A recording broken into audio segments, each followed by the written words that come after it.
ನಿಜವಾಗ್ಲೂ ಬಂಗಾರದ ಮನುಷ್ಯ ಸಿನಿಮಾ ನೋಡಿ ರೈತ ಆಗ್ಬೇಕಂತ ಡಿಸೈಡ್ ಮಾಡಿದ್ರ? ನಾನು ಅವತ್ತೇ ಫಸ್ಟ್ ಇಯರ್ ಡಿಗ್ರಿನಲ್ಲಿ ಹೇಳಿದೆ, ನನಗೆ ಯಾವ ಕೆಲಸನೂ ಬೇಡ, ನಾನು ಮಾತ್ರ ಡಿಗ್ರಿ ಆದ ತಕ್ಷಣ ಇವತ್ತೇ ಹೋಗ್ತೀನಿ ಅಂತ ಹೇಳಿದೆ ಅವರಿಗೆ. ಇಲ್ಲ ನಿನಗೆ ಗೊತ್ತಾಗೋದಿಲ್ಲ, ಡಿಗ್ರಿ ಒಂದು ನೀನು ಮಾಡು, ಆಮೇಲೆ ಬೇಕಿದ್ದು ನೀನು ಹೋಗಿ ಎಷ್ಟು ಬೇಕಿರೋ ಮೆಣಸಿನ್ಕಾಯಿ ಬೆಳೆಯೋದು ನೀನು. ಹಿಂಗೆಲ್ಲ ಅಂದಿದ್ರ? ಹೌದು. ಭಾಳ ಶಾಂತವಾಗಿರುವಂತಹ ಸಮುದ್ರ ಯಾವತ್ತೂ ಬಹಳ ಒಳ್ಳೆ ನಾವಿಕನನ್ನು ತಯಾರು ಮಾಡೋಕ್ಕೆ ಸಾಧ್ಯನೇ ಇಲ್ಲ ಅಂತ. ಇಡೀ ಇಂಡಿಯಾದಲ್ಲಿ ಇಷ್ಟೊಂದು ಟೊಬ್ಯಾಕೋನ 80,000 kg ನಾವು ಬೆಳೆದಿದ್ದು ಒಂದು ವರ್ಷಕ್ಕೆ. ಕೇಳೋಕ್ಕೇನೋ 500 ಎಕರೆನಾ ಅಂತ ಹಿಂಗೆ ಹುಬ್ಬೇರಿಸ್ತೀವಿ, ಬಟ್ ನಿಮ್ಮ ಥರದ ಲೆವೆಲಲ್ಲಿ ಇರೋರ ಕಷ್ಟಗಳೇನು ಸರ್? ಫಾರ್ಮಿಂಗಲ್ಲಿ ಒಂದು ಸೀಕ್ರೆಟ್ ಅಂತಂದರೆ ಸ್ಮಾಲ್ ಸ್ಕೇಲ್ ಆಗೋದಿಲ್ಲ, ಲಾರ್ಜ್ ಸ್ಕೇಲ್ ಹೋಗಬೇಕು, ಮೆಕನೈಸ್ ಫಾರ್ಮ್ ಮಾಡಬೇಕು, ಎಲ್ಲ ಸೈಂಟಿಫಿಕ್ಕಾಗಿ ಮಾಡಬೇಕೇ ಹೊರತು ನೀವು ಟ್ರೆಡಿಷನಲ್ ಮೆಥಡ್ ಮಾಡ್ತಾ ಕೂತ್ಕೊಂಡ್ರೆ ಇವತ್ತಿನ ಕಾಲದಲ್ಲಿ ಏನೂ ಸಂಪಾದನೆ ಮಾಡೋಕ್ಕಾಗೋದಿಲ್ಲ. ಈಗ ಹ್ಯಾಪಿ ಹಾಲಿನ ಅವಶ್ಯಕತೆ ಸಮಾಜಕ್ಕೆ ಇದೆ ಅಂತ ನಿಮ್ಗೆ ಅನ್ಸಿದ್ದು ಯಾಕೆ? ಹೆಂಗೆ ಆಲ್ಕೋಹಾಲ್ ಕುಡಿದ್ರೆ ಲಿವರ್ ಹೋಗ್ತದೋ ಅದೇ ಥರ ಈ ಹಾಲು ಕುಡಿದ್ರೂ ಲಿವರ್ ಹೋಗ್ತದೆ, ಮತ್ತು ಈ ಹಾಲು ಜೊತೆಗೆ ಆಲ್ಕೋಹಾಲ್ನ ಕುಡಿದ್ರೆ ಬೇಗ ಇಮಿಡಿಯೇಟಾಗಿ ಅಟ್ಯಾಕ್ ಆಗ್ತದೆ. ಈ ಥರ ನೋಡ್ತಾ ಇರೋರು ಈಗ ರೈತರಿಗೆ ನೀವು ಕೊಡೋ ಸಂದೇಶ ಏನು? ಈಗ 18 ಹಸುವಿಂದ 1000 ಹಸುವರೆಗೂ ಹೋಗಿದ್ದೀರಲ್ಲ, ಯಾವ್ಯಾವ ತಪ್ಪುಗಳನ್ನು ಮಾಡಬಾರ್ದು ಈ ಒಂದು ಹಸು ಸಾಕಾಣಿಕೆ ಜರ್ನಿನಲ್ಲಿ? 36 ಡಿಗ್ರಿಲಿ ಇರ್ತದೆ ಇದು ತಾಯಿ ಹಾಲಿಂದ ಬರುವಂಥದ್ದು ಟೆಂಪರೇಚರ್. ಹಾಲು ಕೆಚ್ಚಲಿಂದ ಬಂದಾಗ 36 ಡಿಗ್ರಿ 36-37 ಡಿಗ್ರಿವರೆಗೆ ಇರ್ತದೆ. ಹಾಂ, ಅದಲ್ಲಿ ಆ ಡಿಗ್ರಿನಲ್ಲಿ ಇದ್ದರೆ ಬ್ಯಾಕ್ಟೀರಿಯಾ ಇಮ್ಮಿಡಿಯೇಟಾಗಿ ಅಟ್ಯಾಕ್ ಆಗ್ತದೆ, ಬೇಗ ಹಾಳಾಗ್ಬಿಡುತ್ತೆ, ಇಮ್ಮಿಡಿಯೇಟಾಗಿ ಹಾಳಾಗ್ತದೆ. ಅರ್ಧ ಗಂಟೆಗೆ ನಿಮ್ಮದು ಮಲ್ಟಿಪ್ಲಿಕೇಶನ್ ಆಗ್ತದೆ. 1,00,000 ಬ್ಯಾಕ್ಟೀರಿಯಾ ಇದ್ದರೆ ನೀವು ಹೊರಗಡೆ ಎಕ್ಸ್ಪೋಸ್ ಮಾಡಿದರೆ ಅದು 20 ನಿಮಿಷಕ್ಕೆ 2,00,000 ಆಗ್ತದೆ. ಮತ್ತೆ 2,00,000 ಇದ್ದದ್ದು 20 ನಿಮಿಷ ಮತ್ತೆ ಬಿಟ್ಟರೆ 4,00,000 ಆಗ್ತದೆ. 4 ಇದ್ದದ್ದು 8, ಡಬಲ್. ಪ್ರತಿ 20 ನಿಮಿಷ ಅಲ್ಲಿಗೆ ಲೆಕ್ಕ ಹಾಕಿ ನೀವು ಹೊರಗಡೆನ ತಂದು ಡೈರಿ ಹತ್ರ ಹಿಡ್ಕೊಂಡು ನಿಂತಿರ್ತಾರಲ್ಲ, ಆ ಹಾಲಿನ ಕತೆ ಏನಾಗಿರ್ಬೋದು ಲೆಕ್ಕ ಹಾಕಿ.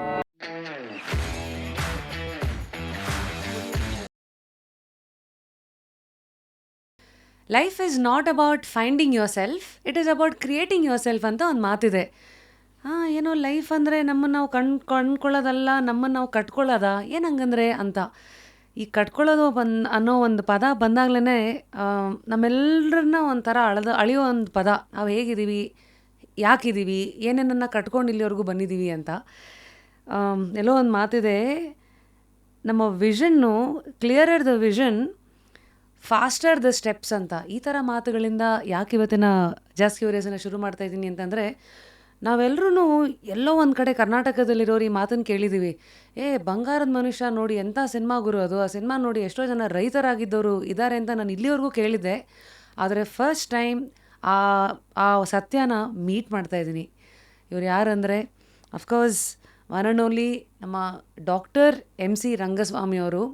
ನನಗೆ ಭಾಳ ಆಶ್ಚರ್ಯ ಆಗಿದ್ದಂದರೆ, ಇಡೀ ನಮ್ಮ ದೇಶದಲ್ಲಿ 3 ರೈತರಿಗೆ ನ್ಯಾಷನಲ್ ಅವಾರ್ಡ್ ಅಂತ ಡಾಕ್ಟ್ರೇಟ್ ಅಲ್ವಾ ಸರ್? ಡಾಕ್ಟ್ರೇಟ್ ಅಂತ ಬಂದಿರೋದು GKVKಯಿಂದ ಅವ್ರಿಗೆ. ಬಟ್ ಆದ್ರೂ 3rd farmer to be honoured. ಅಂದರೆ ಡಾಕ್ಟ್ರೇಟ್ ಅಂತ ರೈತರಿಗೆ ಇಡೀ ದೇಶದಲ್ಲಿ 3 ವ್ಯಕ್ತಿಗಳಿಗೆ ಬಂದಿರೋದು. ಅದರಲ್ಲಿ ನಮ್ಮ ಕರ್ನಾಟಕದ ಡಾಕ್ಟರ್ ರಂಗಸ್ವಾಮಿಯವರಿಗೆ ಅನ್ನೋದು ಹೆಮ್ಮೆಯ ವಿಷಯ. ಎಷ್ಟೋ ಯಾಕೆ ಬಂತು, ಅವರ ಒಂದು ವ್ಯಕ್ತಿಯ ಹಿಂದೆ ವ್ಯಕ್ತಿತ್ವದಲ್ಲಿದ್ದಂಥ ಉದ್ದೇಶ ಏನು, ಸಮಾಜಕ್ಕೆ ಏನು ಮಾಡೋಕ್ಕೆ ಹೊರಟಿದ್ದಾರೆ, ಅವರ ಜರ್ನಿ ಏನು.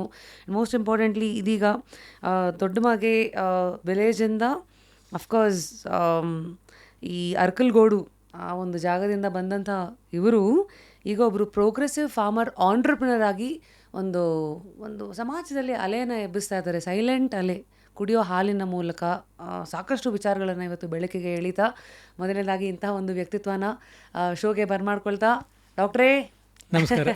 ನಮಸ್ತೆ, ವೆಲ್ಕಮ್ ಟು ಜಾಸ್ಟ್ ಕ್ಯೂರಿಯಸ್. ಹೇಗಿದ್ದೀರಿ? ಚೆನ್ನಾಗಿದ್ದೀನಿ. ನಾನು ನೋಡಿ ಒಂದೇ ಒಂದು ಪದದಲ್ಲಿ ಚೆನ್ನಾಗಿದ್ದೀನಿ ಅಂತ ಮುಗಿಸ್ಬಿಡ್ರಿ. ಬಟ್ ನೀವು ಇಷ್ಟು ದೂರ ಬರೋದಕ್ಕೆ ಎಷ್ಟು ಆಳಕ್ಕೆ ಇಳಿದಿದ್ದೀರಾ, ಯಾವ್ಯಾವ ಮಜಲುಗಳಲ್ಲಿ ಲೈಫನ್ನು ನೋಡಿದ್ದೀರಾ ಅನ್ನೋದಕ್ಕೆ ಸಾಕಷ್ಟು ಕುತೂಹಲಗಳಿದೆ. ಫಸ್ಟ್ಲಿ ಶುರು ಮಾಡೋದೇ ಅಲ್ಲಿಂದ. ಬಂಗಾರದ ಮನುಷ್ಯ ನೋಡಿ ನೀವು ನಿಜವಾಗ್ಲೂ ರೈತರಾದ್ರ ಅನ್ನೋದೇ ಒಂದು ಆಶ್ಚರ್ಯ. ಏನಾಗಬೇಕಂತ ಲೈಫಲ್ಲಿ ಹೊರಟ್ರಿ, ಈಗ ಏನಾಗಿದ್ದೀರಿ, ಹೇಗಿದ್ದೀರಿ? ನಾನು ದೊಡ್ಡ ಮಕ್ಕೆ. ನಮ್ಮ ತಂದೆ ತಾಯಿಗೆ ನಾವು 6 ಜನ ಮಕ್ಕಳು, 4 ಜನ ಗಂಡು ಮಕ್ಕಳು, 2 ಹೆಣ್ಮಕ್ಳು. 4 ಜನ ಗಂಡು ಮಕ್ಕಳು, ನಾನೇ ಹಿರಿಯವನು.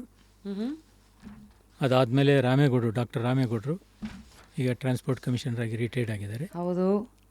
ಆಮೇಲೆ ಮೂರನೇವರು ಕೃಷ್ಣೇಗೌಡರು, ಅವರು ಈಗ ನಮ್ಮ ಬೇರೆ ಬೇರೆ ಬಿಸ್ನೆಸ್ ಮಾಡ್ಕೊಂಡು ತೋಟನೂ ನೋಡ್ಕೊಂಡು ಇದ್ದಾರೆ ನಮ್ಮ ಜೊತೆಯಲ್ಲೇ ಊರಲ್ಲೇ. ನಾಲ್ಕನೇವರು ನಾಗರಾಜ್ ಅಂತ ಹೇಳಿ, ಅವರು ಪ್ರಥಮ ದರ್ಜೆ ಕಾಂಟ್ರಾಕ್ಟ್ರು, ಕ್ಲಾಸ್ 1 ಕಾಂಟ್ರಾಕ್ಟ್ರು. ಅವರು ಕೂಡ ಎಲ್ಲ ಒಟ್ಟಿಗೆ ನಾವು ಜಾಯಿಂಟ್ ಫ್ಯಾಮಿಲಿನಲ್ಲಿ ನಾವು ಮಾಡ್ಕೊಂಡು ವ್ಯವಹಾರ ಮಾಡ್ಕೊಂಡು ಹೋಗ್ತಾ ಇದ್ದೀವಿ ಇದುವರೆಗೂ. ಇಬ್ಬರು ತಂಗಿಯವರು, ಅವ್ರದ್ದು ಮದುವೆ ಆಗಿದೆ ಬೇರೆ ಬೇರೆ ಕಡೆಗೆ. ಇಬ್ಬರು ಮಕ್ಕಳು, ನಾವು ರಾಮೇಗೌಡರು ಒಬ್ಬರಿಗೆ ಒಬ್ಬಳು ಮಗಳು, ಅವಳು ಡಾಕ್ಟರ್ MD ಮಾಡಿ ಈಗ ಅವ್ರಿಗೆ ಪ್ರಾಕ್ಟೀಸ್ ಮಾಡ್ತಾಯಿದ್ದಾರೆ ಬೆಂಗಳೂರಲ್ಲೇ. ಅವ್ರ ಯಜಮಾನರು IAS officer, Cochin airport MD ಮತ್ತು ಕೇರಳ ಸ್ಟೇಟ್ ರೋಡ್ ಮತ್ತು ಬ್ರಿಡ್ಜಸ್ MD. ಮುಂಚೆ ಇದು DC ಆಗಿದ್ದಾರೆ, ಎರ್ನಾಕುಲಂ DC ಆಗಿದ್ದರು. ಹಾಗೆ 4 ಕಡೆ DC ಆಗಿದ್ದರು. ಅಷ್ಟೊಂದು ವೈವಿಧ್ಯತೆ ಇರುವಂಥ ಒಂದು ಕುಟುಂಬ. ಆಮೇಲೆ ನನಗೆ 2 ಜನ ಮಕ್ಕಳು. ಒಬ್ಬ ದೊಡ್ಡವನ ಮಗ ಶಿರೀನ್ ರಂಗಸ್ವಾಮಿ, ಅವನು MBA ಮಾಡ್ಕೊಂಡು UK ಬಂದು ಇವಾಗ ನನ್ನ ಜೊತೆ ವ್ಯವಹಾರ ಮಾಡ್ಕೊಂಡು ನಮ್ಮ ಇಡೀ ಕುಟುಂಬದ ಬಿಸ್ನೆಸ್ಸು ಮತ್ತು ವ್ಯವಹಾರ ಎಲ್ಲ ಅವನು ಮಾಡ್ಕೊಂಡು ಹೋಗ್ತಾ ಇದ್ದಾನೆ. ಅವನು ಜೊತೆಯಾಗಿ ಬರ್ತಾ ಇದ್ದಾನೆ. ಎರಡನೇ ಮಗ ಅವನು IRS ಮಾಡಿದ ಮೇಲೆ ಇವತ್ತು ಈಗ ಮುಂಬೈಯಲ್ಲಿ ಅಡಿಷನಲ್ ಕಮಿಷನರ್ ಆಗಿ ಅಲ್ಲಿ ಕೆಲಸ ಮಾಡ್ತಾ ಇದ್ದಾನೆ. ಮೂರನೇ ತಮ್ಮ 2 ಜನ ಗಂಡು ಮಕ್ಕಳು, ಅವನಿಗೂ 2 ಜನ ಗಂಡು ಮಕ್ಕಳು. ಅವನು ಇಬ್ಬರು ಕೂಡ ಒಬ್ಬನಿಗೆ ಓದಿ MBA ಮುಗಿಸಿ ಅವನು ತೋಟ ಈಗ ನಿರ್ವಹಣೆ ಮಾಡೋಕ್ಕೆ ಅವನು ಬಂದಿದ್ದಾನೆ. ಜೊತೆಗೆ ಬಿಸ್ನೆಸ್ಸು ಇದೆ. 4ನೇವನು ಈಗ ಇಂಜಿನಿಯರಿಂಗ್ ಓದ್ತಾ ಇದ್ದಾರೆ. 4ನೇ ತಮ್ಮ ನಾಗರಾಜ್, ಅವನಿಗೆ 2 ಜನ ತಮ್ಮ ಮಕ್ಕಳು, ಅವರಿಬ್ಬರು ಕೂಡ ಒಬ್ಬ ಲಾ ಓದ್ತಾ ಇದ್ದಾರೆ, ಇನ್ನು ಮುಗಿಯೋಕ್ಕಾಗಿದೆ, ಇನ್ನೊಬ್ಬ ಇಂಜಿನಿಯರಿಂಗ್ ಮಾಡ್ತಾ ಇದ್ದಾರೆ. ನಮ್ಮ ತಾಯಿ ಈಗ 90 ವರ್ಷ. ಅಬ್ಬಾ, ಇಂಥ ಒಂದು ಬ್ಯಾಕ್ಗ್ರೌಂಡ್ ಫ್ಯಾಮಿಲಿ ಟ್ರೀನ. ಹೌದು. ಇವತ್ತು ನಾನು ನಮ್ಮ ಕುಟುಂಬದ ಹೇಳೋದಕ್ಕೆ ನಾನು ಭಾಳ ಹೆಮ್ಮೆಯಿಂದ, ಅದಕ್ಕೋಸ್ಕರ ನಾನು ಹೇಳಿದ್ದು, ಭಾಳ ಹೆಮ್ಮೆ ಆಗ್ತದೆ. ಒಟ್ಟಿಗೆ ಇದ್ದೀವಿ. ಇಂಥ ಒಂದು ಫ್ಯಾಮಿಲಿ ನಾನು ಹುಟ್ಟಿದ್ದು ನನ್ನ ಪೂರ್ವಜನ್ಮದ ಪುಣ್ಯ ಅಂತ ಹೇಳಿ ಇವತ್ತು ನಾನು ಹೇಳ್ತಾ ಇದ್ದೀನಿ. ಯಾಕೆ ಹಾಗಂತೀರಿ? ಯಾಕೆ ಅಂದರೆ ಎಲ್ಲ ಒಂದು ಅಷ್ಟೊಂದು ಸಹಕಾರ, ನನ್ನ ಬಗ್ಗೆ ಗೌರವ, ಅಷ್ಟೊಂದೆಲ್ಲ ಇಟ್ಕೊಂಡು ನಾನು ಯಾವುದೇ ಒಂದು ಡಿಸಿಷನ್ ತಗೊಂಡ್ರೆ ಫ್ಯಾಮಿಲಿನಲ್ಲಿ ಎಲ್ಲರೂ ಕೂಡ ಅಣ್ಣ ಮಾಡಿದ್ದು ಒಳ್ಳೆ ಡಿಸಿಷನ್ ತಗೊಳ್ತಾ ಇದ್ದಾರೆ ಅಂಥೇಳಿ ಇಡೀ ಎಲ್ಲರೂ ಕೂಡ ಒಪ್ಪಿ ನನಗೆ ಭುಜ ಕೊಟ್ಟು ಹೆಗಲು ಕೊಟ್ಟು ಅವರು ಮುಂದೆ ಬರ್ತಾ ಇದ್ದಾರೆ. ಅದರಿಂದ ಇದೇ ನಮ್ಮ ಪ್ಲಸ್ ಪಾಯಿಂಟು. ಇಷ್ಟೆಲ್ಲ ನಾವು ಪ್ರೋಗ್ರೆಸ್ ಆಗೋದಕ್ಕೆ ಇದೇ ನಮ್ಮ ಬಲ, ಇದೇ ನಮ್ಮ ಸ್ಟ್ರೆಂಗ್ತು. ಸರ್, ಇವತ್ತು ನಾನು ನಿಮ್ಮನ್ನು ನೋಡ್ತಾ ಇರೋದು ಈ ಹಂತದಲ್ಲಿ. ಆದರೆ ನೀವು ನಡೆದು ಬಂದಂಥ ದಾರಿ ಅಂತ ನೋಡಿದ್ರೆ ನನಗೆ ಅದೇ ಆಗಲೇ ಹೇಳ್ದಂಗೆ ನಿಜವಾಗ್ಲೂ ಬಂಗಾರದ ಮನುಷ್ಯ ಸಿನಿಮಾ ನೋಡಿ ರೈತ ಆಗ್ಬೇಕಂತ ಡಿಸೈಡ್ ಮಾಡಿದ್ರಾ? ಅಂದರೆ ಆ ಟರ್ನಿಂಗ್ ಪಾಯಿಂಟ್ ಅಲ್ಲಿವರೆಗೂ ನಿಮ್ಮನ್ನು ಮುಟ್ಟಿದ್ದು ಹೇಗೆ? ಖಂಡಿತ. ನಾನು ಮುಂಚೆಯಿಂದಲೂ ನಾವು ಅಗ್ರಿಕಲ್ಚರ್ ಫ್ಯಾಮಿಲಿ. ನಾನು PUC ಓದಬೇಕಾದ್ರೆ ಆ 70s ಡಾಕ್ಟರ್ ರಾಜ್ಕುಮಾರ್ ಅವ್ರದ್ದು ಬಂಗಾರದ ಮನುಷ್ಯ ಪಿಕ್ಚರ್ ಬಂತು. ಅದು ನಾನು ಒಂದು ಸಾರಿ ನೋಡಿದೆ, ಯಾಕೋ ನನಗೆ ಮತ್ತೊಂದು ಸಾರಿ ನೋಡಬೇಕು ಅನ್ನಿಸ್ತು. ಇನ್ನೊಂದು ಸಾರಿ ನೋಡಿದೆ, ಇನ್ನೊಂದು ಸಾರಿ ನೋಡ್ಬಿಡೋಣ ಅಂಥೇಳಿ ಕಾಲೇಜಿಗೆ ಹೋಗ್ದೇನೆ ಅವತ್ತು ಬಂದು ಅಲ್ಲೇ ಕೂತ್ಕೊಂಡು ಆ ಪಿಕ್ಚರ್ ನೋಡ್ತಾನೆ ನಾನೊಬ್ಬ ಯಾಕೆ ರಾಜ್ಕುಮಾರ್ ಆಗಿ ರಾಜೀವಪ್ಪ ಆಗಿ ಊರಿಗೆ ಹೋಗಿ ನನ್ನ ತಮ್ಮದನ್ನೆಲ್ಲ ಓದಿಸಿ ಒಳ್ಳೆ ಕೆಲಸ ಮಾಡಿ ನಮ್ಮ ತಂದೆ ತಾಯಿಗೆ ನಾನು ಯಾಕೆ ನೆರವಾಗಬಾರ್ದು, ನಾನೊಬ್ಬ ಬಂಗಾರದ ಮನುಷ್ಯ ಯಾಕೆ ಆಗೋಕ್ಕಾಗೋದಿಲ್ಲ ಅಂಥೇಳಿ ಅವತ್ತೇ ಪಣ ತೊಟ್ಟು ನಾನು ಬಂದು ಅಗ್ರಿಕಲ್ಚರ್ನೇ ನಾನು ಪ್ರಿಫರ್ ಮಾಡಿದೆ. ನಾನು ನೆಕ್ಸ್ಟು ಡಿಗ್ರಿನಲ್ಲಿ BA criminology, psychology, political science ಓದಿದ್ರೂ ಕೂಡ ನಾನು ಅವತ್ತೂ ಕೂಡ ನಾನು ಅಲ್ಲಿ ಹೇಳಿದ್ದೆ ನಮ್ಮ ಸ್ನೇಹಿತರಿಗೆಲ್ಲ, ಇಲ್ಲ ನಾನು ಅಗ್ರಿಕಲ್ಚರೇ ಹೋಗಿ ಮಾಡೋದು, ನಾನು ಹೋಗಿ ಮನೇಲಿ ನಿಲ್ಲಬೇಕು, ನಾನು ಮನೆಯನ್ನು ಮೇಲೆತ್ತಬೇಕು ಅನ್ನೋ ತೀರ್ಮಾನ ಮಾಡಿಬಿಟ್ಟಿದ್ದೀನಿ ರಾಮಚಂದ್ರ ಅಂಥೇಳಿ ನಮ್ಮ ಊರವರೆವರು ನಾನು ಕರ್ಕೊಂಡೋಗಿ ಅಲ್ಲಿ ಸೇರಿಸಿದ್ರು. ಆವಾಗ ಗೊಂದಲಗಳು? ಯಾವಾಗ ಗೊಂದಲ, ನಾನು ಅಗ್ರಿಕಲ್ಚರೇ ಮಾಡಬೇಕು ಅಂಥೇಳಿ ಅವರೆಲ್ಲ ಕರ್ಕೊಂಡೋಗಿ ನಾನು ಸೇರಿಸಿದ್ದು ಕ್ರಿಮಿನಾಲಜಿಗೆ. ನೀನು ಬಾ ಫಸ್ಟು ಇದನ್ನು ಡಿಗ್ರಿ ಫೈನಲ್ ಇಯರ್ ಆದ ತಕ್ಷಣ ನಿನಗೆ ಸಬ್ ಇನ್ಸ್ಪೆಕ್ಟರ್ ಕೆಲಸಕ್ಕೆ ಸಿಗ್ತದೆ ಅಂತೇಳಿ ನಾನು ಕರ್ಕೊಂಡೋಗಿ ಸೇರಿಸಿದ್ರು. ನಾನು ಅವತ್ತೇ ಫಸ್ಟ್ ಇಯರ್ ಡಿಗ್ರಿನಲ್ಲಿ ಹೇಳಿದೆ, ನನಗೆ ಯಾವ ಕೆಲಸನೂ ಬೇಡ, ನಾನು ಮಾತ್ರ ಡಿಗ್ರಿ ಆದ ತಕ್ಷಣ ಇವತ್ತೇ ಹೋಗ್ತೀನಿ ಅಂತ ಹೇಳಿದೆ ಅವರಿಗೆ. ಹಾಸ್ಟೆಲಲ್ಲಿ ಮೈಸೂರು ಮಹಾರಾಷ್ಟ್ರ ಹಾಸ್ಟೆಲಲ್ಲಿರುವಾಗ ಅವ್ರಿಗೆ ಹೇಳಿದೆ ನಾನು, ಇಲ್ಲ ನಾನು ಊರಿಗೆ ಹೋಗ್ತೀನಿ, 3 ವರ್ಷಕ್ಕೆ ಎಷ್ಟೋ ನಾನು ಬೆಳಿಬೋದು ಅಂತಂದೆ. ಇಲ್ಲ ನಿನಗೆ ಗೊತ್ತಾಗೋದಿಲ್ಲ, ಡಿಗ್ರಿ ಒಂದು ನೀನು ಮಾಡು, ಆಮೇಲೆ ಬೇಕಿದ್ದು ನೀನು ಹೋಗಿ ಎಷ್ಟು ಬೇಕಿದ್ರು ಮೆಣಸಿನ್ಕಾಯಿ ಬೆಳೆಯೋದು ನೀನು. ಹಿಂಗೆಲ್ಲ ಅಂದಿದ್ರಾ? ಹೌದು, ಹೇಳಿದರು. ಅಲ್ಲಿಂದ ಬಂದ ತಕ್ಷಣ ಜರ್ನಿ ಶುರು ಮಾಡಿ ನಮ್ಮ ಬ್ರದರ್ಸನ್ನೆಲ್ಲ ಒಂದು ಒಂದು ಇದಕ್ಕೆ ತಗೊಂಡು ಒಂದು ಗುಡ್ ವಿಲ್ಲಿಗೆ ನಾನು ತಗೊಂಡು ಯಾರ್ಯಾರು ರಾಮೇಗೌಡರು ಓದಬೇಕು ಅಂತ ಅಂದರು. ನೀನು ಓದಪ್ಪ, ಒಳ್ಳೆ KS ಆಫೀಸರ್ ಆಗು ಅಂತೇಳಿ ಅವರಿಗೆಲ್ಲ ಸಪೋರ್ಟ್ ಮಾಡಿ, ನಾಗರಾಜು ಅವನು ಇಂಜಿನಿಯರಿಂಗ್ ಓದಿ ಲಾಸ್ಟ್ ಬ್ರದರು ಓದಬೇಕು ಅಂದರು. ಕೃಷ್ಣ ನನ್ನ ಜೊತೆಗೆ, ನಾನು ಕೃಷ್ಣೇಗೌಡನ ಜೊತೆಗೆ ಇಟ್ಕೊಂಡು ಒಟ್ಟಿಗೆ ಅಗ್ರಿಕಲ್ಚರ್ನ ತುಂಬ ಲಾರ್ಜ್ ಸ್ಕೇಲಲ್ಲಿ ಮಾಡೋಕ್ಕೆ ಶುರು ಮಾಡಿದೆ. ಮುಂಚೆ ಎಲ್ಲ ನಾವು ಸ್ಟಾರ್ಟ್ ಮಾಡಿದಾಗ ಎಷ್ಟು ಎಕರೆ ಇತ್ತು? ನಮಗೆಲ್ಲ ಸ್ಟಾರ್ಟ್ ಮಾಡಿದಾಗ ಒಂದು 35 ಎಕರೆ ಹತ್ತಿರ ಇತ್ತು. ಅಂದರೆ 35 ಎಕರೆಯಿಂದ ಶುರುವಾಗಿದ್ದು ಒಂದು ಜರ್ನಿ ಇವತ್ತು 600 ಎಕರೆಗೆ ಬಂದು ನಿಂತಿರೋ ಒಂದು ಎಕ್ಸಾಂಪಲ್ ನೀವು. ಸರ್, ಇಲ್ಲೊಂದು ಮಾತಿದೆ, ಈ ಸ್ಮೂತ್ ಸೀಸ್ ಅಂದರೆ ಭಾಳ ಶಾಂತವಾಗಿರುವಂತಹ ಸಮುದ್ರ ಯಾವತ್ತೂ ಬಹಳ ಒಳ್ಳೆ ನಾವಿಕನನ್ನು ತಯಾರು ಮಾಡೋಕ್ಕೆ ಸಾಧ್ಯನೇ ಇಲ್ಲ ಅಂತ. ಅಂದರೆ ನೀವು ಎಷ್ಟು ಬೇಯ್ತೀರೋ, ಎಷ್ಟು ಉಳ್ಳಿಪಟ್ಟಿಗಳನ್ನು ತಿಂತೀರೋ ಅಷ್ಟು ಚೆನ್ನಾಗಿರೋ ಶಿಲೆ ಆಗ್ತಿರೋ ಥರ ನಿಮ್ಮ ಈ ಜರ್ನಿನಲ್ಲಿ ನೀವೇ ಇವತ್ತು ಹಿಂದೆ ತಿರುಗಿ ನೋಡಿದ್ರೆ ಒಬ್ಬ ರೈತ ಆಗಿ ನೀವು ನೋಡಿದಂಥ ಪಾಠಗಳು, ಕಷ್ಟಗಳು, ಅದರಿಂದ ನಿಮಗೆ ಸಿಕ್ಕಂಥ ಒಂಥರ ಮಜ್ಜಿಗೆ ಕಡಿದ್ಮೇಲೆ ತಾನೇ ಕೊನೆಗೆ ಬೆಣ್ಣೆ ಬರೋದು. ಇವತ್ತೇನು ನಾವು ಇದೆಲ್ಲ ಆಚೆಯಿಂದ ನಿಂತ್ಕೊಂಡು ಏನು ಸರ್ 600 ಎಕರೆ ಅನ್ಬೋದು, ಬಟ್ ನೀವು ಆ ಒಂದು ಜರ್ನಿನಲ್ಲಿ ನೋಡಿದ ವಿಚಾರಗಳೇನು? ಬಹಳ ಕಷ್ಟದ ದಿನಗಳಿದೆ ಅವಾಗ. ಏನು ಹಂಗಂದ್ರೆ? ನಾನೊಂದು ಪ್ಲ್ಯಾನ್ ಮಾಡ್ಕೊಂಡು ಅವಾಗೆಲ್ಲ ಮೊದಲು ಏನೀಗ ತರಕಾರಿಗಳು, ಹೊಗೆ ಸೊಪ್ಪಿಂದ ಜೊತೆಗೆ ತರಕಾರಿ ಬೆಳೆದು ಮೆಣಸಿನ್ಕಾಯಿ, ಟೊಮ್ಯಾಟೊ, ಅಂದರೆ ಹೈಬ್ರಿಡ್, ಇವೆಲ್ಲ ಹೈಬ್ರಿಡ್ ವೆರೈಟಿ ನಾನು ಹೇಳ್ತಾ ಇರೋದು. ಕ್ಯಾಬೇಜು, ಇಂಥದನ್ನೆಲ್ಲ ಮೊದಲು ಬೆಳೆದು ಸ್ವಲ್ಪ ಹಣ ಆದಮೇಲೆ ಒಂದೊಂದಾಗಿ ನಾನು ಟೊಬ್ಯಾಕೊನ ಜಾಸ್ತಿ ಮಾಡ್ತೇವೆ ಅವಾಗ. ಇಡೀ ಇಂಡಿಯಾದಲ್ಲಿ ಇಷ್ಟೊಂದು ಟೊಬ್ಯಾಕೊನ 80,000 kg ನಾವು ಬೆಳೆದಿದ್ದು ಒಂದು ವರ್ಷಕ್ಕೆ. 80,000 kg ಒಂದು ವರ್ಷಕ್ಕೆ ಬೆಳೆದು, ಅದು ಬೆಳೆದು 2 ವರ್ಷಕ್ಕೆ ಅದನ್ನು ನಿಲ್ಲಿಸಿ ಅದೇ ಜಾಗಕ್ಕೆ ಶ್ರೀಗಂಧ, ಬೇರೆ ಬೇರೆ ಬೆಳೆಗಳನ್ನು, ಕಾಫಿ, ಸಿಲ್ವರು, ಹೆಬ್ಬೇವು, ತೆಂಗು, ಅಡಿಕೆ, ಹಾರ್ಟಿಕಲ್ಚರ್ ಕ್ರಾಪ್ಸು, ಜೊತೆಗೆ ಫಿಶರಿ,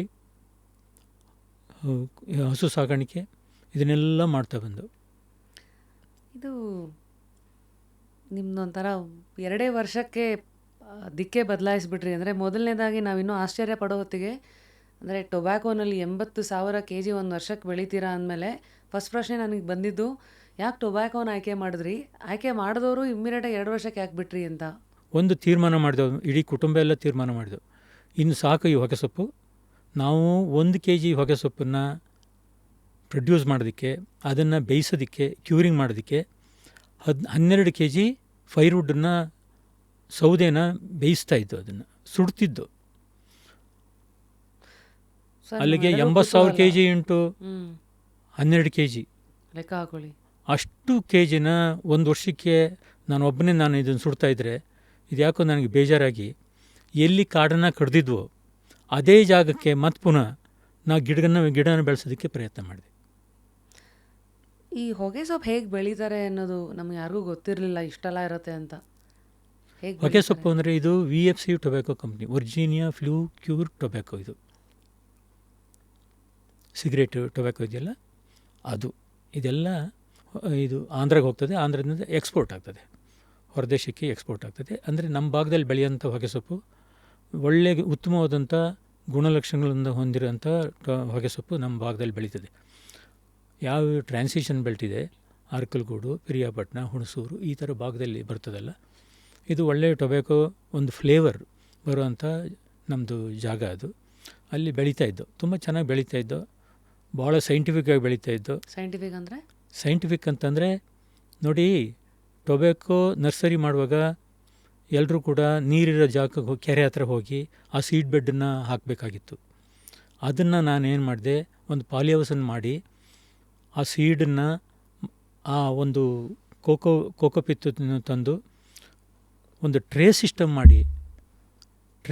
ಮಾಡಿ ಮನೆ ಹತ್ರನೇ ಮಾಡ್ಕೊಳ್ಳೋ ಅಂಥ ವ್ಯವಸ್ಥೆ ಮಾಡಿದೆ. ಈಗ ಆ ವ್ಯವಸ್ಥೆ ಇಡೀ ಕರ್ನಾಟಕದಲ್ಲಿ, ಆಂಧ್ರದಲ್ಲಿ ಮತ್ತು ಗುಜರಾತಲ್ಲಿ ಇವತ್ತು ಕೂಡ ಅದು ಪ್ರಾಕ್ಟೀಸ್ ಇದೆ. ಅದಕ್ಕೆ ನನಗೆ ನ್ಯಾಷನಲ್ ಅವಾರ್ಡ್ ಕೊಟ್ಟರು. ಅಂದರೆ ಇಂಟಿಗ್ರೇಟೆಡ್ ಫಾರ್ಮಿಂಗ್ ಅಂತ ಹೌದು, ಇದು ಅದಕ್ಕೆ ನ್ಯಾಷನಲ್ ಅವಾರ್ಡ್ ಬಂದಿದ್ದೆ. ಹೌದು, ಅದಕ್ಕೋಸ್ಕರ ಬಂತದ್ದು. ಇಂಟಿಗ್ರೇಟೆಡ್ ಫಾರ್ಮು ಡಾಕ್ಟ್ರೇಟ್ ಕೊಟ್ಟರು, ಇದು ನ್ಯಾಷನಲ್ ಅವಾರ್ಡ್ ನ್ಯಾಷನಲ್ ಅವಾರ್ಡು ಬಂದಿತ್ತಲ್ಲ, ಕರೆಕ್ಟು, ಆ್ಯಸ್ ಅ ಫಾರ್ಮರ್. ಹೌದು. ಸೊ ಮತ್ತೆ ಅರ್ಥ ಆಗೋ ಹಂಗೆ ನಾವು ಮೆಲ್ಕು ಹಾಕೋದಾದರೆ, ನೀವು ಅದನ್ನು ಟ್ರೇ ಸಿಸ್ಟಮಿಗೆ ತಂದಿದ್ದು, ಅದರಿಂದ ಎಲ್ಲರಿಗೂ ಐಡಿಯಾ ಬಂದಿದ್ದು ಎಲ್ಲ ಈಗ ಪ್ರಾಕ್ಟೀಸ್ ಇರೋದೇ ಅದು ಇವಾಗ. ಅದಕ್ಕೇ ಈಗ ಕರ್ನಾಟಕದಲ್ಲಿ ಹೊಗೆಸೊಪ್ಪು ಉತ್ಪತ್ತಿ ಹೆಚ್ಚಿಗೆಯೂ ಆಗಿದೆ. ಅದಕ್ಕೋಸ್ಕರನೇ, ಯಾಕೆಂತಂದರೆ ಆ ಬೇಸಿಗೆನಲ್ಲಿ ನಾಟಿ ಮಾಡುವಾಗ ತುಂಬ ಗಿಡ ಹಾಳಾಗ್ತಿತ್ತು, ಸತ್ತೋಗ್ತಿತ್ತು. ನಾಟಿ ಮಾಡೋದಂದರೆ ಹೆಂಗೆ ಹೊಗೆಸೊಪ್ಪಿನ ನಾಟುವಾಗ ಆ ಕಡು ಬಿಸಿಲಲ್ಲಿ ಮೇ ತಿಂಗಳಲ್ಲಿ ನಾಟಿ ಮಾಡಬೇಕು. ರಿಡ್ಜ್ ಹೊಡೆದು ಅದ್ರ ಮೇಲೆ ಬಿಸಿ ಮಣ್ಣಿರ್ತದೆ, ಅದು ರಿಡ್ಜ್ ಹೊಡೆದು ಅದ್ರ ಮೇಲೆ ಗುಣಿ ಮಾಡಿ ಅದಕ್ಕೆ 2 ಲೀಟ್ರ್ ನೀರು ಹಾಕಿ ಆ ಗಿಡನ ಬೇರೆ ಕಡೆಯಿಂದ ಕಿತ್ಕೊಂಡು ತಂದು ಇದಕ್ಕೆ ನಾಟಿ ಮಾಡಬೇಕು. ಕೀಳುವಾಗ ಸಾಕಷ್ಟು ಬೇರುಗಳು ಡ್ಯಾಮೇಜ್ ಆಗ್ತದೆ. ಮಣ್ಣಿಂದ ಕೀಳುವಾಗ ಡ್ಯಾಮೇಜ್ ಆಗ್ತದೆ ಇದು. ಅದನ್ನು ತಂದು ಇಲ್ಲಿ ನಾಟಿ ಮಾಡುವಾಗ ಬಿಸಿಲಲ್ಲಿ ಎಷ್ಟೋ ಗಿಡ ಸತ್ತೋಗ್ತದೆ. ಈ ಕೋಕಪಿತ್ ಸಿಸ್ಟಮ್ ನಾವು ಮಾಡಿ ಟ್ರೇ ಸಿಸ್ಟಮ್ ಮಾಡೋದ್ರಿಂದ ಕಂಪ್ಲೀಟ್ ಅದು ಮೊಟ್ಟೆ ಥರ ಬಂದುಬಿಡ್ತದೆ, ಪೂರ್ತಿ ಎಲ್ಲ ರೂಟು ಹಾಗೇ ಬಂದುಬಿಡ್ತದೆ. ಅದನ್ನು ನಾನು ಕಂಡುಹಿಡಿದೆ. ಸೊ ಇದು ಬೇರೆ ಎಲ್ಲ ವೆಜಿಟೇಬಲ್ಸ್ಗೂ ಮಾಡ್ತಾರಲ್ಲ, ಎಲ್ಲ ಈಗ ಮಾಡ್ತಾ ಇದ್ದಾರೆ. ಹೌದು. ಸೊ ಆ ಸಿಸ್ಟಮನ್ನು ಕಂಡುಹಿಡಿದಿದೆ ನೀವು? ಹೌದು, ಅದನ್ನು ಕಂಡಿಡ್ದು ಟೊಬ್ಯಾಕೊ ಕಂಡುಹಿಡ್ದಿದ್ದೆ ನಾನು. ಅದಕ್ಕೇ ಅದು ಕರೆದು ಅಲ್ಲಿ ನನಗೆ ಅವಾರ್ಡ್ ಕೊಡುವಾಗ ಇದು ಲ್ಯಾಬಿಂದ ಲ್ಯಾಂಡಿಗೆ ಹೋಗಬೇಕಾಗಿತ್ತು. ಒಬ್ಬ ಪ್ರೋಗ್ರೆಸಿವ್ ಫಾರ್ಮರು ಕರ್ನಾಟಕದಿಂದ ಬಂದು ಇವರು ಲ್ಯಾಂಡಿಂದ ಲ್ಯಾಬಿಗೆ ಇವ ಟೆಕ್ನಾಲಜಿನ ಟ್ರಾನ್ಸ್ಫರ್ ಮಾಡಿದ್ದಾರೆ ಅಂತೇಳಿ ಅವತ್ತು ಹೇಳಿ ನನಗೆ ಅವಾರ್ಡನ್ನು ಕೊಟ್ಟರು. ಲ್ಯಾಬಿಂದ ಯೂಶಲಿ ಲ್ಯಾಂಡ್ ಇಲ್ಲೆಲ್ಲ ರಿಸರ್ಚ್ ನಡೆದು ಅಲ್ಲೂ ಹೋಗೋದು, ಬಟ್ ಅಲ್ಲೇ ಅದನ್ನು ನೀವು ಮಾಡಿ ಇಲ್ಲಿಗೆ ವಾಪಸ್ ತಂದುಕೊಟ್ರಲ್ಲ ಅನ್ನೋದು ಒಂದು ಹೇಳಿ ಅವಾಗ ಅಲ್ಲಿಂದ ಅವಾರ್ಡ್ ಕೊಟ್ಟರು. ಸೊ ಇವತ್ತು ಹಿಂದೆ ತಿರುಗಿ ನೋಡಿದ್ರೆ ಈ ಥರ ಎಲ್ಲ ಹೊಳೆದಿದ್ದು ಹೇಗೆ ಗೊತ್ತಿಲ್ಲ ಅಂತೀರಾ, ಅಥವಾ ಏನು ವಿಧಿ ಅಂತೀರಾ, ಲಕ್ ಅಂತೀರೋ?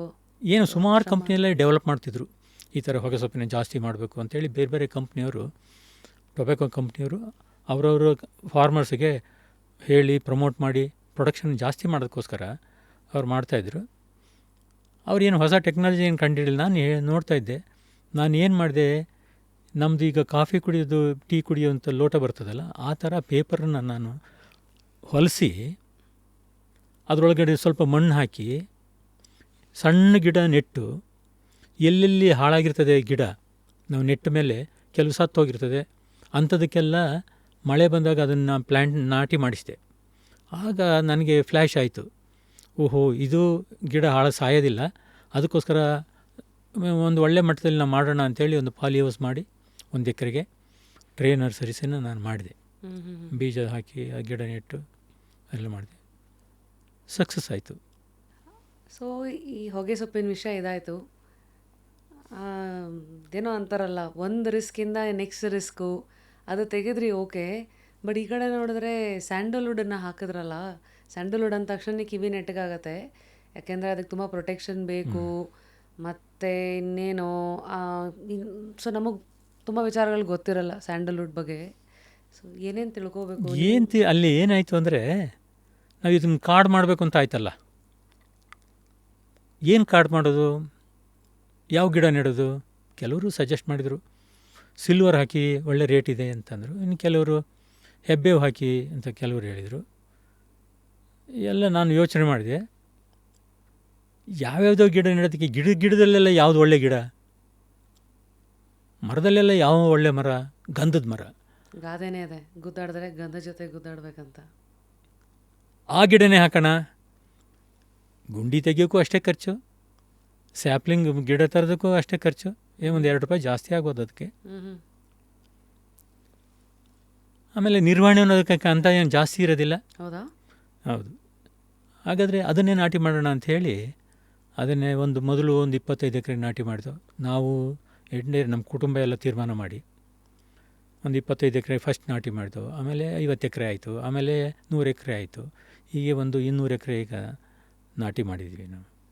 ಸೊ ಆವಾಗಲೇ ಅಷ್ಟೊತ್ತಿಗಾಗಲೇ ನಿಮ್ಮ ಹತ್ರ 35 ಎಕರೆಯಿಂದ ಶುರು ಆಗಿದ್ದು, ಹೊಗೆ ಸೊಪ್ಪಿಂದ ಎಕರೆಗಳು ಜಾಸ್ತಿ ಆಗೋಗಿತ್ತ ಸರ್? ಹೌದು ಹೌದು, ಆವಾಗಲೇ ತಗೊಂಡು.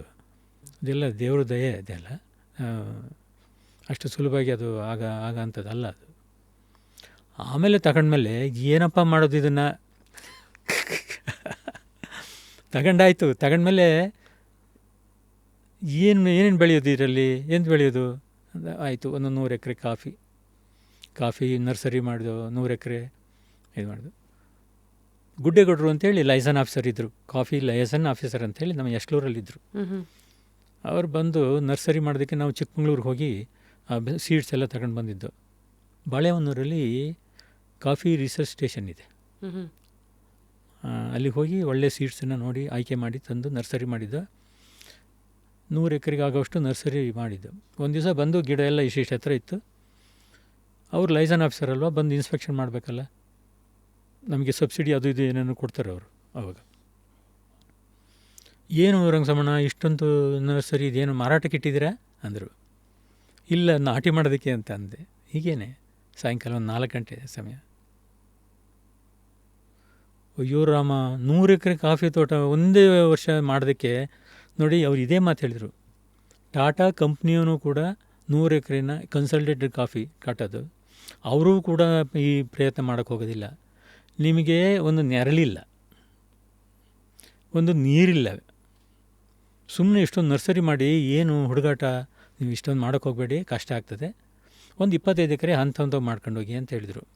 ನಮಗೆ ಆ ಉತ್ಸಾಹ, ಅವೆಲ್ಲ ಬ್ರದರ್ಸ್ ಎಲ್ಲ ಇದು ಮಾಡಿ, ಇಲ್ಲ ನಾವು ಮಾಡೇ ಮಾಡ್ತೀವಿ ಸರ್, ನೋಡೇ ಬಿಡ್ತೀವಿ ಅಂತ ಅಂದು ಮಾಡಿ ಆಯಿತು. ಒಂಥರ ಯುದ್ಧೋಪಾದಿಯಲ್ಲಿ ನಡೆಯದೇ ಇದೆ ಕೆಲಸ. ಈಟ್ಯಾಚಿ ಟಿಪ್ಪರ್ಗಳು ಅವೆಲ್ಲ ಕಾಡಲ್ಲಿ ತೆಗಿಬೇಕಲ್ಲ ಮೇಡಮ್. ಒಂದು ಕಡೆಯಿಂದ ಗುಂಡಿ ತೆಗಿಯೋದಕ್ಕೆ ಜನ, ಲೈನ್ ಹಿಡಿಯೋದಕ್ಕೆ ಒಂದು ಜನ. ಲೈನ್ ಅಂದರೆ ಕರೆಕ್ಟಾಗಿ ರೋಡ್ ಬೇಕು, ಅದಕ್ಕೆ ರಸ್ತೆ ಓಡಾಡೋಕ್ಕೆ ಒಂದೊಂದು ಬ್ಲಾಕಿಗೂ ಒಂದೊಂದು ರೋಡ್ ಬೇಕು. ಆಮೇಲೆ ಲೈನ್ ಅಂದರೆ ಸ್ಟ್ರೈಟಾಗಿರಬೇಕು. ಕಾಫಿ ಎಸ್ಟೇಟ್ ಅಂತಂದರೆ ಗಿಡ ನೆಟ್ಟಿಗೆ ಹೀಗೂ ನೆಟ್ಟಿಗಿರಬೇಕು, ಹೀಗೂ ಸ್ಟ್ರೈಟ್ ಇರಬೇಕು. ಮಧ್ಯದಲ್ಲ ಮೇಲೆ ಕಾಡು ಜಾತಿ ಗಿಡಗಳು ನೆರಳಿಗೆ ಸಿಲ್ವರು ಅಥವಾ ಇನ್ಯಾವುದವ್ರು ನಾಟಿ ಮಾಡಬೇಕಲ್ಲ, ಇದೆಲ್ಲ ಸಿಸ್ಟಮೆಟಿಕ್ಕಾಗಿ ಅದು ನೆಡಬೇಕು. ಅದು ಇಷ್ಟೇ ಉದ್ದ ಆಳ ಗುಂಡಿ ಅಂದರೆ ಅಷ್ಟೇ ಉದ್ದ ಇರಬೇಕು, ಇಷ್ಟಾಗಲ ಅಂದರೆ ಒಂದು ಸೇರು ಗುಂಡಿ ಅಂತಾರೆ, ಅಲ್ಲಿ ನಾಟಿ ಮಾಡಬೇಕು ಅದನ್ನು. ಹಾಗೆ ಮಾಡಿ 100 ಎಕರೆ ನಾಟಿ ಮಾಡಿ ಆಯಿತು. ಎಷ್ಟು ದಿವಸದಲ್ಲಿ? ಒಂದು 2 ತಿಂಗಳು ಟೈಮ್ ತಗೊಂತು. ಯಾವ ಸೀಸನಲ್ಲಿ ಯೂಶಲಿ ನಾಟಿ ಮಾಡೋದು? ಎಲ್ಲ ಜೂನ್ ಜುಲೈನಲ್ಲಿ ನಾಟಿ ಮಾಡೋದು. ಮಳೆ ಬೀಳ್ತಾ ಇರ್ತದೆ, ನಾಟಿ ಮಾಡೋಕ್ಕೂ ಚೆನ್ನಾಗಿರ್ತದೆ. ಅವಾಗೇನೂ ಅನ್ನಿಸ್ಲಿಲ್ಲ, ಚೆನ್ನಾಗಿ ಬಂತು, ಎಲ್ಲ ಚಿಗುರು ಬಂತು. ಖುಷಿ ಆಯಿತು. ಬಿಸಿಲು ಬರೋಕ್ಕೆ ಶುರುವಾಯಿತು ನೋಡಿ. ಆಮೇಲೆ ಎಲ್ಲ ಬಾಡೋಕ್ಕೆ ಶುರುವಾಯಿತು. ಆಮೇಲೆ ಮತ್ತು ಬೆಂಗಳೂರಿಗೆ ಬಂದು ಎಷ್ಟೆಷ್ಟು ಡ್ರಿಪ್ ಇರಿಗೇಷನ್ ಕಂಪ್ನಿ ಇದ್ದೀರಿ ಬನ್ರಪ್ಪ ಅಂತೇಳಿ ಕರೆದೆ. ಒಂದು 10 ಕಂಪ್ನಿ ಕರೆದು, ನಿನಗೆ ಎಷ್ಟು ಕೆಪಾಸಿಟಿ ಇದೆಯೋ ಇಮಿಡಿಯೇಟಾಗಿ ನನಗೆ 15 ದಿವಸದಲ್ಲಿ ನಿಮ್ಗೆ ಒಂದೊಂದು ಬೋರ್ವೆಲ್ ಕೊಡ್ತೀವಿ, ಎಷ್ಟು ಆಗ್ತದೋ ನೀವು ಅಷ್ಟು ಡ್ರಿಪ್ ಇರಿಗೇಷನ್ ಮಾಡಿಬಿಡಪ್ಪ ಅಂತ. ಒಂದು ಕಾಫಿಗೆ ಒಂದು lateral pipe, micro tube, silver ಅಲ್ಲಿ ಪಕ್ಕದಲ್ಲಿ ನೆರಳು ಗಿಡ, ಅದು ಸಿಲ್ವರ್ಗೆ ಒಂದು ಮೈಕ್ರೋ ಟ್ಯೂಬ್, ಅದು ಹಾಕಿ ಸುಮಾರು ಅಷ್ಟಕ್ಕೂ ಮಾಡಿದ್ದು. ಎಲ್ಲ ನಮ್ಮ ತಮ್ಮ ಕೃಷ್ಣಗೌಡ ಎಲ್ಲ ಭಾಳ ಹೋರಾಟ ಮಾಡಿ ಇದು ಮಾಡಿದ್ದು. ಒಂದು ಮಾತು ಹೇಳ್ತಾರಲ್ಲ ಸರ್, ಜೀವನ ಸುಲಭ ಆಗ್ತಾ ಹೋಗಲ್ಲ, ನೀವು ಗಟ್ಟಿ ಆಗ್ತಾ ಹೋಗ್ತೀರ ಅಂತ. ಅಂದರೆ life doesn't get easier, you get stronger ಅಂತ. ಎಲ್ಲೋ ಒಂದು ಕಡೆ ಅದು ನಿಮ್ಮನ್ನು ಹಾಗೆ ರೂಪಿಸ್ಕೊಂಡು ಹೋಯ್ತು. ಹಾಗೆಯೇ ಮಾಡ್ತಾ ಒಂದೊಂದು ಆದಮೇಲೆ ಒಂದೊಂದು ಬೆಳೆ ಹೀಗೆ ಮಾಡ್ತಾ ಹೌದು. ಪ್ಲ್ಯಾಂಟೇಷನ್ಸ್ ಕ್ರಾಪು ಜೊತೆಗೆ ಇದು ಸಿಲ್ವರು, ಹೆಬ್ಬೇವು, ಆಮೇಲೆ ಶ್ರೀಗಂಧ, ಇದನ್ನೆಲ್ಲ ಮಾಡಿ ಆಮೇಲೆ ನಮ್ಮದು ಬೇರೆ ಬೇರೆ ಕಡೆ ಜಮೀನು ಇದ್ದದನ್ನು ಅದ್ಲು ಬದಲು ಮಾಡ್ಕೊಂಡು ಈ ಎಸ್ಟೇಟ್ ಪಕ್ಕನೇ ಸ್ವಲ್ಪ ಜಾಸ್ತಿ ವಿಸ್ತಾರ ಮಾಡ್ಕೊಂಡು ಅಲ್ಲೊಂದು 500 ಎಕರ್ಸ್ ಆ ಜಾಗದಲ್ಲಿ ಮಾಡಿದ್ವು, ಒಂದೇ ಜಾಗದಲ್ಲಿ. ಸೊ ಕೇಳೋಕ್ಕೇನೋ 500 ಎಕರೆನಾ ಅಂತ ಹಿಂಗೆ ಹುಬ್ಬೇರಿಸ್ತೀವಿ, ಬಟ್ ನಿಮ್ಮ ಥರದ ಲೆವೆಲಲ್ಲಿರೋರ ಕಷ್ಟಗಳೇನು ಸರ್, ರೈತರ ಕಷ್ಟಗಳು? ಏನಂದರೆ ಪ್ಲ್ಯಾನ್ ಮಾಡ್ಕೊಳ್ಬೇಕು. ಪ್ಲ್ಯಾನಿಂಗ್ ಇಲ್ಲದೆ ಇದ್ದರೆ ಯಾವುದೂ ಆಗೋದಿಲ್ಲ. ಪ್ಲ್ಯಾನಿಂಗ್ ಅಂದರೆ ನನ್ನ ಹಣ ಎಷ್ಟಿದೆ, ಏನು ಕ್ರಾಪ್ ಮಾಡಬೇಕು, ಫ್ಯೂಚರಲ್ಲಿ ಯಾವುದು ಒಳ್ಳೆಯದು, ಪ್ಲ್ಯಾಂಟೇಷನ್ಸ್ ಕ್ರಾಪ್ ಮಾಡಬೇಕು, ಈ ಹಾರ್ಟಿಕಲ್ಚರ್ ಕ್ರಾಪ್ ಮಾಡಬೇಕು ಅಥವಾ ಅಗ್ರಿಕಲ್ಚರ್ ಕ್ರಾಪ್ ಮಾಡಬೇಕು, ಆಮೇಲೆ ನೀರು ನಮ್ಮ ಹತ್ರ ಎಷ್ಟಿದೆ, ನೀರು ನಿರ್ವಹಣೆ ಹೇಗಿದೆ, ಪೈಪ್ಲೈನು ಇದೆಯಾ, ಬಾವಿ ಇದೆಯಾ, ಕೆರೆ ಇದೆಯಾ, ಅದೆಲ್ಲ ಪ್ಲ್ಯಾನ್ ಮಾಡ್ಕೊಂಡು ನೋಡಿ. ಅಗ್ರಿಕಲ್ಚರ್ಗೆ ನೀರೇ ಜೀವಾಳ. ನಮ್ಮ ದೇಹದಲ್ಲಿ ಬ್ಲಡ್ ಹೇಗೋ ಹಾಗೆಯೇ ನೀರು ಅದೇ ಥರ. ನೀರು ಭಾಳ ಮುಖ್ಯ ಯಾವುದೇ ಇದಕ್ಕೂ. ನೀರೊಂದಿದ್ದರೆ ಒಂದು ಶಕ್ತಿ ಅದಕ್ಕೆ ಅಗ್ರಿಕಲ್ಚರಲ್ಲಿ. ಅದನ್ನೆಲ್ಲ ನೋಡ್ಕೊಂಡು ನಾವು ಪ್ಲ್ಯಾನ್ ಮಾಡ್ಕೊಂಡು, ನಮ್ಮ ಬಡ್ಜೆಟ್ಟು ನೋಡ್ಕೊಂಡು, ನಮ್ಮ ಬ್ಯಾಂಕು ಯಾವ ಥರ ಇದೆ ಅದನ್ನು ನೋಡ್ಕೊಂಡು ಆಮೇಲೆ ಜೊತೆಗೆ ಯಾರ್ಯಾರು ನಮ್ಮ ವಿದ್ಯಾಭ್ಯಾಸದಲ್ಲಿ ನಮ್ಮ ಮಕ್ಕಳೇ ಇರಬೇಕು, ನಮ್ಮ ತಮ್ಮದಿರೇ ಇರಬೇಕು, ಅವ್ರನ್ನೂ ಜೊತೆಯಲ್ಲಿ ಅವ್ರನ್ನ ಮಾಡಿಸ್ಕೊಂಡು ಹೋಗ್ಬೇಕಲ್ಲ. ಬರೀ ಎಲ್ಲರನ್ನೂ ಅಗ್ರಿಕಲ್ಚರ್ಗೆ ನಾವು ತೊಡಸ್ಕೊಳ್ಳೋಕ್ಕಾಗೋದಿಲ್ವಲ್ಲ. ಎಲ್ಲ ಕಡೆಗೂ ವಿದ್ಯಾಭ್ಯಾಸದ ಕಡೆನೂ ಇರಬೇಕು, ಎಲ್ಲ ಕಡೆನೂ ಒಂದು ಕಾಲಿಟ್ಟಿರಬೇಕು. ಇಟ್ಟಿರಬೇಕು. ಆಮೇಲೆ ಹೀಗೆ ಮಾಡ್ತಾ ಮಾಡ್ತಾ ವೆನಿಲಾ ಬೆಳಿಬೇಕು ಅಂತ ಆಯಿತು. ವೆನಿಲಾ ಐಸ್ ಕ್ರೀಮ್ ವೆನಿಲಾ ಇದೆಯಲ್ಲ, ಅದ್ರದ್ದೊಂದು ಬೀನ್ಸ್ ಬರ್ತದೆ. ಹಾಂ, ಆ ಬೀನ್ಸನ್ನು ಬೆಳೆಯೋದಕ್ಕೆ ಯಾರೋ ಬಂದರು, ನಮ್ಮ ಒಂದು ಕಂಪ್ನಿಯವ್ರು ಬಂದು ಹೇಳಿದರು. ಇಲ್ಲಿ ಫಲದಾ ಕಂಪ್ನಿ ಅಂತ ಅವರು ಬೆಂಗಳೂರಿಂದ ಬಂದರು. ರಂಗಸ್ವಾಮಿಯವರೇ, ವೆನಿಲಾ ನೀವು ಬೆಳೀರಿ, ಬೆಳೆದ್ರೆ ಆರ್ಗ್ಯಾನಿಕ್ ವೆನಿಲಾ ಬೆಳೀರಿ ಅಂದರು. ಆರ್ಗ್ಯಾನಿಕ್ ವೆನಿಲಾ ಅದೇನಕ್ಕೆ? ಆರ್ಗ್ಯಾನಿಕ್ ವೆನಿಲಾ ಮಾಡಿದರೆ ನಿಮಗೆ ಹೊರದೇಶದಲ್ಲಿ 1ಕ್ಕೆ 4ರಷ್ಟು ದುಡ್ಡು ಸಿಗ್ತದೆ ಅಂತ ಹೇಳಿದರು. 1:4 ಅಂದರೆ 1:4. ಇಲ್ಲಿ ಎಷ್ಟು ಸಿಗುತ್ತೆ, ಅಲ್ಲೆಷ್ಟು ಸಿಗುತ್ತೆ ಯೂಶಲಿ ವೆನಿಲಾ ಅಲ್ಲ? ಅವಾಗೆಲ್ಲ 30,000 ರೂಪಾಯಿ ಸಿಗೋದು kg. ಅವ್ರು ಹೇಳಿದ ಟೈಮಲ್ಲಿ 30,000 ರೂಪೀಸ್ 1 kg ಆವಾಗ ಇತ್ತು. ಈಗ ವ್ಯತ್ಯಾಸ ಆಗಿರ್ಬೋದೇನೋ. ಅಂದರೆ ಈಗ ಜಾಸ್ತಿ ಆಗಿದೆ, ಕಮ್ಮಿ ಆಗಿದೆ ಸರ್? ಈಗ ಅದೇ ರೇಂಜಲ್ಲಿ ಇರ್ಬೋದೇನೋ. ಬಟ್ ಅವಾಗೀಗ ದೊಡ್ಡ ಅಮೌಂಟಾ? ಅವಾಗ ಅದು ದೊಡ್ಡ ಅಮೌಂಟ್ ಅಲ್ವಾ, 2003ನೇ ಇಸ್ವಿನಲ್ಲಿ 1 kg ಅಂದರೆ ಅದಕ್ಕೆ ಏನು ಮಾಡಿದೆವು, ನಮ್ಮದು ತೋಟ ಅಡಿಕೆ ತೋಟ ಅಲ್ವ ನಮ್ಮದೆಲ್ಲ, ಆ ಕಡೆ ಹೆಚ್ಚಿಗೆ ಅಡಿಕೆ ತೋಟ, ತೆಂಗು, ಈ ಥರ ಕಾಫಿ ಆ ಥರ ಇದೆ. ಅಡಿಕೆ ತೋಟದಲ್ಲಿ ಇದು ಒಳ್ಳೆ ಕ್ರೀಪರ್. ಇದು ಅಡಿಕೆ ತೋಟಕ್ಕೆ ಹಬ್ಸೋದು. ಬೇರೆ ಇನ್ಯಾವುದು ಚಪ್ರ ಬೇಡ, ಪಾಲಿ ಹೌಸ್ ಬೇಡ, ಏನು ಬೇಡ. ಇದೇ ಶೇಡು ಆಗೋದು.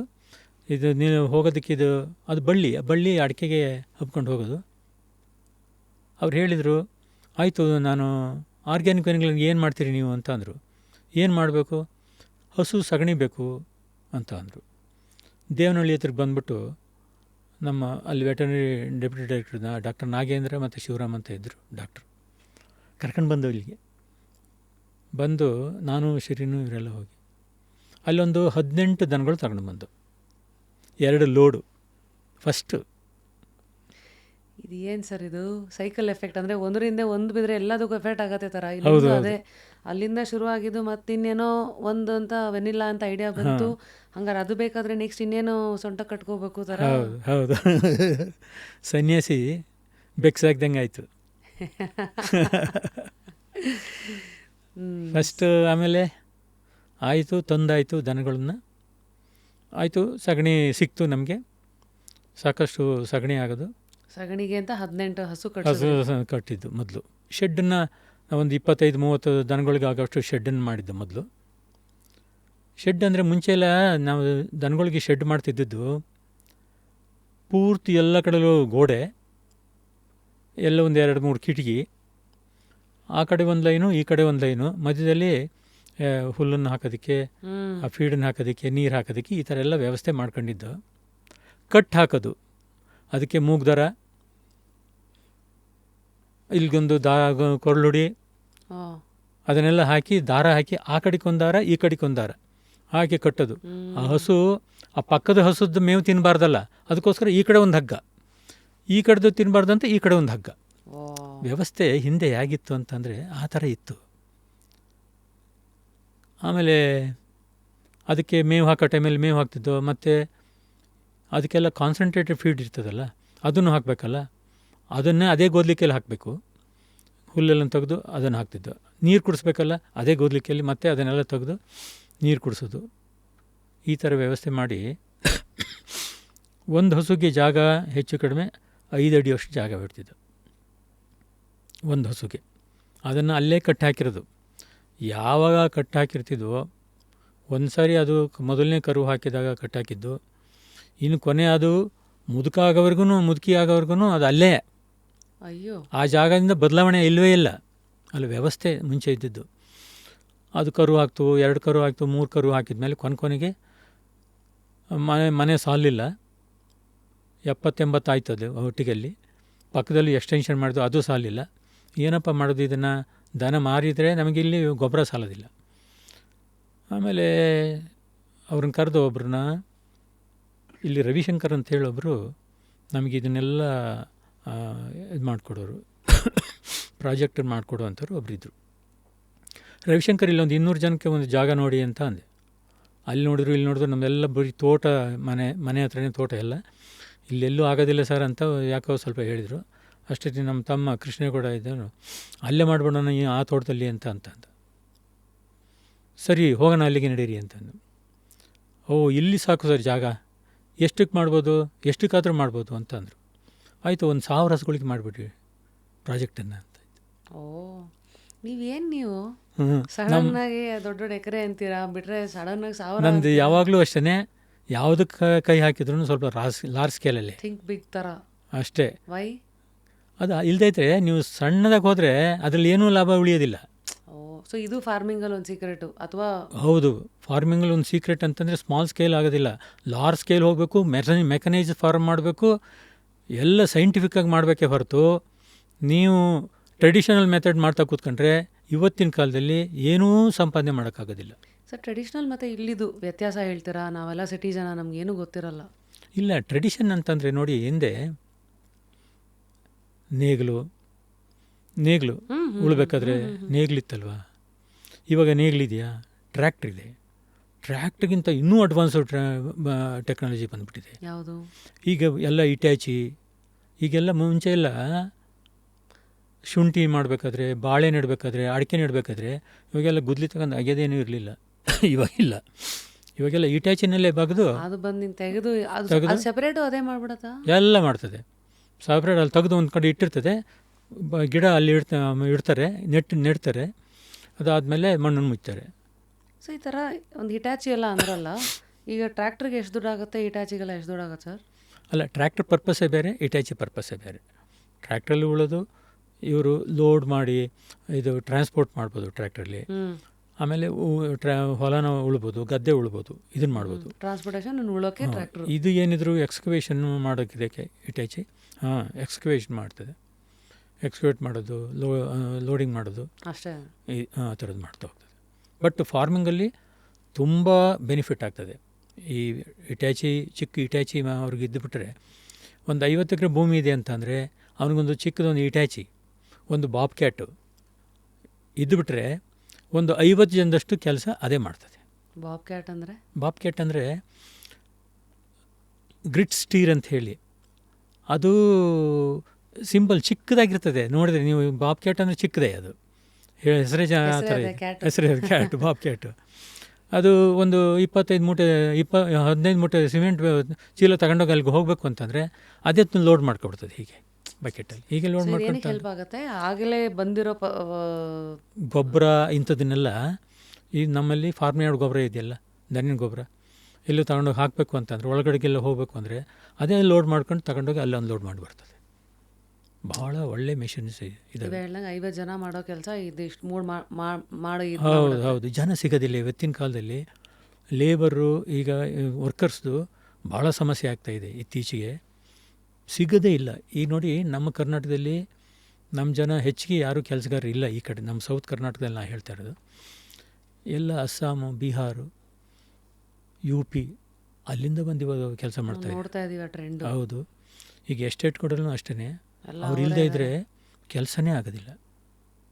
ಅವ್ರು ಇಲ್ಲದೇ ಇದ್ದರೆ ಇವತ್ತು ಯಾವ ಕೆಲಸನೂ, ಅವರು ಯಾವುದೋ ಒಂದು ಹಬ್ಬದ ಟೈಮಲ್ಲಿ ಎಲ್ಲ ಹೋಗ್ಬಿಡ್ತಾರೆ, ನಮ್ಮ ಕೆಲಸ ಆವಾಗಲೇ ಸ್ಟ್ಯಾಗ್ನೆಂಟ್ ಆಗಿಬಿಡ್ತದೆ. ಹಾಗೆ ಫಾರ್ಮಿಂಗ್ ಅಂತಂದರೆ ಆ ಲೇಬರ್ ಮ್ಯಾನೇಜ್ಮೆಂಟು ಅವನಿಗೆ ಗೊತ್ತಿರಬೇಕು. ಲೇಬರ್ ಮ್ಯಾನೇಜ್ಮೆಂಟ್ ಸ್ಕಿಲ್ಲು ಅದು ಗೊತ್ತಿರಬೇಕು ಅವರಿಗೆ. ಯಾರನ್ನು ಯಾವ ಟೈಮಲ್ಲಿ, ಯಾವ್ಯಾವ ದೇಶದವ್ರನ್ನ, ಯಾವ್ಯಾವ ರಾಜ್ಯದವ್ರನ್ನ ಕರ್ಕೊಂಡು ಬರಬೇಕು. ಈ ರಾಜ್ಯದವ್ರಿಗೆ ಅಲ್ಲೇದೋ ಎಲೆಕ್ಷನ್ ನಡೀತಾ ಇದೆ, ಇನ್ನೊಂದು ರಾಜ್ಯದವ್ರು ಇರ್ತಾರಲ್ಲ, ಆ ರಾಜ್ಯದವ್ರನ್ನ ಕರ್ಕೊಂಡು ಬಂದು ಕೆಲಸ ಮಾಡಿಸ್ಬೇಕು. ಹೆಚ್ಚಿಗೆ ನಮ್ಮಲ್ಲಿ ಈಗ ಒಂದು 150 ಜನ ಕೆಲಸ ಮಾಡ್ತಾಯಿದ್ದಾರೆ. 150 ಜನ. ಸೊ ಇವರೆಲ್ಲರಿಗೂ ಇವ್ರಿಗೆಲ್ಲ ಸಂಬಳಗಳು ಹಂಗಿರತ್ತಾ, ದಿನ ಕೂಲಿ ಇರತ್ತಾ? ಕೆಲವರು ವೀಕ್ಲಿ ಒನ್ಸ್ ಇರ್ತದೆ, ದಿನ ಕೂಲಿ ಯಾರೂ ಇಲ್ಲ. ಕೆಲವರಿಗೆ ಮಂತ್ಲಿ ಇರ್ತದೆ. ಅಲ್ಲಲ್ಲೇ ಮ್ಯಾನೇಜರ್ಸ್ ಇರ್ತಾರೆ, ಸೂಪರ್ವೈಸರ್ ಇರ್ತಾರೆ, ಅದೆಲ್ಲ ನೋಡ್ಕೊಳ್ಳೋದಕ್ಕೆ ಬೇರೆ ಬೇರೆ ವ್ಯವಸ್ಥೆ ಇದೆ. ನಾವೆಲ್ಲ ಹೋಗಿ ಅಲ್ಲೆಲ್ಲ ಹೋಗಿ ಪ್ರತಿ ಗಂಟೆಗೂ ನಿಂತ್ಕೊಳ್ಳೋಕ್ಕಾಗೋದಿಲ್ಲ. ನಮಗೇನಾದರೂ ರಿಪೋರ್ಟ್ ಮಾಡ್ತಾರೆ ಮೊಬೈಲಲ್ಲಿ, ಅವ್ರದ್ದು ವಾಟ್ಸಪ್ಪಲ್ಲಿ ಏನೇನು ನಡೀತಾಯಿದೆ ಅಂತ ವಿಡಿಯೋ ಕಳಿಸ್ತಾ ಇರ್ತಾರೆ. ಆ ಒಂದು ಟೆಕ್ನಾಲಜಿ ಎಲ್ಲ ಬಂದಿರೋದ್ರಿಂದ ಫಾರ್ಮ್ ಮ್ಯಾನೇಜ್ ಮಾಡೋದು ಭಾಳ ಸುಲಭ. ಇವನ್ನೆಲ್ಲ ಎಕ್ಸ್ಟ್ರಾ ಫೆಸಿಲಿಟೀಸ್ ಅಂತೆಲ್ಲ ಕೇಳ್ತಾರೆ, ಯಾಕೆಂದರೆ ಇವತ್ತು ಅವರಿಗೆಲ್ಲ ಅವ್ರಿಗೆ ಕ್ವಾರ್ಟರ್ಸ್ ಮಾಡಿಕೊಡ್ಲೇಬೇಕು. ದೂರದಿಂದ ಬಂದಿರ್ತಾರಲ್ಲ, ನೀರಿನ ಸೌಕರ್ಯ ಕೊಡಬೇಕು, ಅವರಿಗೆ ಸೌದೆ ಎಲ್ಲ ಕೊಡಬೇಕು. ಅವೆಲ್ಲ ಅವರಿಗೆ ಹೋಗಿ ಬರೋದಕ್ಕೆ ವೆಹಿಕಲ್ ವ್ಯವಸ್ಥೆ ಮಾಡಬೇಕು. ನಾವು ಅವರಿಗೆ ಮಾಡಿಕೊಟ್ಟಿದ್ದು ಕ್ವಾರ್ಟರ್ಸನ್ನು. ಅಲ್ಲಿಂದ ತೋಟಕ್ಕೆ ಎಷ್ಟು ದೂರ ಆಗ್ತದೋ ಈ ವ್ಯಾನಲ್ಲೆಲ್ಲ ಕರ್ಕೊಂಡು ಹೋಗ್ತಾರಲ್ಲ ಹೌದು. ಆಳುಗಳನ್ನ. ಆ ಥರ ಮಾಡಲೇಬೇಕು. ಅವರಿಗೆಲ್ಲ ಅಲ್ಲಲ್ಲಿ ಆಯಾ ತೋಟದಲ್ಲೇ ನಾವು ಒಂದು 25 ಮನೆ 50 ಮನೆ ಹೀಗೆ ಆಯಾ ತೋಟದಲ್ಲಿ ಕಟ್ಕೊಳ್ತೀರಾ? ಅಲ್ಲೇ ಅವರು ಕ್ಯಾಂಪ್ ಹಾಕಿರ್ತಾರೆ. ನೈಸ್. ಇದೊಂದು ಅಗ್ರಿಕಲ್ಚರ್ ಒಂದು ಇಂಡಸ್ಟ್ರಿ ನಾವು ತಿಳ್ಕೊಂಡಿರೋದು. ಅಗ್ರಿಕಲ್ಚರ್ ಒಂದು ಉದ್ಯಮ ಅಂತ ನಾವು ತಿಳ್ಕೊಂಡು ನಾವು ಮಾಡ್ತಾಯಿದ್ದೀವಿ. ಸೊ ಈ ಅಗ್ರಿಕಲ್ಚರ್ನ ಉದ್ಯಮ ಅಂತ ಇದಕ್ಕೆ ಪೂರಕ ಅನ್ನೋ ಹಾಗೆ ಈಗ ನಿಮ್ಮ ಮುಂದಿನ ನಡೆ ಬಂದು ಹಸುಗಳ ಜೊತೆಗೆ ಒಂದು ಕ್ರಾಂತಿನ ಶುರು ಮಾಡಿದ್ದೀರಾ. ನಿಮ್ಮದು ಒಂದು ಫಾರ್ಮ್ ಅಂತ ಅದನ್ನು ವಿಡಿಯೋನ ನೋಡಿದೆ, ಭಾಳ ಡಿಫ್ರೆಂಟ್ ಆಗಿದೆ. ಹಸುಗಳನ್ನು ಯಾವುದನ್ನು ಕಟ್ ಹಾಕಿಲ್ಲ, ಯಾವುದನ್ನು ಫೋರ್ಸ್ ಮಾಡಿ ಹಾಲು ಕರಿಯಲ್ಲ, ಹ್ಯೂಮನ್ ಟಚ್ಚೇ ಇಲ್ಲ. ಸೊ ಈ ಎಲ್ಲ ಒಂದು ದಾರಿಗೆ ಗಾಳಿ ಬೀಸಿದ್ದು ಅದರ ಶುರು ಅರ್ಥ ಆಯಿತು. ಆ ವೆನಿಲ್ಲ ಬೆಳಿಬೇಕಾಗಿತ್ತು, ಅದಕ್ಕೆ ನಿಮಗೆ ಗೊಬ್ಬರ ಬೇಕಾಗಿತ್ತು, ಸಗಣಿ ಬೇಕಾಗಿತ್ತು, ಹಂಗೆ ಶುರುವಾಗಿದ್ದು ಮತ್ತೆ ಇನ್ನು ಹೆಚ್ಚಾಯಿತು. ಸೊ ಈ ಉದ್ಯಮ ಅನ್ನೋದು ಹಿಂಗೆ ನಾವು ಒಂದು ಇನ್ನೊಂದು ಅಂತ ಹಂಗಂಗೆ ಕರ್ಕೊಂಡು ಹೋಗ್ತಾ ಇರತ್ತೆ, ಜೊತೆಗೆ ಹೋಗ್ತಾ ಇರಬೇಕಾ? ಅಲ್ಲೂ ಲೆಕ್ಕಾಚಾರ ಬರುತ್ತಾ? ಇದು ನಮಗೆ ಬೇಕಾ, ಇದು ಬೇಡ ಬಿಡು, ಇದು ಇನ್ನೊಂದು ಸತಿ ನೋಡ್ಕೊಂಡ್ರಾಯ್ತು, ಈ ಥರ ಅದು ಬರಲ್ವಾ? ಪ್ರಶ್ನೆನೇ ಇಲ್ಲ. ಯಾವಾಗ ನಾವು ಈ 100 ದನ ಆಯ್ತಲ್ಲ, ಅಲ್ಲಿ ತುಂಬ ಇಕ್ಕಟ್ಟು ಒಂದೇ ಮನೆಯಲ್ಲಿ ಆ ದನಗಳಿಗೆಲ್ಲ ಸರಿಯಾಗಿ ಗಾಳಿ ಇಲ್ಲ, ಬೆಳಕಿಲ್ಲ, ಆಮೇಲೆ ಅದು ಓಡಾಡೋಕ್ಕೂ ಆಗೋದಿಲ್ಲ. ಒಂದು ರೀತಿ ಜೈಲು ಪ್ರಾಣಿಗಳಿಗೆ. ಯಾವುದು ಮುಂಚೆ ಇದ್ದ ವ್ಯವಸ್ಥೆ ನಾನು ಹೇಳ್ತಾ ಇರೋದು. ಇದೆಲ್ಲ ನೋಡಿ ಇದಕ್ಕೆ ಏನು ಮಾಡೋದು? ಎಲ್ಲಿ ಒಳ್ಳೆ ಇಡೀ ಪ್ರಪಂಚದಲ್ಲಿ ಯಾವ ದೇಶದಲ್ಲಿ ಡೈರಿ ಸಿಸ್ಟಮನ್ನು ಯಾರು ಚೆನ್ನಾಗಿ ಮಾಡ್ತಾಯಿದ್ದಾರೆ ಅಂಥೇಳಿ ನೋಡಿದಾಗ ಇಸ್ರೇಲು, ಇಟಲಿ ಇಂಥ ದೇಶ ಅಂತಂದರು. ಅಲ್ಲಿ ನನ್ನ ತಮ್ಮ ಹೋದ. ಅಲ್ಲಿಗೆ ಹೋಗಿ ಅಲ್ಲಿ ನೋಡ್ಕೊಂಡು ಬಂದು ಅವರನ್ನೇ ಕರ್ಕೊಂಡು ಬಂದು ಟಿಪಿಕಲ್ ಅಲ್ಲೇನು ಶೆಡ್ಡು ಅದು ಎಲ್ಲ ಅಲ್ಲಿ ಮಾಡಿದಾರೋ ಸೇಮ್ ಅದೇ ಥರ ಮಾಡಿ ಅಲ್ಲಿ ನಮ್ಮದು ಸ್ವಲ್ಪ ಆಲ್ಟ್ರೇಷನ್ ಮಾಡ್ಕೊಂಡಿದ್ವಿ ಇಲ್ಲಿ ವಾತಾವರಣಕ್ಕೆ ತಕ್ಕನಾಗಿ. ಅಲ್ಲಿ ಹೇಗಿರುತ್ತೆ ಸರ್ ನಿಮ್ಮದು? ಅಲ್ಲಿಂದ ಕಲ್ತಿದ್ದೇನು? ಭಾಳಷ್ಟು ಕಲ್ತಿದ್ದೀವಿ. ನಮ್ಮ ಕಲ್ತಿರೋದಕ್ಕೆ ನಾವೇ ಮುಂಚೆ ಮಾಡ್ತಾಯಿದ್ದೀವಿ, ಆದರೆ ಇಂಪ್ಲಿಮೆಂಟ್ ಮಾಡೋಕ್ಕಾಗ್ತಾಯಿರಲಿಲ್ಲ ನಮಗೆ. ನೋಡಿ ಅಲ್ಲಿ ಶೆಡ್ ಹೇಗಿರ್ತದೆ ಅಂದರೆ 32 ಅಡಿ ಹೈಟ್ ಇರ್ತದೆ. 32 ಅಡಿ ನನಗೆ ಅಷ್ಟು ಹೈಟ್ ಇದ್ರೇ ಅದಕ್ಕೆ ಗಾಳಿ, ಬೆಳಕು, ಆ ವೆಂಟಿಲೇಷನ್ಸು ಇದೆಲ್ಲ ಚೆನ್ನಾಗಿ ಬರುವಂಥದ್ದು. ತುಂಬ ತಗ್ಗಾಗಿದ್ದರೆ ಬಿಸಿಲಲ್ಲಿ ಹೀಟು ದನಗಳಿಗೆ ಹೊಡಿತದೆ. ಆಗೇನಾಗತ್ತೆ? ಆಗ ಫ್ಯಾನ್ ಹಾಕ್ತೀವಿ, ಮೇಲಿಂದ ಬಂದು ಹೀಟು ದೊಡ್ಡ ಫ್ಯಾನ್ ಹಾಕ್ತೀವಿ ಅಲ್ಲಲ್ಲಿ. ಹಸುವು ಫ್ಯಾನ್ ಹಾಕ್ತೀರಾ? ಫ್ಯಾನ್ ಇಲ್ಲದೆ ಆಗೋದಿಲ್ಲ. ಆ ಫ್ಯಾನು ಅದು ಬೇಕೇ ಬೇಕು, ಅದಕ್ಕೆ ಟೆಂಪ್ರೇಚರ್ ಜಾಸ್ತಿ ಆಗಬಾರ್ದು. ನೋಡಿ ನಾವು ಸಾಕಿರೋದೆಲ್ಲ ಆದಾಯ ತರೋದಕ್ಕೋಸ್ಕರ ತಾನೇ ಇದನ್ನೆಲ್ಲ ನಾವು ಮಾಡ್ತಾಯಿರೋದು. ಅವು ಒಂದು ಸಾರಿನೂ ಕೊಂಕಬಾರ್ದು, ಏನೂ ಅದು ಬೇಜಾರಾಗಬಾರ್ದು. ಬೇಜಾರಾದರೆ ಒಳ್ಳೆ ಹಾಲನ್ನು ಕೊಡೋದಿಲ್ಲ. ಹ್ಯಾಪಿ ಮಿಲ್ಕು ಯಾವಾಗ ಹ್ಯಾಪಿ ಮಿಲ್ಕ್ ಅಂತಂದರೆ ಹ್ಯಾಪಿ ಕೌ ಆದಾಗ ಹ್ಯಾಪಿ ಮಿಲ್ಕ್ ನಮಗೆ ಬರ್ತದೆ. ಇದು ಫಸ್ಟ್ ಟೈಮ್ ಕೇಳ್ತಾ ಇರೋದು. ನಮಗೆಲ್ಲ ಪ್ಯಾಕೆಟು ಅಥವಾ ಬ್ರ್ಯಾಂಡು ಇದು ಸ್ಕಿಮ್ಡಾ ಇಷ್ಟು ಫ್ಯಾಟ್ ಇದೆಯಾ ಇಷ್ಟೇ ಲೆಕ್ಕಾಚಾರದಲ್ಲಿ ಇರ್ತೀವಿ, 1 ಲೀಟ್ರಿಗೆ ಎಷ್ಟು ದುಡ್ಡು ಬಿಟ್ಟರೆ ಈ happy cow happy milk concept ಎಲ್ಲ ಕಣ್ಣಿಗೆ ಕಾಣದೇ ಇರೋದು. ಫ್ರೀಡಮ್ ಇರಬೇಕು ಹಸುಗೆ. ನಾವು ಫ್ರೀಡಮ್ ಕೊಡದೇ ಇದ್ದರೆ ಅದು ಹಾಲು ಅಷ್ಟು ಕೊಡೋದಿಲ್ಲ. ಸ್ಟ್ರೆಸ್ಸಲ್ಲಿದ್ದರೆ ಆ ಸ್ಟ್ರೆಸ್ಸು ಒಂದು ಒಂದು ಒಂದು ಹಾರ್ಮೋನ್ ಇದೆ, ಸ್ಟ್ರೆಸ್ ಹಾರ್ಮೋನ್ ರಿಲೀಸ್ ಆಗಿಬಿಡ್ತದೆ ಅದರಲ್ಲಿ. ಏನಾದ್ರ ಹೆಸರು? ಸ್ಟ್ರೆಸ್ ಹಾರ್ಮೋನ್ ಅಂತಲೇ. ಆ ಹಾರ್ಮೋನ್ ರಿಲೀಸ್ ಆದರೆ ಆ ಹಾಲನ್ನು ನೀವು ಕುಡಿದ್ರೆ ನೀವು ಅದೇ ಸ್ಟ್ರೆಸ್ಸಲ್ಲೇ ಇರ್ತೀರಿ, ಇಷ್ಟು ಫ್ರೀಯಾಗಿ ಇರೋಕ್ಕಾಗೋದಿಲ್ಲ. ಸೊ ಇದೆಲ್ಲ ನೀವು ಅಲ್ಲಿಗೆ ಹೋದಾಗ ನಿಮ್ಗೆ ಅದು ಎಲ್ಲ ಅಲ್ಲಿ ನೋಡಿ ಅದನ್ನು ಮಾಡಿ. ಈಗೇನಿಲ್ಲ, ನಮ್ದು ಹೇಗಿದೆ ಶೆಡ್ಡು ಅಂತಂದರೆ ನಾ ಹೇಳಿದ್ನಲ್ಲ 32 ಅಡಿ ಹೈಟು, 500 ಅಡಿ ಉದ್ದ, 150 ಅಡಿ ಅಗಲ ಒಂದು ಶೆಡ್ಡು. ಇಂಥದ್ದು 4-5 ಶೆಡ್ ಇದ್ದಾವೆ. ಸುಮಾರು 10 ಎಕರೆಯಲ್ಲಿ ನಾವು ಮಾಡಿರೋದು ಇದು ಶೆಡ್ಡನ್ನು. ಅಲ್ಲಿ ನಮ್ಮ ಇನ್ವೆಸ್ಟ್ಮೆಂಟೇ ಯಾವತ್ತು 100 ಕೋಟಿ ಆಗಿದೆ. Wake up to fresh ideas. Repose. So firstly ನಿಮ್ಮ ಈ ಫಾರ್ಮಲ್ಲಿ ಏನೇನಿದೆ ಈಗ ನಾನು ಆ ವಿಡಿಯೋನಲ್ಲಿ ನೋಡಿದಾಗ ಯಾರೂ ಕೈನಲ್ಲಿ ಹಾಲು ಕರಿಯೋದೇ ಇಲ್ಲ. ಅದಕ್ಕೊಂದು ಮಷೀನ್ ಇದೆ, ಅದಾಗದೆ ಅಲ್ಲಿ ಹೋಗಿ ನಿಂತ್ಕೊಳ್ಳುತ್ತೆ. ಆಮೇಲೆ ಅದು ಒಂದು 7 ನಿಮಿಷದಲ್ಲಿ ಎಷ್ಟು 15ರಿಂದ 20 ಲೀಟ್ರ್ ಹಾಲು ಕರಿತಾ 48 ಇದ್ದೀರಾ? ಹಸು ಹಾಂ ಹಾಂ 48 ಹಸು ಹಾಂ 7 ನಿಮಿಷದಲ್ಲಿ ಹಾಲು ಕರೆದಾಗ್ತದೆ. 48 ಹಸುದು 15 ಲೀಟ್ರ್ ಆವ್ರೇಜ್ ಹಾಲನ್ನು 7 ನಿಮಿಷದಲ್ಲಿ 7 ತೆಗೆದಿದ್ದೀರಾ? ನಿಮಿಷದಲ್ಲಿ ಕರಿಲೇಬೇಕು ಅಷ್ಟನ್ನು. ಏನಕ್ಕೆ? ಲೇಟ್ ಆದರೆ ಹಾಲು ಅಷ್ಟು ಉತ್ಪತ್ತಿ ಆಗೋದಿಲ್ಲ, ಸೊರು ಎಳ್ಕೊಂಬಿಡ್ತದೆ. ಎಷ್ಟು ಸ್ಪೀಡಾಗಿ ಆ ಪಲ್ಸ್ ರೇಟ್ ಅಂತಾರೆ ಅದಕ್ಕೆ, ಪಲ್ಸ್ ಆಗ್ತದೋ ಅಷ್ಟು ಬೇಗ ಹಾಲು ಅದನ್ನು ಬಿಟ್ಬಿಡ್ತದೆ. ಇಲ್ಲದೇ ಇದ್ದರೆ ನಿಧಾನಕ್ಕೆ ಹಿಂಗೆ ಕರಿತಾ ಇದ್ದರೆ ಹಾಲನ್ನು ಕೈಲಿ ಅದು ಬಿಡೋದಿಲ್ಲ, ಅದು ಗಟ್ಟಿಯಾಗಿ ಹಿಡ್ಕೊಂಬಿಡ್ತದೆ ಅಲ್ಲಿ.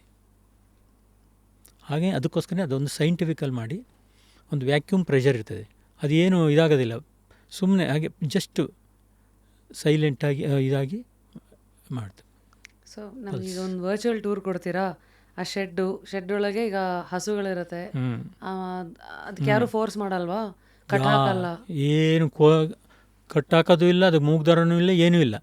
ಅಂದರೆ ಏನು ಮಾಡ್ತೀವಿ ಅಂತಂದರೆ ಯಾವ್ಯಾವ ಹಸುನ ಯಾವ್ಯಾವ ಕಡೆ ಬಿಡಬೇಕು ಅನ್ನೋದನ್ನು ಅದಕ್ಕೊಂದು ಮಾಡಿರ್ತೀವಿ, ಹಂಗಂದ್ರೆ ಒಂದು ಬ್ಯಾರಿಕೇಡ್. ಅದಕ್ಕೆ ಚಿಕ್ಕ ಹಸುನ ದೊಡ್ಡ ಹಸು ಜೊತೆ ಬಿಟ್ಟರೆ ಮೇವು ಕೊಡುವಾಗ ಅದು ಇದು ಕುಸ್ತಿ ಆಡೋದಿಲ್ಲ, ಸಿಗೋದೇ ಇಲ್ಲ ಚಿಕ್ಕದಕ್ಕೆ.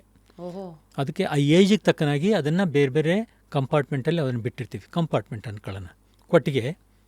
ಅದು ಹೇಗಿರ್ತದೆ ಅಂತಂದರೆ 24 ಗಂಟೆ ನೀರು, 24 ಗಂಟೆ ಮೇವು. ಅದಕ್ಕೆ ಯಾವಾಗ ಬೇಕಿದ್ರೂ ಬಂದು ಹುಲ್ಲು ತಿನ್ಬೋದು, ಯಾವ ಬೇಕಿದ್ರೂ ನೀರು ಕುಡಿಬೋದು. ಸರ್ಪ್ಲಸ್ ನೀರು ಇರಬೇಕು. ನೀರು ಹೆಂಗಂದರೆ ಯಾವಾಗಲೂ ಇರ್ತದೆ ಅಲ್ಲಿ, ಅದು ನೀರು ಕುಡಿದ ತಕ್ಷಣ ಮತ್ತೆ ಆಟೋಮೆಟಿಕ್ ಫಿಲ್ ಆಗ್ತದೆ ಅಲ್ಲಿ, ಆಟೋಮೆಟಿಕ್ ಫಿಲ್ ಆಗ್ತದೆ. ಇದೆಲ್ಲ ನೀವು ವಾಲ್ ಇಸ್ರೇಲು, ಇಟಲಿನೆಲ್ಲ ಎಲ್ಲ ನೋಡ್ಕೊಂಡು ಬಂದು ಅದನ್ನು ಮಾಡಿದ್ದು. ಇಲ್ಲದೇ ಇದ್ದರೆ ಅಷ್ಟು ದನಗಳಿಗೆ, 1000 ದನಗಳಿಗೆ ನೀರನ್ನು ಎಲ್ಲಿ ಬಕೆಟಲ್ಲಿ ತಗೊಂಡೋಗಿ ಹಾಕೋಕ್ಕಾಗ್ತದ? ಎಲ್ಲ ಆಟೋಮೆಟಿಕ್ ಸಿಸ್ಟಮ್ ಅದು. ಸೊ 24 ಗಂಟೆ ನೀರು, ಮೇವು. ಆ ಮೇವು ಬೇರೆ ಅದೊಂದು ನೋಡಿದ್ನಪ್ಪ, ಅದೊಂದು ಚಿಕ್ಕ ಗಾಡಿ ಥರ ಹೋಗ್ತಾ ಇರತ್ತೆ, ಅಲ್ಲೆಲ್ಲ ಮಿಕ್ಸ್ ಅದಕ್ಕೆ ಆಗಿ ಅದಾಗದೆ. TMR ಅಂತ ಹೇಳ್ತಾರೆ, ಹಾಂ ಹಾಂ, ಮಿಕ್ಸಿಂಗ್, ಟೋಟಲ್ ಮಿಕ್ಸ್ ರೇಷನ್ ಅಂತ. ನಮ್ಮ ರೇಷನ್ ಕೊಡೋದಿಲ್ವ ಅಂಗಡಿಲಿ, ಟೋಟಲ್ ಮಿಕ್ಸ್. ಏನೇನು ಮಿಕ್ಸ್ ಹಾಕ್ತೀರಾ ಅದರಲ್ಲಿ? ಅದರಲ್ಲಿ ಒಂದು ಏನಿರುತ್ತೆ ಅಂದರೆ ರಸಮೇವು ಇರ್ತದೆ, ಅಂದರೆ ರಸಮೇವು, ಸೈಲೇಜು. ರಸಮೇವು, ಸೈಲೇಜ್ ಅಂತೀವಲ್ಲ, ಸೈಲೇಜ್ ಗೊತ್ತಲ್ಲ? ಜೋಳ ತೆನೆಯಾದ ಟೈಮಲ್ಲಿ ಅದು ಕಾಳು 3/4 ಭಾಗ ತುಂಬಿರ್ಬೇಕು ಹಾಲು, ಓಹೋ, 1/4 ಭಾಗ ಖಾಲಿಗಿರಬೇಕು. ಓಕೆ, ಒಂದು ಕಾಳಲ್ಲಿ ಒಂದೇ ಕಾಳು, ಒಂದು ಕಾಳು ತೆಗೆದ್ರೆ 3/4 ಭಾಗ ಹಾಲಿರಬೇಕು, 1/4 ಭಾಗ ಖಾಲಿ ಇರಬೇಕು. ಆಗ ಅದು ಕರೆಕ್ಟ್ ಸ್ಟೇಜ್. ಅದು ಹಾರ್ವೆಸ್ಟ್ ಮಾಡೋದಕ್ಕೆ, ಹಾರ್ವೆಸ್ಟ್ ಮಾಡಿ ಅದನ್ನು ಕಟ್ ಮಾಡಿ ತಂದು ನಮ್ಮ ತೋಟದಲ್ಲಿ ನಮ್ಮದೇ ಮೆಷಿನ್ ಇದೆ, ಸಣ್ಣ ಸಣ್ಣ ಇಷ್ಟಿಷ್ಟೇ ಪೀಸ್ ಮಾಡ್ತದೆ, ದೊಡ್ಡ ದೊಡ್ಡ ಮೆಷಿನ್ಗಳು ಅವೆಲ್ಲ. ಕಾಳುಗಳನ್ನು ಬೇರೆ ಮಾಡಿ ಆ ಕಾಳುಗಳನ್ನು ಕಾಳಲ್ಲ, ಕಾಳು ಬೇಳೆ ಮಾಡೋದಿಲ್ಲ, ಹಾಂ, ಹೋಲ್ ಪ್ಲ್ಯಾಂಟನ್ನು ಕಟ್ ಮಾಡ್ತದೆ. ಓ, ಪುಡಿ ಮಾಡಿ ಇಷ್ಟಿಷ್ಟೇ ಪೀಸ್ ಮಾಡಿ ಪೂರ್ತಿ ಗಿಡ ಮತ್ತು ಈ ಕಾಬು ಪೂರ್ತಿ ಕಟ್ ಮಾಡಿ ಅದನ್ನು ನಾವು ಒಂದು ದೊಡ್ಡ ಇದಿದೆ, ಏನು ಕಟಿಂಗ್ ಮೆಷಿನ್ ಇದೆ, ಆ ಕಟಿಂಗ್ ಮಿಷನಲ್ಲಿ ಕಟ್ ಮಾಡಿ ಚಾಪರ್ ಅಂತೀವಿ ನಾವು. ಅದು 100 HP ಇರ್ತದೆ ಒಂದೊಂದು, ಆ ಮೋಟ್ರು 100 HP.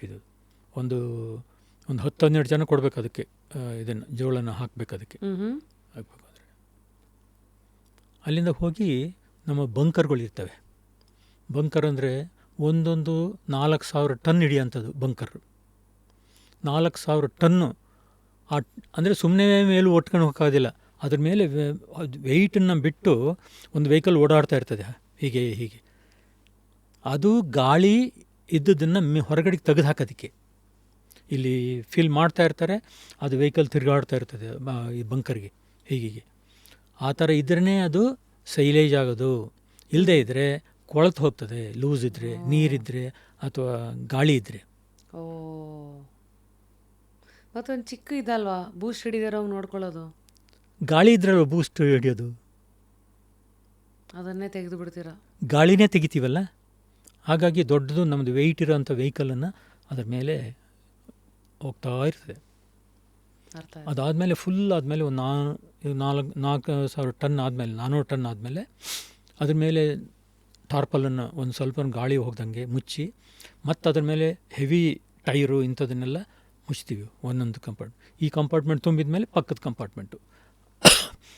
ಆ ಥರ ನಮ್ಮ ಹತ್ರ 12 ಬಂಕರ್ಗಳಿದ್ದಾವೆ. ಅದ್ರ ಫುಲ್ಲು ಇದೆ ಮೇವು ಸೈಲೇಜು. ಶೈಲೇಜ್. ಆ ಸೈಲೇಜು ಒಂದು 6 ತಿಂಗಳು ಆದಮೇಲೆ ಘಮ ಅಂತಿರ್ತದೆ. ಅದು ಒಳ್ಳೆ ಫರ್ಮೆಂಟೇಷನ್ ಆಗಿ ಒಳ್ಳೆ ಘಮ ಅಂತಿರ್ತದೆ.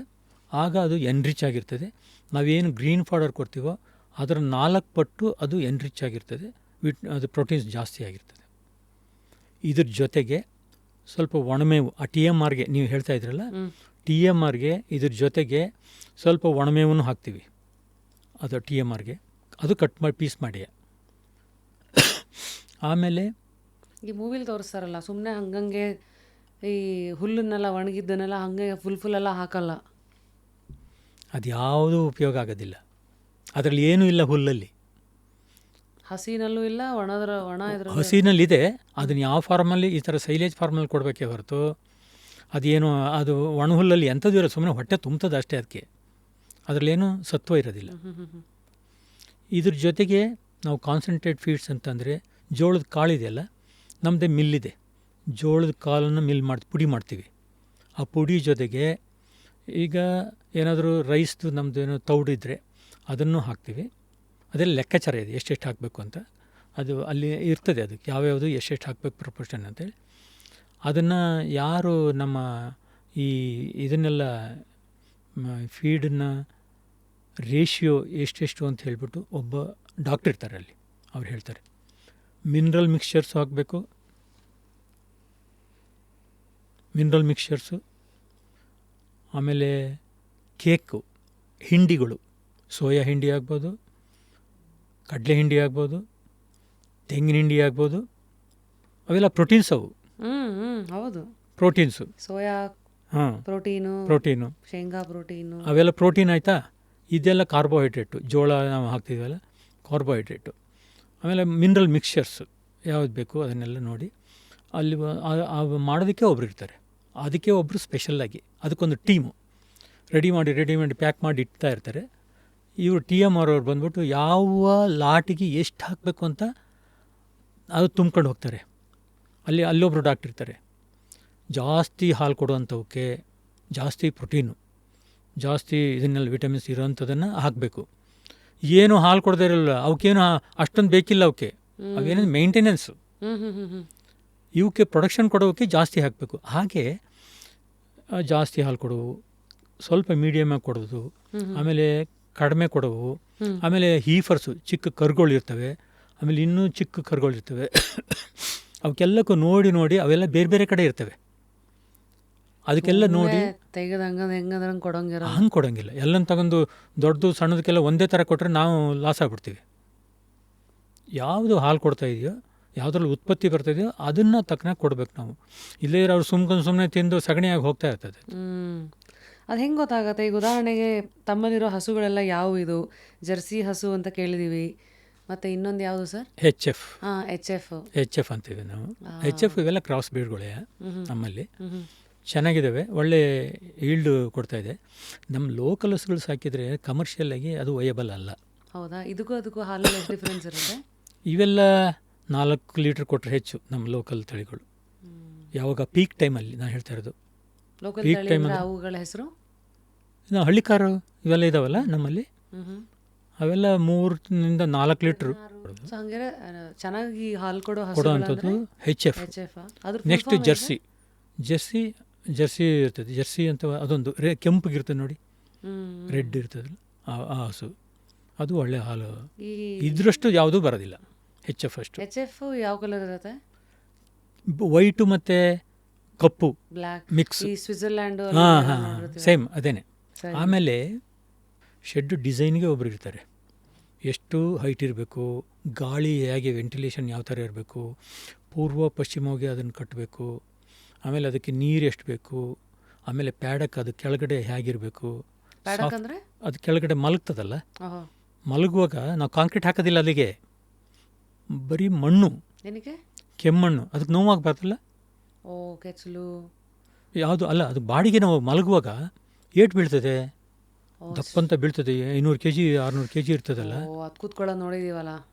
ಬೀಳ್ತದೆ, ಏಟು ಬೀಳ್ತದೆ.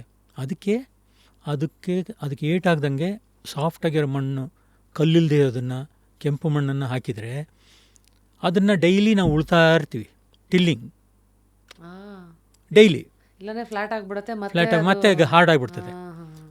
ಉಳ್ತಾ ಉಳ್ತಾ ಉಳ್ತಾ ಉಳ್ತಾ ಅದು ಒಳ್ಳೆ ಕುಷನ್ ಆಗಿಬಿಡ್ತದೆ. ಯಾಕೆಂದರೆ ಇದು ಗೊಬ್ಬರ, ಸಗಣಿ, ಗಂಜಲ ಇದೆಲ್ಲ ಬೀಳ್ತಾ ಇರ್ತದಲ್ಲ, ಎಲ್ಲ ಅಲ್ಲೇ ಸಾಫ್ಟ್ ಮಾಡುತ್ತೆ ಅದು. ಎಲ್ಲ ಅಲ್ಲೇ ಅದು ಒಳ್ಳೆ ಸಾಫ್ಟ್ ಆಗ್ತದೆ. ಉಳ್ತಾ ಇರ್ತೀವಿ, ಮಣ್ಣು ಅದು ಎಲ್ಲ ಮಿಕ್ಸ್ ಆಗಿ ಒಳ್ಳೆ ಕುಷನ್ ಬೆಡ್ ಥರ ಆಗಿ ಹಾಯಾಗಿ ಊಟ ಮಾಡಿ ಮಲಗಿಬಿಡ್ತದೆ ಅಲ್ಲೇ.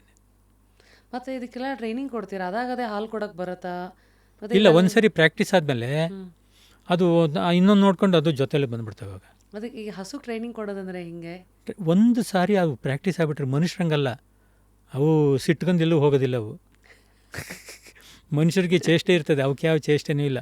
ಹೌದಾ? ಪೇಯ್ನ್ ಸ್ಟಾರ್ಟ್ ಆಗ್ತದಲ್ಲ, ಅದು ಪೇಯ್ನ್ ಸ್ಟಾರ್ಟ್ ಆಗ್ತದೆ. ಹಾಲು ಕೊಡೋ ಟೈಮಿಗೆ ನಾವು ಯೂಶ್ವಲಾಗಿ 4-4:15 ಶುರು ಮಾಡ್ತೀವಿ. ಸಾಯಂಕಾಲ ಬೆಳಗಿನ ಜಾವನೂ 4 ಗಂಟೆಗೆ ಶುರು ಮಾಡ್ತೀವಿ. ಓಹೋ.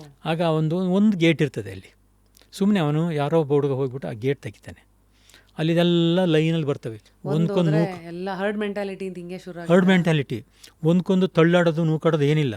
ಒಂದು ಹೋದರೆ ಒಂದು ಹಿಂದ್ಗಡೆ ಒಂದೊಂದು ಹೋಗ್ತಾ ಇರ್ತದೆ. ಹೋಗಬೇಕಾದ್ರೆ ಅದು ಗೊರಸಲ್ಲಿ ಸಗಣಿ ಅದು ಇದ್ದರೆ ಅದು ನೀರು ಒಂದು ಹೋಗಬೇಕು ದಾರಿನಲ್ಲೇ ಒಂದು ತೊಟ್ಟಿ ಥರ ಮಾಡಿದ್ದೀವಿ. ಅದೆಲ್ಲ ತೊಳ್ಕೊಂಡು ದಾಟ್ಕೊಂಡು ಹೋಗಿ ಕೊನೆಗೆ ಔಷಧಿ ನೀರನ್ನ ಹಾಕಿರ್ತೀವಿ. ಆ ಕಾಲಲ್ಲಿ ಏನಾದರೂ ಏಟಾಗಿದ್ದರೆ, ಕಾಯಿಲೆ ಇದ್ದರೆ ಅದಕ್ಕೆ ಪೊಟ್ಯಾಸಿಯಂ ಪರ್ಮಾಂಗನೇಟ್ ಅಂತೇಳಿ ಅದೊಂದು ಪಿಟ್ಟಿರ್ತದೆ. ಅದು ಲಾಸ್ಟು ಇದೆಲ್ಲ ಕಾಲೆಲ್ಲ ಕ್ಲೀನ್ ಮಾಡಿದ್ಮೇಲೆ ಹೋಗ್ತಾ 4 ಪಿಟ್ಟಿರ್ತದೆ. ಒಂದಾದ್ಮೇಲೆ ಅಲ್ಲಿಗೆ ಹೋಗ್ತದೆ. ಅದಾದಮೇಲೆ ಇನ್ನೊಂದು ಈ ಯಾವ ಹಸು ಚೆನ್ನಾಗಿದೆ ಅದು ಹೋಗಿ ಮಿಲ್ಕಿಂಗ್ ಪಾರ್ಲರ್ಗೆ ಹೋಗ್ತದೆ. ಅದು ಮಿಲ್ಕಿಂಗ್ ಪಾರ್ಲರ್ ಅಂದರೆ ಆ ಹಾಲನ್ನು ಕರೀತಾರಲ್ಲ, ಅಲ್ಲಿಗೆ ಹೋಗಿ ನಿಲ್ತದೆ. ಅದು ಅಲ್ಲಿಗೆ ಹೋಗಿ ನಿಲ್ತದೆ ಅಂದರೆ ಅದಕ್ಕೆ ಗೊತ್ತಾಗ್ತದೆ. ಯಾರು ಹೇಳಬೇಕಾಗಿಲ್ಲ. ಒಂದು 2 ಇರ್ತದೆ, ಆ 2 ಹತ್ರ ಎಲ್ಲ ಹೋಗಿ ನಿಂತಿರ್ತವೆ. ಅಲ್ಲಿ ಯಾವಾಗ ಒಂದು 48 ಹಸುಗಳು ಖಾದಿ ಆದ ತಕ್ಷಣ ಕ್ಯೂನಲ್ಲಿ ನಿಂತ್ಕೊಂಡು ಇನ್ನೂ 48 ಹಸುಗಳು ನಿಲ್ತವೆ ಹೋಗಿ. ಫಸ್ಟ್ ಟೈಮ್ ನೋಡಿದಾಗ ನಿಮ್ಗೆ ಫುಲ್ ಆಶ್ಚರ್ಯ ಆಗಿರಬೇಕಲ್ಲ? ಆಶ್ಚರ್ಯನೇ. ನಿಜವಾಗ್ಲೂ ಮನುಷ್ಯರು ಈ ಥರ ಮಾಡ್ತಾರೆ. ಮನುಷ್ಯರಾದರೆ ನಮ್ಮಲ್ಲಿ ಯಾರಾದ್ರೂ ಊಟ ಅಂದ ತಕ್ಷಣ ಒಬ್ಬರ ಮೇಲೆ ಬಿದ್ದು ಒಬ್ಬರ ಮೇಲೆ ತಗೊಳ್ತಾ ಇರ್ತಾರೆ. ನಾನು ಫಂಕ್ಷನ್ ನೋಡಿದ್ದೀನಲ್ಲ. ಇವು ಹಾಗಲ್ಲ, ಒಂದು ಸ್ವಲ್ಪನೂ ಡಿಸ್ಟರ್ಬ್ ಆಗ್ದಂಗೆ ಆರಾಮಾಗಿ ನಡ್ಕೊಂಡೋಗಿ ಅಲ್ಲಿ ಹಾಲು ಕೊಟ್ಟ ಮೇಲೆ ಅವು ಬಂದು ತಮ್ಮ ಗೋದಲಿಕೆಯಲ್ಲಿ ಅಷ್ಟೊತ್ತಿಗೆ TMR ಹಾಕಿರ್ತಾರೆ ಇದೆಲ್ಲ ಮೇವನ್ನು. ಸೊ ಈ ಕಡೆಯಿಂದ ಹಾಲು ಕೊಟ್ಟ ತಕ್ಷಣ ಮತ್ತೆ ಆ ಕಡೆ ಅದಕ್ಕೆ ಮೇವು ಕೊಟ್ಬಿಟ್ಟು ಮೇವು ರೆಡಿ ಇರ್ತದೆ. ಯಾಕೆ ರೆಡಿ ಇರ್ತದೆ ಅಂದರೆ ಹಾಲು ಕರೆದ ತಕ್ಷಣ ಆ ತೊಟ್ಟು ಓಪನ್ ಇರ್ತದೆ. ಓಪನ್ ಆಗೋದು ಕ್ಲೋಸ್ ಆಗೋದು, ಓಪನ್ ಆಗೋದು ಕ್ಲೋಸ್ ಆಗೋದು, ಅರ್ಧ ಗಂಟೆ ಆ ಥರ ಇರ್ತದೆ. ಅದಕ್ಕೋಸ್ಕರ ಅರ್ಧ ಗಂಟೆ ಹಸು ಬಂದು ಮಲಗಬಾರ್ದಲ್ಲಿ. ಮಣ್ಣಲ್ಲಿ ಮಲಗಿದ್ರೆ ಆ ಮಣ್ಣಲ್ಲಿರೋಂಥ ಬ್ಯಾಕ್ಟೀರಿಯಾ ಎಲ್ಲ ಕೆಚ್ಚಲಿಗೆ ಹೋಗ್ಬಿಡ್ತದಲ್ಲ. ಅದಕ್ಕೋಸ್ಕರ ಇನ್ಫೆಕ್ಷನ್ ಅದೆಲ್ಲ ಆಗ್ತದೆ ಅಂಥೇಳಿ ಇಮ್ಮಿಡಿಯೇಟಾಗಿ ಆ ಹಸು ಬಂದು ಇಲ್ಲಿ ತಿನ್ನೋಕ್ಕೆ ಶುರುವಾಗ್ತದೆ. ಅರ್ಧ ಗಂಟೆ ತಿಂದಾದ್ಮೇಲೆ ಅದು ನೀರು ಕುಡಿದು ಆಮೇಲೆ ಹೋಗಿ ಮಲಗಲಿ, ಅದು ತೊಂದರೆ ಇಲ್ಲ. ನೀವು ಸಖತ್ತಾಗಿ ಆದ್ರ ಪ್ರಕೃತಿ ಹೇಗಿದೆಯೋ ಅದಕ್ಕೆ ತಕ್ಕಂತೆ ನೀವು ವ್ಯವಸ್ಥೆನ ಮಾಡಿದ್ದೀವಿ ಅಷ್ಟೇ. ಅದು ಫ್ರೀಡಮ್ ಕೊಟ್ಬಿಟ್ಟಿದ್ದೀವಿ ನಾವು. ನೀವು ಅದೊಂದು ಪದ ಬರ್ಕೊಳ್ಳಿ, ಫ್ರೀಡಮ್. ಆ ಫ್ರೀಡಮ್ ಇರೋತ್ತಿಗೆ ಅದು ಹ್ಯಾಪಿ ಹಾಲು, ಆರೋಗ್ಯವಾದಂಥ ಹಾಲನ್ನು ಕೊಡ್ತದೆ ಅದು. ಸರಿ, ಹ್ಯಾಪಿ ಹಾಲು ಚೆನ್ನಾಗಿದೆ. ಈಗ ಹ್ಯಾಪಿ ಹಾಲಿನ ಅವಶ್ಯಕತೆ ಸಮಾಜಕ್ಕೆ ಇದೆ ಅಂತ ನಿಮ್ಗೆ ಅನ್ಸಿದ್ದು ಯಾಕೆ? ಯಾಕೆಂದರೆ ಈಗ ಅಲ್ಲಿವರೆಗೂ ನಾವು ಈಗೆಲ್ಲ ಪ್ಯಾಕೆಟ್ ಹಾಲು, ಯಾವ ಬ್ರ್ಯಾಂಡು, ಅದೇ ಹೇಳೋದಲ್ಲ, ಫ್ಯಾಟ್ ಪರ್ಸೆಂಟೇಜ್ ಕೇಳ್ತೀವಿ ಹೊರತು ಈ ಹ್ಯಾಪಿ ಹಾಲ್ ಕಾನ್ಸೆಪ್ಟ್ ಕೇಳಿರಲಿಲ್ಲ. ಸೊ ಇದ್ರದ್ದು ಐಡಿಯಾ ಬಂದಿದ್ದು ಯಾಕೆ ನಿಮಗೆ? ಯಾಕೆ ಅಂದರೆ ನಾವು ನೋಡ್ತಾ ಇದ್ದೀವಿ, ಯಾರೂ ಕೂಡ ಇದ್ರ ಬಗ್ಗೆ, ಆರೋಗ್ಯದ ಬಗ್ಗೆ ಹೆಚ್ಚಿಗೆ ಗಮನ ಕೊಡ್ತಾ ಇಲ್ಲ. ಹೌದಾ? ಖಂಡಿತ. ಹಾಲು ಕೊಡ್ತಾರೆ, ತಗೊಂಡೋಗ್ತಾರೆ, ಯಾವುದೋ ಕಂಪ್ನಿಗೆ ಮೇಲೆ ಕೊಡ್ತಾರೆ, ಒಂದು ಸೊಸೈಟಿಗೆಲ್ಲ ಕೊಡ್ತಾರೆ, ಅವ್ರ ಕೆಲಸ ಮುಗೀತು. ಆದರೆ ಅದು ಎಷ್ಟು ಮಟ್ಟಿಗೆ ಕೈಯಲ್ಲಿ ಕರೆದಿದ್ದಾರೆ, ಯಾವ ಬಕೆಟಲ್ಲಿ ಹಾಲನ್ನು ಕರೆದಿದ್ದಾರೆ, ಯಾವ ನೀರು ಹಾಕಿದ್ದಾರೆ, ಕರೆದ ಮೇಲೆ ಎಷ್ಟು ಟೈಮನ್ನು ಅವರು ತಗೊಂಡಿದ್ದಾರೆ ಆಮೇಲೆ ಚಿಲ್ಲಿಂಗ್ ಯೂನಿಟಿಗೆ ಹೋಗಬೇಕಾದ್ರೆ. ನಮ್ಮದೆಲ್ಲ ಹಾಲು ಹೇಗೆ ಅಂತಂದರೆ, ನಾನು ಒಂದು ಸ್ವಲ್ಪ ಹೇಳ್ಬಿಡ್ತೀನಿ ಇದನ್ನು, ಹಾಲು ಕರೆಯೋದು ಇದನ್ನು. ಇದು ಹೋಗಿ ಹಸು ನಿಂತ ತಕ್ಷಣ ಒಂದು ಗನ್ ಇರ್ತದೆ, ಏನು ಆ ಕೆಚ್ಚಲನ್ನು ತೊಳೆಯೋದಕ್ಕೆ. ಇವನು ಕೆಳಗಡೆ ಇರ್ತಾನೆ, 3 ಅಡಿ ಕೆಳಗಡೆ ಇರ್ತಾನೆ. ಯಾರೋ ಇಬ್ಬರು ಈ ಹಸು ಬಂದು ಈ ಥರ ಮೇಲೆ ಪ್ಲ್ಯಾಟ್ಫಾರ್ಮಲ್ಲಿ ನಿಲ್ತವೆ. ಆ ಕಡೆ 24 ಹಸು, ಈ ಕಡೆ 24 ಹಸು, ಅಲ್ಲಿಂದ ಇಲ್ಲಿಂದ ನಿಂತಿರ್ತದೆ. 3 ಜನ ಆ ಕಡೆ 4 ಜನ ಇರ್ತಾರೆ. ಇಲ್ಲಿ ಆ ಕಡೆ 2 ಜನ ಏನು ಮಾಡ್ತಾರೆ, ಫಸ್ಟ್ ಬಂದ ತಕ್ಷಣ ಅದನ್ನೆಲ್ಲ ವಾಶ್ ಮಾಡ್ತಾರೆ, ಕೆಚ್ಚಲನ್ನು ವಾಶ್ ಮಾಡ್ತಾರೆ. ಪ್ರೆಷರ್ ವಾಷರ್ಲಿ ಚೆನ್ನಾಗಿ ವಾಶ್ ಮಾಡ್ತಾರೆ. ಆಮೇಲೆ ಟವಲ್ ಇರ್ತದೆ, ಆ ಟವಲಲ್ಲಿ ಅಡಹರನ್ನೆಲ್ಲ ಕ್ಲೀನ್ ಮಾಡ್ತಾರೆ.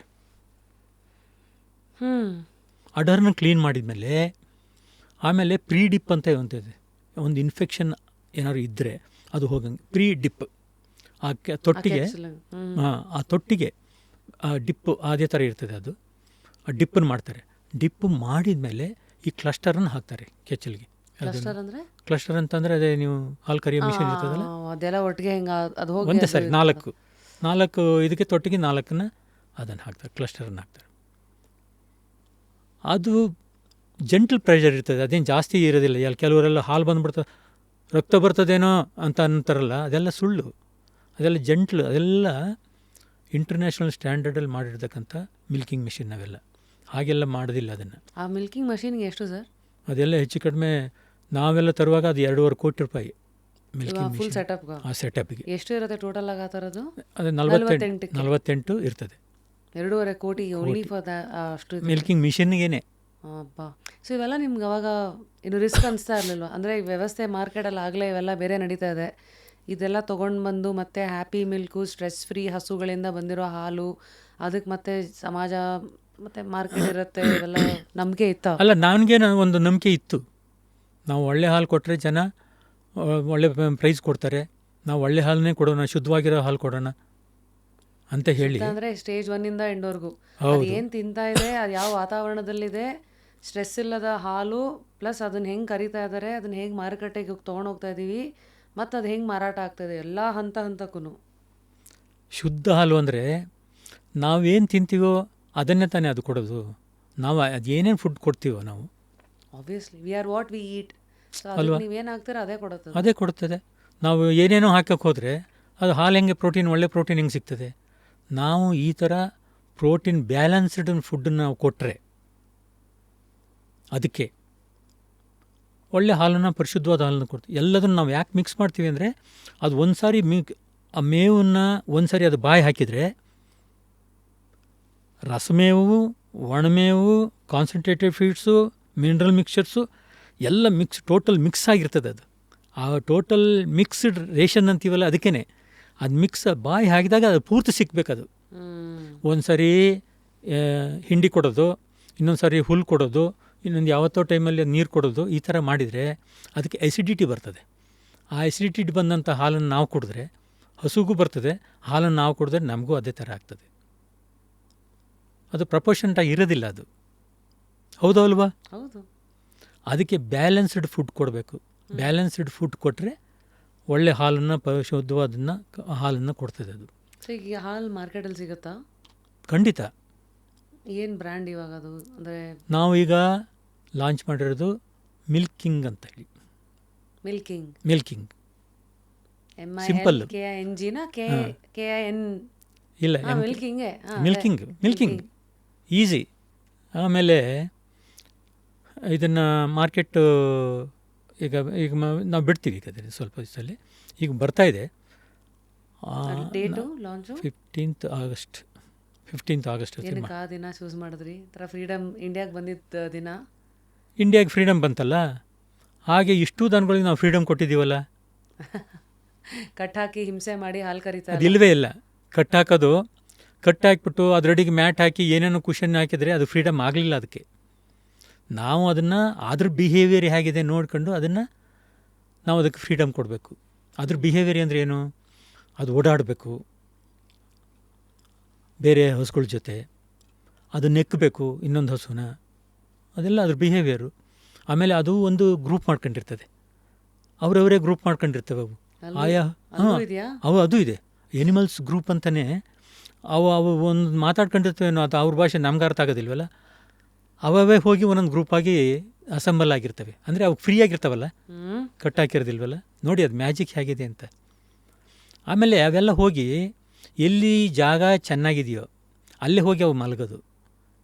ಎಲ್ಲೆಲ್ಲೂ ಹೋಗಿ ಈಗ ನಾವು ಕಟ್ಟು ಹಾಕಿದರೆ ಎಲ್ಲಿ ಸಗಣಿ ಹಾಕಿರ್ತಾರೋ ಅಲ್ಲೇ ಹೋಗಿ ಅದು ಮಲಗಬೇಕು. ಇನ್ನೆಲ್ಲಿ ಕಟ್ಟು ಹಾಕಿದ್ರೆ ಇನ್ನೆಲ್ಲಿ ಮಲಗ್ತದೆ? ಫ್ರೀಡಮ್ ಕೊಟ್ಟಾಗ ಅದು ಎಲ್ಲಿ ಚೆನ್ನಾಗಿದೆಯೋ ಆ ಜಾಗ ಹುಡ್ಕೊಂಡೋಗಿ ಅಲ್ಲಿ ಮಲಗ್ತದೆ. ಆಗ ಡ್ರೈ ಆಗಿರೋ ಪ್ಲೇಸನ್ನು ಹುಡ್ಕೊಂಡು ಅದು ಮಲಗ್ತವೆ. ಆಗ ಸ್ಟ್ರೆಸ್ ಹಾರ್ಮೋನ್ಸು ಅದಕ್ಕೆ ಬಿಡುಗಡೆ ಆಗೋದಿಲ್ಲ. ಯಾವಾಗ ಬೇಕೋ ನೀರು ಕುಡಿತದೆ, ಯಾವಾಗ ಬೇಕೋ ಅದು ಮಲಗ್ತದೆ, ನಿದ್ದೆ ಮಾಡ್ತದೆ, ಅದು ಮೇವನ್ನು ತಿಂತದೆ, ಹಾಲು ಕೊಡ್ತದೆ ಆರಾಮಾಗಿ. ಏನು ಅದಕ್ಕೆ ಪ್ರಾಬ್ಲಮ್ ಏನು? ಸ್ವರ್ಗದಲ್ಲಿ ಇದ್ದಂಗೆ ಇದ್ದಾವೆ ನಮ್ಮ ಹಸುಗಳು. ಇದಕ್ಕಿಂತ ಚೆನ್ನಾಗಿ ಯಾರು ನೋಡ್ಕೊಳ್ತಾರೆ? ಮನುಷ್ಯನಿಗೂ ನೋಡೋಕ್ಕಾಗೋದಿಲ್ಲ ಅಷ್ಟು ಚೆನ್ನಾಗಿ. I am sure. ಸೊ ಈ ಮಿಲ್ಕಿಂಗ್ ನೆಕ್ಸ್ಟ್ ಎಲ್ಲ ಬರೋದು ಕಾನ್ಸೆಪ್ಟ್ ಅರ್ಥ ಆಯಿತು, ಯಾಕೆ ಅರ್ಥ ಆಯಿತು. ಆಮೇಲೆ ಈಗ ಕರು ಹಾಕ್ತದಲ್ಲ, ಹಸು ಕರು ಹಾಕಿದ ತಕ್ಷಣ ಅದನ್ನು ನಾವು ಅದಕ್ಕಿಂತ ಮುಂಚೆ ಒಂದು 20 ದಿನ ಹಸುನ ಬಾಣಂತಿ ಅಂತೇಳಿ ಮಾಡ್ತಾರಲ್ಲ, ಕರು ಹಾಕಿದ 20 ದಿನ, ಕರು ಹಾಕೋದಕ್ಕಿಂತ ಮುಂಚೆ 20 ದಿನ ಅದನ್ನು ತುಂಬ ಕೇರಾಗಿ ನೋಡ್ಕೊಳ್ತಾ ಇರ್ತೀವಿ. ಅದೆಲ್ಲ ಡೇಟ್ ಇರ್ತದೆ, ಯಾವಾಗ ಯಾವ ಹಸುಗೆ ಇನ್ಸೆಮಿನೇಷನ್ ಆಯಿತು, ಅದು ಯಾವಾಗ ಕರು ಹಾಕ್ತದೆ, ಅದೆಲ್ಲ ನಮ್ಮ ಹತ್ರ ಡೇಟಾ ಇರ್ತದೆ. ಅದಕ್ಕೊಂದು ಸಿಸ್ಟಮಲ್ಲಿ ಎಂಟ್ರಿ ಇರ್ತದೆ. ಪ್ರತಿಯೊಂದು ಹಸುಗೂ ಅದರದ್ದೊಂದು ಟ್ಯಾಗ್ ಇದೆ. ಅದಕ್ಕೆ ಆ ಟ್ಯಾಗ್ ಪ್ರಕಾರ ನಂಬರ್ ಕೊಟ್ಟಿರ್ತೀವಿ. ಅದಕ್ಕೆ ಆ ನಂಬರ್ ಹೆಸರಿದೆಯಾ ಸರ್? ಇಲ್ಲ, ನಂಬರು ತುಂಬ ಇರೋದ್ರಿಂದ 1000 ಹಸುಗಳಿಗೆ ಎಲ್ಲಿ ಹೆಸರಿಡೋದು? ಅದಕ್ಕೆ ನಂಬರ್ ಇರ್ತದೆ. ನಂಬರ್ ಪ್ರಕಾರ ನಮ್ಮ ಸಿಸ್ಟಮಲ್ಲಿ ಎಂಟ್ರಿ ಆಗಿರ್ತದೆ. ಯಾವ ಹಸು ಬಂತು, ಯಾವ ಹಸು ಹೋಯಿತು, ಏನು ಅಂತ ಗೊತ್ತಾಗ್ತದೆ. ಆಮೇಲೆ ಹಸು ಇವತ್ತು ಎಷ್ಟು ಹಾಲು ಕೊಡ್ತು, ಅದೆಲ್ಲ ಎಂಟ್ರಿ ಇರ್ತದೆ ಅಲ್ಲಿ. ಸೊ ನಾರ್ಮಲ್ ಹಸುಗೂ ಈ ಥರ ಸ್ಟ್ರೆಸ್ ಫ್ರೀನಲ್ಲಿರೋ ಹಸು ಎಷ್ಟು ಲೀಟ್ರು ಹಾಲು ಕೊಡುತ್ತೆ? ಡಿಫ್ರೆನ್ಸ್ ಏನಿದೆ? ಅಲ್ಲ, ಮೇಂಟೆನೆನ್ಸ್ ಮೇಲೆ ಅದು. ಅವ್ರವ್ರು ಹೇಗೆ ಮೇಂಟೈನ್ ಮಾಡಿರ್ತಾರೋ ಅದು. ನಿಮ್ಮ ಹಸುಗಳೆಲ್ಲ ಎಷ್ಟು ಕೊಡುತ್ತೆ? ಅದು ಹಾಲು ಎಷ್ಟು ಕೊಡ್ತದೆ ಅನ್ನೋದು ಮುಖ್ಯ ಅಲ್ಲ, ಹಾಲಲ್ಲಿ ಬರೋಂಥ ಸ್ಟ್ರೆಸ್ ಹಾರ್ಮೋನ್ ಇರಬಾರ್ದು ಹಾಲಲ್ಲಿ. ಈಗ ಸ್ಟ್ರೆಸ್ ಇದೆಯೋ ಇಲ್ವೋ ಹೆಂಗೆ ಗೊತ್ತಾಗತ್ತೆ ನಂಗೆ ಹಾಲಲ್ಲಿ? ಈಗ ನಾನು ಗೊತ್ತಾಗೋದಿಲ್ಲ. ಅದೇ ನಾ ಹೇಳಿದ್ನಲ್ಲ, ನಮ್ಮ ಮಿಲ್ಕಿಂಗ್ ತಗೊಂಡು ಕುಡೀರಿ, ಆಗ ನಿಮಗೆ ಸ್ಟ್ರೆಸ್ ಬರ್ತದೆ ಆಮೇಲೆ ಹೇಳಿ ನನಗೆ. ಸೊ ಇದು ಹಂಗಿದ್ರೆ ಯಾರ ಸಂಸ್ಥೆಯಿಂದ ಬರ್ತಾ ಇದೆ ಅಲ್ಲಿ ನಾವು ಸೂಕ್ಷ್ಮವಾಗಿ ಗಮನಿಸಿ ಅದಕ್ಕೆ ಹೇಳಿದ್ದು, ಮಿಲ್ಕ್ ತೊಗೊಂಡೇನೋ ಮಾಡೋಕೆ ಕನ್ಸ್ಯೂಮರ್ನ ಎಜುಕೇಟ್ ಮಾಡಬೇಕಾಗಿರೋದು ನಮ್ಮ ಕರ್ತವ್ಯ. ಸುಮ್ಮನೆ ಹಾಲು ಅಂತೇಳಿ ಪ್ಯಾಕೆಟ್ ಚೆನ್ನಾಗಿ ಪ್ಯಾಕೆಟ್ ನೋಡಿಬಿಟ್ಟು ಇವ್ರು ತಗೊಂಡೋದ್ರೆ ಅದಾಗೋದಿಲ್ಲ. ಪರಿಶುದ್ಧವಾದ ಹಾಲನ್ನು ಎಲ್ಲಿ ತಯಾರು ಮಾಡ್ತೀರಿ ಬಂದು ನಮ್ಮ ನೋಡಲಿ, ನಮ್ಮ ಫಾರಮನ್ನು ಬಿಡ್ತೀರಾ? ಎಲ್ಲಿ ಸರ್ ಈ ಫಾರ್ಮ್ ಇರೋದು? ಮುದುಗುನೂರು ರಾಗಿ ಬೈಚನಹಳ್ಳಿ ಅಂಥೇಳಿ, ಅರ್ಕಲ್ಗೋಡು ತಾಲೂಕು. ಅಪಾಯಿಂಟ್ಮೆಂಟ್ ತೊಗೋಬೇಕಾ ಅಥವಾ ಯಾರು ಬೇಕಾದ್ರೆ ಹಂಗೆ ವಾಕಿನ್ ಬರ್ಬೋದಾ? ಇಲ್ಲ, ಅಪಾಯಿಂಟ್ಮೆಂಟ್ ತಗೊಳ್ಬೋದು, ನಾವು ಪರ್ಮಿಷನ್ ಕೊಡ್ತೀವಿ. ನೋಡಬೇಕು ಅಂದರೆ ಈ ಫ್ಯಾಮಿಲಿ ಎಲ್ಲ ಈಗ ವೀಕೆಂಡ್ ಟ್ರಿಪ್ ಅಂತಲ್ಲ, ಆ ಥರನೂ ಬರ್ತಾರೆ? ಮಾಡ್ತೀವಿ, ಅದಕ್ಕೂ ಮಾಡ್ತಾಯಿದ್ದೀವಿ ವ್ಯವಸ್ಥೆನ. ಅದು ಬಂದಾಗ ಅವರು ಒಂದು ದೊಡ್ಡ ಇದರಲ್ಲಿ ಕೂರಿಸಿ ಅವರಿಗೆಲ್ಲ ಡಿಸ್ಪ್ಲೇ ಮಾಡಿ ಕೊನೆಗೆ ಆಮೇಲೆ ನೋಡಿ ಅಂತ ಹೇಳ್ಬಿಟ್ಟು ಅಲ್ಲಿ ಕಳಿಸ್ತಾ ಇದ್ದೀವಿ. ಆಮೇಲೆ ಹೇಳ್ತಾ ಇದ್ದೇನೆ ನಾನು, ಈ ಹಸುನ 20 ದಿನ ಮುಂಚೆ, ಕರು ಹಾಕಿದ 20 ದಿನ ನಂತರ ನಾವು ಅದನ್ನು ತುಂಬ ಕೇರ್ಫುಲ್ಲಾಗಿ ನಾವು ನೋಡ್ಕೊಳ್ತಾ ಇರ್ತೀವಿ. ಅದನ್ನು ಹೇಗೆ? ಅದನ್ನು ಬೇರೆ ಸಪ್ರೇಟಾಗಿ ಇಟ್ಟಿರ್ತೀವಿ. ಅದಕ್ಕೆ ಸಪ್ರೇಟಾಗಿ ಅಂತಂದರೆ ಒಳ್ಳೆ ಅದಕ್ಕೆ ಆಹಾರನ ಕೊಡಬೇಕು. ಆಮೇಲೆ ಕರು ಹಾಕಿದ ತಕ್ಷಣ ಆ ಗಿಣ್ಣು ಹಾಲು ಇರ್ತದಲ್ಲ, ಗಿಣ್ಣು ಹಾಲನ್ನು ನಾವು ಯಾರಿಗೂ ಕೊಡೋದಿಲ್ಲ, ಅದು ಕರುಗೆ ಮಾತ್ರ ರಿಸರ್ವ್. ಅದು ಇಲ್ಲಿ ತೊಗೊಂಡು ಸ್ವೀಟ್ಸ್ ಮಾಡೋದು ಅದೆಲ್ಲ ಮಾಡೋಕ್ಕೆ ಹೋಗಬಾರ್ದು. ಅದಕ್ಕೋಸ್ಕರನೇ ಅದು ತಾಯಿ ಗಿಣ್ಣು ಹಾಲನ್ನು ಕರುಗೋಸ್ಕರನೇ ಕೊಡೋದು. ಆ ಗಿಣ್ಣು ಹಾಲು ಕುಡ್ದಂಥ ಕರು ದಷ್ಟಪುಷ್ಟವಾಗಿ ಬೆಳೀತದೆ, ಮುಂದೆ ಒಳ್ಳೆ ಹಸು ಆಗ್ತದೆ. ಆ ಹಾಲನ್ನೇ ನಾವು ಕುಡಿದ್ಬಿಟ್ರೆ ಅದಕ್ಕೆ ಬೇಕಾಗಿರೋದು, ಅದು ಇಮ್ಯುನಿಟಿನ ಅದು ಇರ್ತದೆ ಅದರಲ್ಲಿ, ಆ ಹಾಲಲ್ಲಿ. ಅಷ್ಟೊಂದು ಶ್ರೇಷ್ಠವಾದ ಹಾಲು. ಕರು ಹಾಕಿದ ಅರ್ಧ ಗಂಟೆ ಒಳಗೆ ಅದನ್ನು ಕುಡಿಸ್ಬೇಕು. ನಮ್ಮಲ್ಲೆಲ್ಲ ಒಂದು ಮಿತ್ ಏನಿದೆ ಅಂದರೆ, ಅದು ಪ್ಲೆಸೆಂಟ ಬೀಳೋವರೆಗೂ ಕೊಡಬಾರ್ದು, ಇದಕ್ಕೆ ಕುಡಿಸ್ಬಾರ್ದು ಹಾಲನ್ನು. ಆಮೇಲೆ ಯಾವುದೋ ದೇವರಿಗೆ ನಾವು ನೈವೇದ್ಯ ಮಾಡಿದ್ಮೇಲೆ ಕೊಡಬೇಕು ಹಾಲನ್ನು, ಏನೇನೋ ಇಟ್ಕೊಂಡಿರ್ತಾರೆ. ಅದೆಲ್ಲ ಸುಳ್ಳು, ಅದನ್ನೆಲ್ಲ ಮಾಡೋಕ್ಕೆ ಹೋಗಬಾರ್ದು. ಅದು ಕರು ಆಮೇಲೆ ಗಂಟೆಗೆಲ್ಲ ಹಾಲನ್ನು, ಗಿಣ್ಣು ಹಾಲನ್ನು ಕುಡಿಸ್ಬೇಕು. ಆಮೇಲೆ 3 ತಿಂಗಳವರೆಗೂ ಕರುಗೆ ಒಂದೇ ಹೊಟ್ಟೆ. ಹಂಗಂದ್ರೆ ಆಮೇಲೆ 4 ಹೊಟ್ಟೆ, 4 ತಿಂಗಳಾದಮೇಲೆ 4 ಹೊಟ್ಟೆ ಆಗ್ತದೆ ಅದಕ್ಕೆ. ತಿಂದರೆ ಒಂದೇ ಚೇಂಬರ್ಗೆ ಹೋಗ್ತದೆ, ಒಂದೇ ಚೇಂಬರ್ ಅದು. ಆಮೇಲೆ ಅದಕ್ಕೆ ಯಾವುದಕ್ಕೋಸ್ಕರ ನಾವೇನು ಮಾಡಬೇಕು ಅಂದರೆ, ಅದಕ್ಕೆ ಹಾಲನ್ನೇ ಕೊಡಬೇಕು ನಾವು ಪ್ರತಿದಿನ. ಇನ್ಯಾವುದು ಕೊಟ್ಟರೂ ಅದು ಜೀರ್ಣ ಆಗೋದಿಲ್ಲ. ಅದಕ್ಕೆ ಹುಲ್ಲಾಗಲಿ ಒಣಮೇವಾಗಲಿ ಹಸಿರು ಹುಲ್ಲಾಗಲಿ ಅದನ್ನು ಕೊಡಬಾರ್ದು. ಅದಕ್ಕಿರೋದು ಒಂದೇ ಹೊಟ್ಟೆ, ಆವಾಗ ಒಂದೇ ಸ್ಟಮಕ್ಕು. 3 ತಿಂಗಳು ಆದಮೇಲೆ ಅದಕ್ಕೆ 4 ಚೇಂಬರ್ ಬರ್ತದೆ. ಆವಾಗ ಬೇರೆ ಗ್ರೀನ್ ಫಾಡರು ಅದು ಇದು ಕೊಡ್ತೀವಿ. ಅದಕ್ಕೆ ಏನು ಮಾಡಬೇಕು, ಅದು ಕೊಡೋವಂಥ 3 ಲೀಟ್ರ್ ಸಾಲೋದಿಲ್ಲ ಅದಕ್ಕೆ ದಿನ. ಕೆಲವರು ಅರ್ಧ ಲೀಟ್ರ್ 1 ಲೀಟ್ರ್ ಕೊಟ್ಟು ಸುಮ್ಮನಾಗ್ಬಿಡ್ತಾರೆ. ಅದಕ್ಕೋಸ್ಕರ ಮಕ್ಕಳಿಗೆ ಹೇಗೆ ಸಿರಲಾಗಿ ಕೊಡ್ತೀವೋ ಅದೇ ಥರ ಈ ಕರುಗೆ ಸ್ಟಾರ್ಟ್ರ್ ಅಂತ ಬರ್ತದೆ. ಹೀಫರ್ ಸ್ಟಾರ್ಟ್ರ್ ಅಂತೇಳಿ, ಕಾಫ್ ಸ್ಟಾರ್ಟ್ರ್ ಅಂತ. ಆ ಕಾಫ್ ಸ್ಟಾರ್ಟ್ರನ್ನ ಕೊಡಬೇಕು. ಆ ಕಾಫ್ 3 ಲೀಟರ್ ಹಾಲು ಜೊತೆಗೆ ಸಾಲದಿಲ್ಲ ಅದಕ್ಕೆ. ಒಂದು ದಿವಸಕ್ಕೆ 3 ಲೀಟರ್ ಹಾಲು ಕುಡಿಯತ್ತ? 3 ಅಲ್ಲ 6, ಒಂದು ಹೊತ್ತಿಗೆ 3 ಲೀಟ್ರು. ಒಂದು ಹೊತ್ತಿಗೆ 3 ಲೀಟ್ರು ಜೊತೆಗೆ ಈ ಸ್ಟಾರ್ಟರು, ಕಾಫ್ ಸ್ಟಾರ್ಟ್ರು ಅದನ್ನು ಕೊಡಲೇಬೇಕು. ಯಾವಾಗ ಕರು ಆ ಟೈಮಲ್ಲಿ ಚೆನ್ನಾಗಿ ಬೆಳೀತೋ ಮುಂದೆ ಅದು ಒಳ್ಳೆ ಹಸುವಾಗಿ ಪರಿಣಾಮ ಆಗ್ತದೆ. ಇವತ್ತೊಂದು ಫುಲ್ ಮಾಸ್ಟರ್ ಕ್ಲಾಸೇ ಆಯಿತು. ಅಂದರೆ ಹೇಗೆ ನೋಡ್ಕೋಬೇಕು, ಅದು ಒಂದು ನೋಡಿ, ನಾವು ಮನುಷ್ಯರು ಎಷ್ಟು ಇದಾಗಿರ್ತೀವಿ, ಭಾಳ ಅದು ಬಾಣಂತಿ, ಆಮೇಲೆ ಇದು ಆ ಮಗುನ ಎಷ್ಟು ಚೆನ್ನಾಗಿ ಸಾಕೊಳ್ತೀವಿ ಮಕ್ಕಳನ್ನ. ಅದೇ ಥರ ಇದನ್ನು ಸಾಕಬೇಕಲ್ಲ ಅಲ್ವಾ? ಸೊ ಇದು 3 ತಿಂಗಳವರೆಗೆ ಚೆನ್ನಾಗಿ ಕೊಡ್ತದೆ ಹಸು ಹಾಲನ್ನು. ಪೀಕು 3 ತಿಂಗಳವರೆಗೆ. 3 ತಿಂಗಳವರೆಗೆ ಪೀಕು ಆದಮೇಲೆ ಅದಾದಮೇಲೆ ಈ ಬೆಲ್ ಶೇಪು ಡೌನ್ ಆಗ್ತದೆ. ಮೇಲೆ ಹೋಗಿದ್ದು ಕೆಳಗೆ ಬರಬೇಕಲ್ಲ. ಬರಬೇಕಲ್ಲ, ಬೆಲ್ ಶೇಪ್ ಅದು ಸಡನ್ನು ಡೌನ್ ಆಗ್ತದೆ. 3 ತಿಂಗಳಾದಮೇಲೆ 4 ತಿಂಗಳಿಂದ ಡೌನ್ ಆಗಿ ಆಗ 4 ತಿಂಗಳಷ್ಟೊತ್ತಿಗೆ ಮತ್ತೆ ಅದು ಬೆದೆಗೆ ಬರ್ತದೆ. ಇನ್ಸಮಿನೇಷನ್ ತಗೊಳ್ತದೆ ಆ ಟೈಮಲ್ಲಿ. 7 ತಿಂಗಳಷ್ಟೊತ್ತಿಗೆ ಅದು ಮತ್ತೆ ನಾವು ಹಾಲು ಕರಿಯೋದನ್ನು ನಿಲ್ಲಿಸ್ಬೇಕಾಗ್ತದೆ ನಾವು. 7 ತಿಂಗಳಷ್ಟೊತ್ತಿಗೆ 1 ಲೀಟ್ರು 2 ಲೀಟ್ರು ಹೀಗೆಲ್ಲ ಬರ್ತಾಯಿದ್ರೆ ಅದನ್ನು ಡ್ರೈ ಮಾಡಬೇಕಾಗ್ತದೆ. ಆ ಟೈಮಲ್ಲಿ ಡ್ರೈ ಮಾಡಿ ಅದನ್ನು ಬೇರೆ, ಅದಕ್ಕೆ ಕಂಪಾರ್ಟ್ಮೆಂಟೇ ಬೇರೆ, ಮತ್ತೆ ಅದು ಇನ್ನೊಂದು ಶೆಡ್ಡಿಗೆ ಹೋಯ್ತು.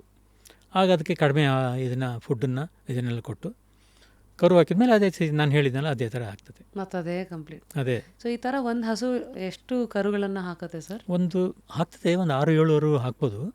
ಬಟ್ ನಾವು ಒಂದು 5 ಫಿಸಿಬಲ್ಲು. ಆಮೇಲೆ ಈ ಸಗಣಿನ ನಾವು ಏನು ಮಾಡ್ತೀವಿ, ಇದರಲ್ಲಿ ಬಂದಂಥ ಸಗಣಿನ ನಾವು ಜೋಳ ಬೆಳೆಯೋಕ್ಕೆ ಹೇಳಿದ್ವಲ್ಲ, ಜೋಳ ಬೆಳೆಯೋಕ್ಕೆ ಹಾಕ್ತೀವಿ. 100 ಎಕರೆ ಜೋಳ ಬೆಳಿತೀವಿ ನಾವು. ತೋಟಕ್ಕೆ ಹಾಕ್ತೀವಿ. ತೋಟದಲ್ಲಿ ಚೆನ್ನಾಗಿ ಬೆಳೀತದೆ ಜೋಳ ತಿಂದು ಸಗಣಿ ಇಲ್ಲಿ ಹಾಲು ಬರ್ತದೆ, ಸಗಣಿನೂ ಬರ್ತದೆ. ಮತ್ತು ಪುನಃ ಅದನ್ನೇ ತಗೊಂಡು ತೋಟಕ್ಕೆ ಹಾಕ್ತೀವಿ. ಹೀಗೆ ಮರಳಿ ಮಣ್ಣಿಗೆ. ಸೊ ಒಂದ್ಸತಿ ಹಸು ಎಲ್ಲ ಹಾಲು ಕೊಡೋದು ನಿಲ್ಸಿದ್ಮೇಲೆ ಅಂಥ ಹಸುಗಳನ್ನು ಏನು ಮಾಡ್ತೀರಾ ಸರ್? ಅಂಥ ಹಸುಗಳನ್ನು ನಾವು ನಮ್ಮದು ಇದಿದೆ, ತೋಟ ಇದೆ, ಅದು ಗಂಧದ ಕಾಡಿದೆಯಲ್ಲ ಅಲ್ಲಿಗೆ ಬಿಡ್ತೀವಿ. ಅದನ್ನು ಅದ್ರ ಪಾಡಿಗೆ ಅದು ಓಡಾಡ್ಕೊಂಡಿರ್ತದೆ. ಅಲ್ಲೂ ತುಂಬ ಇವತ್ತು ಕಾಂಟ್ರವರ್ಸಿ ಇದೆಯಲ್ಲ, ಗೋಶಾಲೆ ಕೊಟ್ಬಿಡ್ತಾರೆ ಅವೆಲ್ಲ ಇದೆ. ನಾವೆಲ್ಲೂ ಕೆಲವು ಗೋಶಾಲೆ ಅಲ್ಲಿ ಅರಸೀಕೆರೆ ಹತ್ರ ಒಂದು ಇದೆ, ಯಾರು ಸ್ವಾಮೀಜಿ ಕೇಳ್ತಾ ಇರ್ತಾರೆ. ಇದಾದಮೇಲೆ ಅಲ್ಲಿ ಬೇಗ ಸ್ವಲ್ಪ ಕೊಡೋಣ ಅಂತೇಳಿ ಯೋಚನೆ ಮಾಡ್ತಾಯಿದ್ದೀವಿ. ಸೊ ಈಗ ಅಲ್ಲಿಂದ ಮಿಲ್ಕಿಂಗ್ ಆಯ್ತಲ್ಲ, ಮಿಲ್ಕಿಂಗ್ ಮಾಡೇ ಆಯಿತು. ಮಿಲ್ಕಿಂಗ್ ಮಾಡಿದ ಮೇಲೆ 48 ಹಸುಗಳನ್ನ ಒಂದು ಸಾರಿ ಆಯಿತು. ಅದೇ ಥರ ಪೂರ್ತಿ ಎಲ್ಲ ಹಾಲನ್ನು ಎಲ್ಲಿಗೆ ಹೋಗ್ತದೆ ಇದು ಮಿಲ್ಕಿಂಗು? ಆ ಹಾಲು ಕರೆದ ಮೇಲೆ ಪಕ್ಕದಲ್ಲೇ ಇದೆ. ಪಕ್ಕದಲ್ಲೇ ಅಂದರೆ ಏನು, ಒಂದು ಮಿಲ್ಕ್ ಬಲ್ಕ್ ಕೂಲರ್ ಅಂತ ಹೇಳಿ, BMC ಮಿಲ್ಕ್ ಬಲ್ಕ್ ಕೂಲರ್, ಚಿಲ್ಲರ್. ಓಕೆ, ಯಾವ ಥರ ಆಗ್ತದೆ ಅದು ಇಮ್ಮಿಡಿಯೇಟಾಗಿ. ಈಗೇನು 36 ಡಿಗ್ರಿಲಿ ಇರ್ತದೆ ಇದು ತಾಯಿ ಹಾಲಿಂದ ಬರೋವಂಥದ್ದು ಟೆಂಪ್ರೇಚರ್. ಹಾಲು ಕೆಚ್ಚಲಿಂದ ಬಂದಾಗ 36 ಡಿಗ್ರಿ, 36-37 ಡಿಗ್ರಿವರೆಗೆ ಇರ್ತದೆ. ಅದಲ್ಲಿ ಆ ಡಿಗ್ರಿನಲ್ಲಿದ್ದರೆ ಬ್ಯಾಕ್ಟೀರಿಯಾ ಇಮ್ಮಿಡಿಯೇಟಾಗಿ ಅಟ್ಯಾಕ್ ಆಗ್ತದೆ, ಬೇಗ ಹಾಳಾಗ್ಬಿಡುತ್ತೆ. ಇಮ್ಮಿಡಿಯೇಟಾಗಿ ಹಾಳಾಗ್ತದೆ. ಅರ್ಧ ಗಂಟೆಗೆ ನಿಮ್ಮದು ಮಲ್ಟಿಪ್ಲಿಕೇಶನ್ ಆಗ್ತದೆ. 1 ಲಕ್ಷ ಬ್ಯಾಕ್ಟೀರಿಯಾ ಇದ್ದರೆ ನೀವು ಹೊರಗಡೆ ಎಕ್ಸ್ಪೋಸ್ ಮಾಡಿದರೆ ಅದು 20 ನಿಮಿಷಕ್ಕೆ 2 ಲಕ್ಷ ಆಗ್ತದೆ. ಮತ್ತೆ 2 ಲಕ್ಷ ಇದ್ದದ್ದು 20 ನಿಮಿಷ ಮತ್ತೆ ಬಿಟ್ಟರೆ 4 ಲಕ್ಷ ಆಗ್ತದೆ. 4 ಇದ್ದದ್ದು 8, ಡಬಲ್. ಪ್ರತಿ 20 ನಿಮಿಷ ಅಲ್ಲಿಗೆ ಲೆಕ್ಕ ಹಾಕಿ ಈ ಹೊರಗಡೆನ ತಂದು ಡೈರಿ ಹತ್ರ ಹಿಡ್ಕೊಂಡು ನಿಂತಿರ್ತಾರಲ್ಲ, ಆ ಹಾಲಿನ ಕತೆ ಏನಾಗಿರ್ಬೋದು ಲೆಕ್ಕ ಹಾಕಿ. Load of bacteria.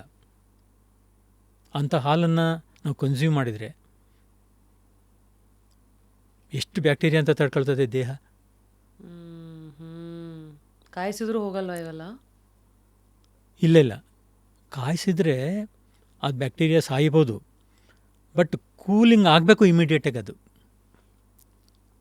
ನಮ್ಮ ಡೈರಿನಲ್ಲಿ ಅಥವಾ ನಾವು ನಮ್ಮ ಕೆಲವು ಫಾರ್ಮರ್ಸನ್ನು ನಾವು ಏನು ಅಡಾಪ್ಟ್ ಮಾಡ್ಕೊಂಡಿದ್ದೀವೋ ಆರ್ಗನೈಸ್ಡ್ ಫಾರ್ಮ್ಗಳಲ್ಲಿ ಈ ಥರ ಅವರಿಗೆಲ್ಲ ಬಲ್ಕ್ ಮಿಲ್ಕ್ ಕೂಲ BMC ಇದೆ.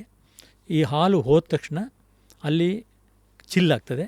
ಚಿಲ್ಲಾದಮೇಲೆ ನಾವು ನಮ್ಮ ಟ್ಯಾಂಕರಿಂದ ತಂದು ನಮ್ಮ ಪ್ರೊಸೆಸಿಂಗ್ ಯೂನಿಟಿಗೆ ನಾವು ಶಿಫ್ಟ್ ಮಾಡ್ತೀವಿ. ಅಲ್ಲಿ ಅನ್ಹ್ಯೂಮನ್ ಟಚ್, ಮನುಷ್ಯರ ಕೈ ಟಚ್ ಆಗಲೇ ಇಲ್ಲ, ಗಾಳಿಗೆ ಓಪನ್ ಆಗಲಿಲ್ಲ, ಇಮಿಡಿಯೇಟಾಗಿ ಕೂಲ್ ಆಯಿತು. ಕೂಲ್ ಆದ ತಕ್ಷಣ ಟ್ಯಾಂಕರಿಂದ ಪ್ರೋಸೆಸ್ ಯೂನಿಟಿಗೆ ಹೋಯಿತು. ಪ್ರೋಸೆಸ್ಸಿಂದ ಸೈಲಾಗಿ ಹೋದ್ಮೇಲೆ ಯಾವ್ದು ಬೇಕು ನಿಮಗೆ, ಹಾಲು ಬೇಕಾ, ಮೊಸರು ಬೇಕಾ, ಅಥವಾ ಪನ್ನೀರ್ ಬೇಕಾ, ಏನು ಬೇಕೋ ಅಲ್ಲಿ ತಯಾರಾಗ್ತದೆ. ಸೊ ಟೋಟಲ್ ಈಗ 1000 ಹಸುಗಳಲ್ವಾ? 1000 ಹಸು ನಿಮ್ಮದು ಔಟ್ಪುಟ್ ಏನಿದೆ? ಎಷ್ಟು ಲೀಟರ್ ಹಾಲು ಬರ್ತಾ ಇದೆ ಈಗ? 10,000 ಲೀಟರ್ಸ್ ಬರ್ತಾಯಿದೆ ಈಗ. 10,000. ಅಲ್ಲಿ ಯಾಕೆ 1000 ಹಸುಗಳು ಅಷ್ಟು ಅಂದರೆ, ಅರ್ಧ ಹಸುಗಳು ಮಾಸ್ಕೊಂಡಿರ್ತವೆ. ಮಾಸ್ಕೊಂಡಿರ್ತಂತಂದರೆ ಕರು ಹಾಕಿ ಅವು ಮತ್ತೆ ಡ್ರೈ ಆಗಿರ್ತವೆ. ಅದು ಡ್ರೈ ಆಗಿ ಮತ್ತೆ ಹಾಲು ಕೊಡೋಕ್ಕೆ ಎಷ್ಟು ದಿವಸ ಬೇಕು ಸರ್? ಮತ್ತೆ ಅದು 6 ತಿಂಗಳು ಬೇಕಲ್ಲ. ಅರ್ಥ ಆಯಿತು. ಸೊ ಆ ಸೈಕಲಲ್ಲಿ ಇರೋದ್ರಿಂದ ಆ ಥರ ಕೆಲವು ಡ್ರೈ ಆಗ್ತಾ ಇರ್ತವೆ, ಕೆಲವು ಕರು ಹಾಕ್ತಾ ಇರ್ತವೆ. ಈ ಥರ ಒಂದು ಬ್ಯಾಲೆನ್ಸ್ ಮಾಡ್ಕೊಂಡು 10,000 ಲೀಟ್ರ್ ಹತ್ತಿರ ನಮಗೆ ಈಗ ಬರ್ತಾ ಇದೆ. ಸೊ ಈಗ ಮಿಲ್ಕಿಂಗ್ ಮಾರ್ಕೆಟಲ್ಲಿ ಲಾಂಚ್ ಆಗ್ತಾ ಇದೆಯಲ್ಲ, ಸ್ಟಾರ್ಟಿಂಗಲ್ಲಿ ನಿಮ್ದು ಏನೇನು ಪ್ರಾಡಕ್ಟ್ಸ್ ಇರುತ್ತೆ? ಈಗ ಹೇಳ್ತೀನಿ. ಅದು ಲಕ್ಷ್ಮೀ ಫಾರಮಿಂದ ಇಲ್ಲಿ ಮಗ್ಗೆ ಮನೆ ಲಿಮಿಟೆಡ್ ಅಂತ ಅಲ್ಲಿ ಬಂತು. ಈ ಪ್ರೊಸೆಸಿಂಗ್ ಯೂನಿಟ್ ಇದೆಯಲ್ಲ, ಮಗ್ಗೆ ಮನೆ LLP ಅಂತ. ದಟ್ ಇಸ್ ನಿಮ್ಮ ಫ್ಯಾಮಿಲಿ ನೇಮ್? ನಮ್ಮ ಫ್ಯಾಮಿಲಿ ನೇಮ್, ಅದು ನಮ್ಮ ಫ್ಯಾಮಿಲಿ ನೇಮ್. ಅಲ್ಲಿ ಪ್ರೊಸೆಸಿಂಗ್ ನಡೀತದೆ. ಅಲ್ಲಿಂದ ಆದಮೇಲೆ ನಾವು ಪ್ಯಾಕಿಂಗ್ ಮಾಡಿದ್ಮೇಲೆ ಇದು ಮಿಲ್ಕಿಂಗ್ ಬ್ರ್ಯಾಂಡಲ್ಲಿ ಬೇರೆ ಕಡೆ ನಾವು ಎಲ್ಲೆಲ್ಲಿ ಬೇಕೋ ಅಲ್ಲಿ ಕಳಿಸ್ತಾ ಇರ್ತೀವಿ. ಸ್ವಚ್ಛವಾಗಿರೋ ಹಾಲು, ಸ್ಟ್ರೆಸ್ ಫ್ರೀ ಹಾಲು. ಈ ಅಸಲೋಫ್ಯಾಕ್ಸಿನ್ ಯಾವುದು ಇದೆಯಲ್ಲ ಅದು ಯಾವುದೂ ಆಗೋದಿಲ್ಲ ನಮಗೆ. ಆಮೇಲೆ ಬ್ರುಸುಲಾ ಅಂತ ಒಂದು ಕೆಟ್ಟ ಕಾಯಿಲೆ ಇದೆ. ಹಂಗಂದರೆ ಬ್ರುಸುಲಾ ಅನ್ನೋದು ಒಂದು ಕಾಯಿಲೆ ಇದೆಯಲ್ಲ, ದನಗಳಿಗೂ ಬರ್ತದೆ, ಜನಗಳಿಗೂ ಬರ್ತದೆ. ಅದರಿಂದ ದನ್ನಿಂದ ಜನಗಳಿಗೂ ಬರ್ತದೆ. ಅಂದರೆ ಇದು ಹಾಲಿನ ಮೂಲಕ ಬರೋದಾ? ಆ ಕರುದು ಈ ಹಸುದು ಪ್ಲೆಸೆಂಟ ಇದೆಯಲ್ಲ, ಪ್ಲೆಸೆಂಟ ಏನಾದರೂ ಇವ್ರು ಟಚ್ ಮಾಡಿದರೆ ಹ್ಯೂಮನ್, ಅದು ಬಿದ್ದಾಗ, ಕರು ಹಾಕಿದಾಗ, ಅದು ಅಲ್ಲಿ ಇವನ ಬಾಡಿಗೆ ಸೇರ್ತದೆ. ಅದು ಏನಾಗ್ತದೆ, ಇನ್ಫರ್ಟಿಲಿಟಿ. ಹೆಂಗಸರಿಗೆ ಹಾಲನ್ನು ಕುಡಿದ್ರೆ ಕಾಯಿಸ್ತೇನೆ. ಗಂಡಸರು ಅವ್ರು ಮುಟ್ಟಿದ್ರು ಅವ್ರಿಗೆ ಅದು ಪ್ರಾಬ್ಲಮ್ಮೇ. ಅವ್ರಿಗೂ ಸೇಮ್ ಅದೇ ಇನ್ಫರ್ಟಿಲಿಟಿ. ಹೌದೌದು, ಭಾಳ ಡೇಂಜರ್ ಅದು ಆ ಕಾಯಿಲೆ.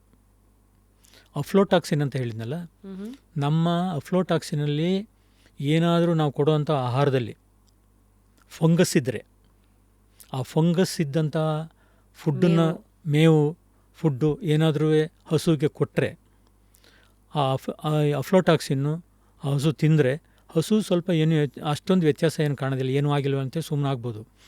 ಬಟ್ ಅದರ ಹಾಲಿದೆಯಲ್ಲ, ಅದನ್ನೇನಾದರೂ ಕನ್ಸ್ಯೂಮ್ ಮಾಡಿದರೆ ಅವರಿಗೆ ಲಿವರು ಸಿರೋಸಿಸ್ಸು, ಲಿವರ್ ಕ್ಯಾನ್ಸರು.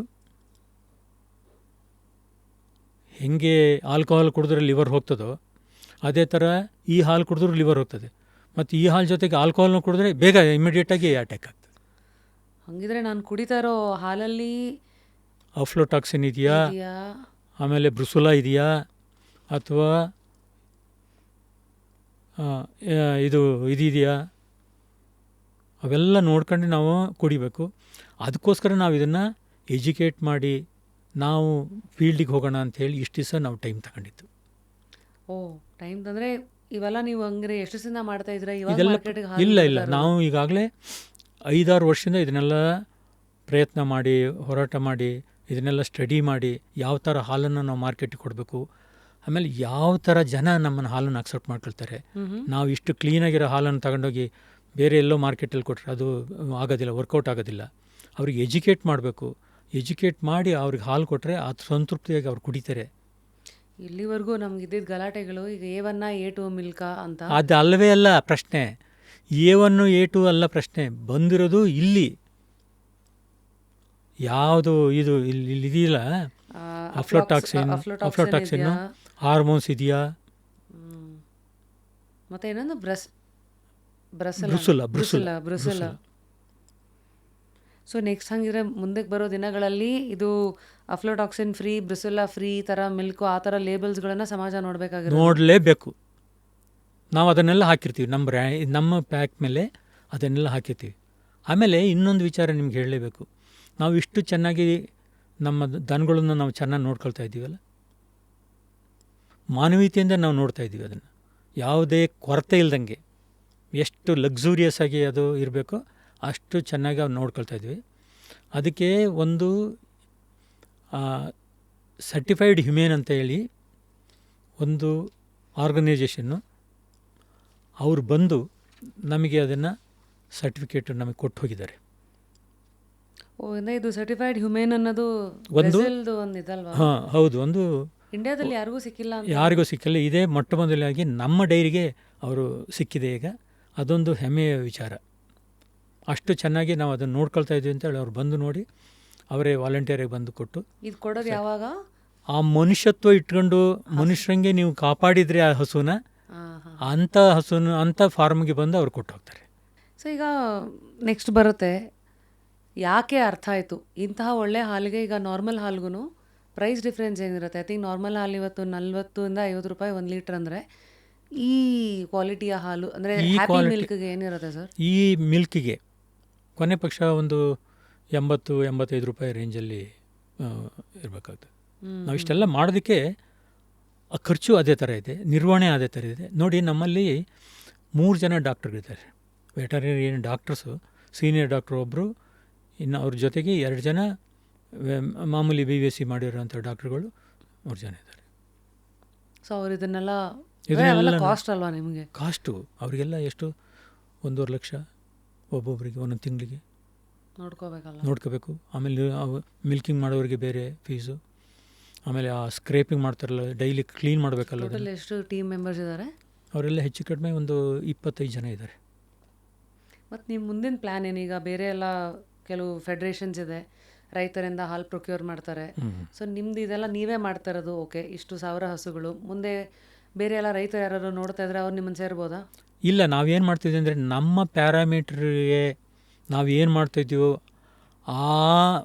ನಾವೇನೇನು ಪ್ರಾಕ್ಟೀಸಸ್ ಮಾಡ್ತಾಯಿದ್ದೀವೋ ಆ ಪ್ರಾಕ್ಟೀಸ್ ಅವ್ರು ಮಾಡ್ತಾಯಿದ್ದರೆ ಅಂಥ ಹಾಲನ್ನು ನಾವು ಪ್ರೊಕ್ಯೂರ್ ಮಾಡ್ತೀವಿ.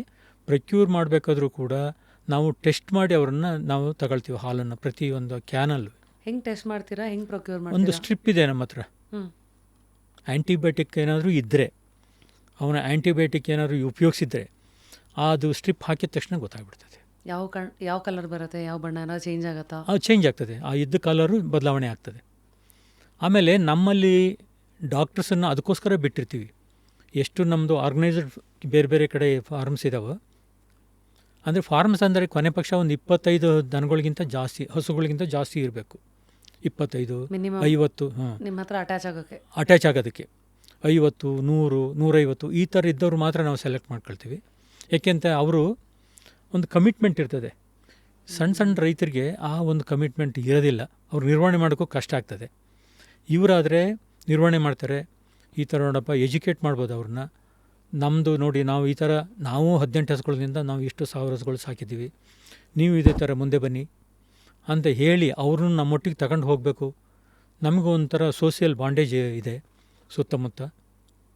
ಅದನ್ನು ನೋಡ್ಕೊಂಡು ತುಂಬ ಜನ ಮಾಡ್ತಾಯಿದ್ದಾರೆ ಇವಾಗ. ಸೊ ಈ ಥರ ನೋಡ್ತಾ ಇರೋರು, ಈಗ ರೈತರಿಗೆ ನೀವು ಕೊಡೋ ಸಂದೇಶ ಏನು? ಈಗ 18 ಹಸುವಿಂದ 1000 ಹಸುವರೆಗೂ ಹೋಗಿದ್ದೀರಲ್ಲ, ಯಾವ್ಯಾವ ತಪ್ಪುಗಳನ್ನು ಮಾಡಬಾರ್ದು ಈ ಒಂದು ಹಸು ಸಾಕಾಣಿಕೆ ಜರ್ನಿನಲ್ಲಿ? ಯಾವುದೇ ನೋಡಿ ತಪ್ಪು ಅಂದರೆ ಅಡಲ್ಟ್ರೇಷನ್ ಮಾಡೋಕ್ಕೆ ಹೋಗಬಾರ್ದು. ಅಡಲ್ಟ್ರೇಷನ್ ಅಂದರೆ ಇಲ್ಲಿ ಯೂಶಲಿ ಏನು ನಡೆಯುತ್ತೆ? ಹಾಲಿಗೆ ಏನೇನೋ ಮಿಕ್ಸ್ ಮಾಡಿ ಮಾರ್ತಾ ಇದ್ದಾರಲ್ವ ಈಗ, ಅಂತೆ. ಯೂಶಲಿ ಏನೇನಾಗುತ್ತೆ ಸರ್? ನೀರು ಗೊತ್ತು. ಈ ಸಿಂಥೆಟಿಕ್ ಮಿಲ್ಕ್ ಅಂತ ಆ ಗಲಾಟೆ ಬೇರೆ ಒಂಚೂರು ಆಗಿದೆ ಈಗ. ಏನೇನೋ ಹಾಕ್ತಾರಂತೆ, ಏನು ಸರ್ಫ್ ಅಂತೆ, ಅದಂತೆ ಇದಂತೆ ಏನೇನೋ ಹಾಕ್ತಾರಂತೆ. ಅಯ್ಯೋ, ನನಗೆ ಅದು ಹೇಳೋಕ್ಕೆ ಬೇಜಾರಾಗ್ತದೆ ಅಂತೆ. ಅದಕ್ಕೋಸ್ಕರ ಅದೆಲ್ಲ ಇರಬೇಕು. ನಮ್ಮದು ನಾರ್ಮ್ಸ್ ಏನೇನಿದೆ ಆ ನಾರ್ಮ್ಸ್ ಅವನು ಫಾಲೋ ಮಾಡಬೇಕು. ಇಲ್ಲದೇ ಇದ್ದರೆ ಅವನು ಅದನ್ನು ಫ್ರೀಯಾಗಿ ಬಿಡಬೇಕು ಹಸುನ, ನಾವು ಹೇಗೆ ಬಿಟ್ಟಿದ್ದೀವೋ ಹಾಗೆ ನೀವೇನೇನು ಮಾಡ್ತಾ ಇದ್ದೀರೋ ಅದೆಲ್ಲ ಅವ್ರು ಫಾಲೋ ಪ್ರಾಕ್ಟೀಸ್ ಅದು ಮಾಡಬೇಕು. ಆಮೇಲೆ ಮಿಲ್ಕಿಂಗ್ ಮಿಷನಲ್ಲೇ ಕರಿಬೇಕು, ಅವನು ಕೈಲಿ ಕರಿಬಾರ್ದು. ಅದೇನಕ್ಕದು? ಅವನ ಕೈಲಿ ಏನೇನೋ ಇರ್ತದಲ್ವಾ, ಯಾರು ಕರೀತಾರೋ ಅವ್ರ ಕೈಯಲ್ಲಿ ಸ್ವಚ್ಛವಾಗಿ ಇಟ್ಕೊಂಡಿರೋದಿಲ್ಲ ಕೈಯನ್ನು. ರಿಸ್ಕ್ ಯಾಕೆ? ಮಿಲ್ಕಿಂಗ್ ಮಿಷನಲ್ಲಿ ಕರಿಬೇಕು. ಅವರು ಕರೆದು ಚಿಲ್ಲಿಂಗ್ ಹೋಗಲೇಬೇಕು ತಕ್ಷಣ, ಬ್ಯಾಕ್ಟೀರಿಯಾ ಲೋಡ್ ಕಡಿಮೆ ಮಾಡೋದಕ್ಕೋಸ್ಕರ. ಇವೆಲ್ಲ ಪ್ರಾಕ್ಟೀಸಸ್ಸು. ಸೊ ಅದು ಮಾಡಿದಾರೋ ಇಲ್ವೋ ಅದು ನಿಮಗೆ ಗೊತ್ತಾಗದ? ಇಲ್ಲ, ನಮ್ಮಲ್ಲಿ ಸೂಪರ್ವೈಸರ್ಸ್ ಇರ್ತಾರೆ.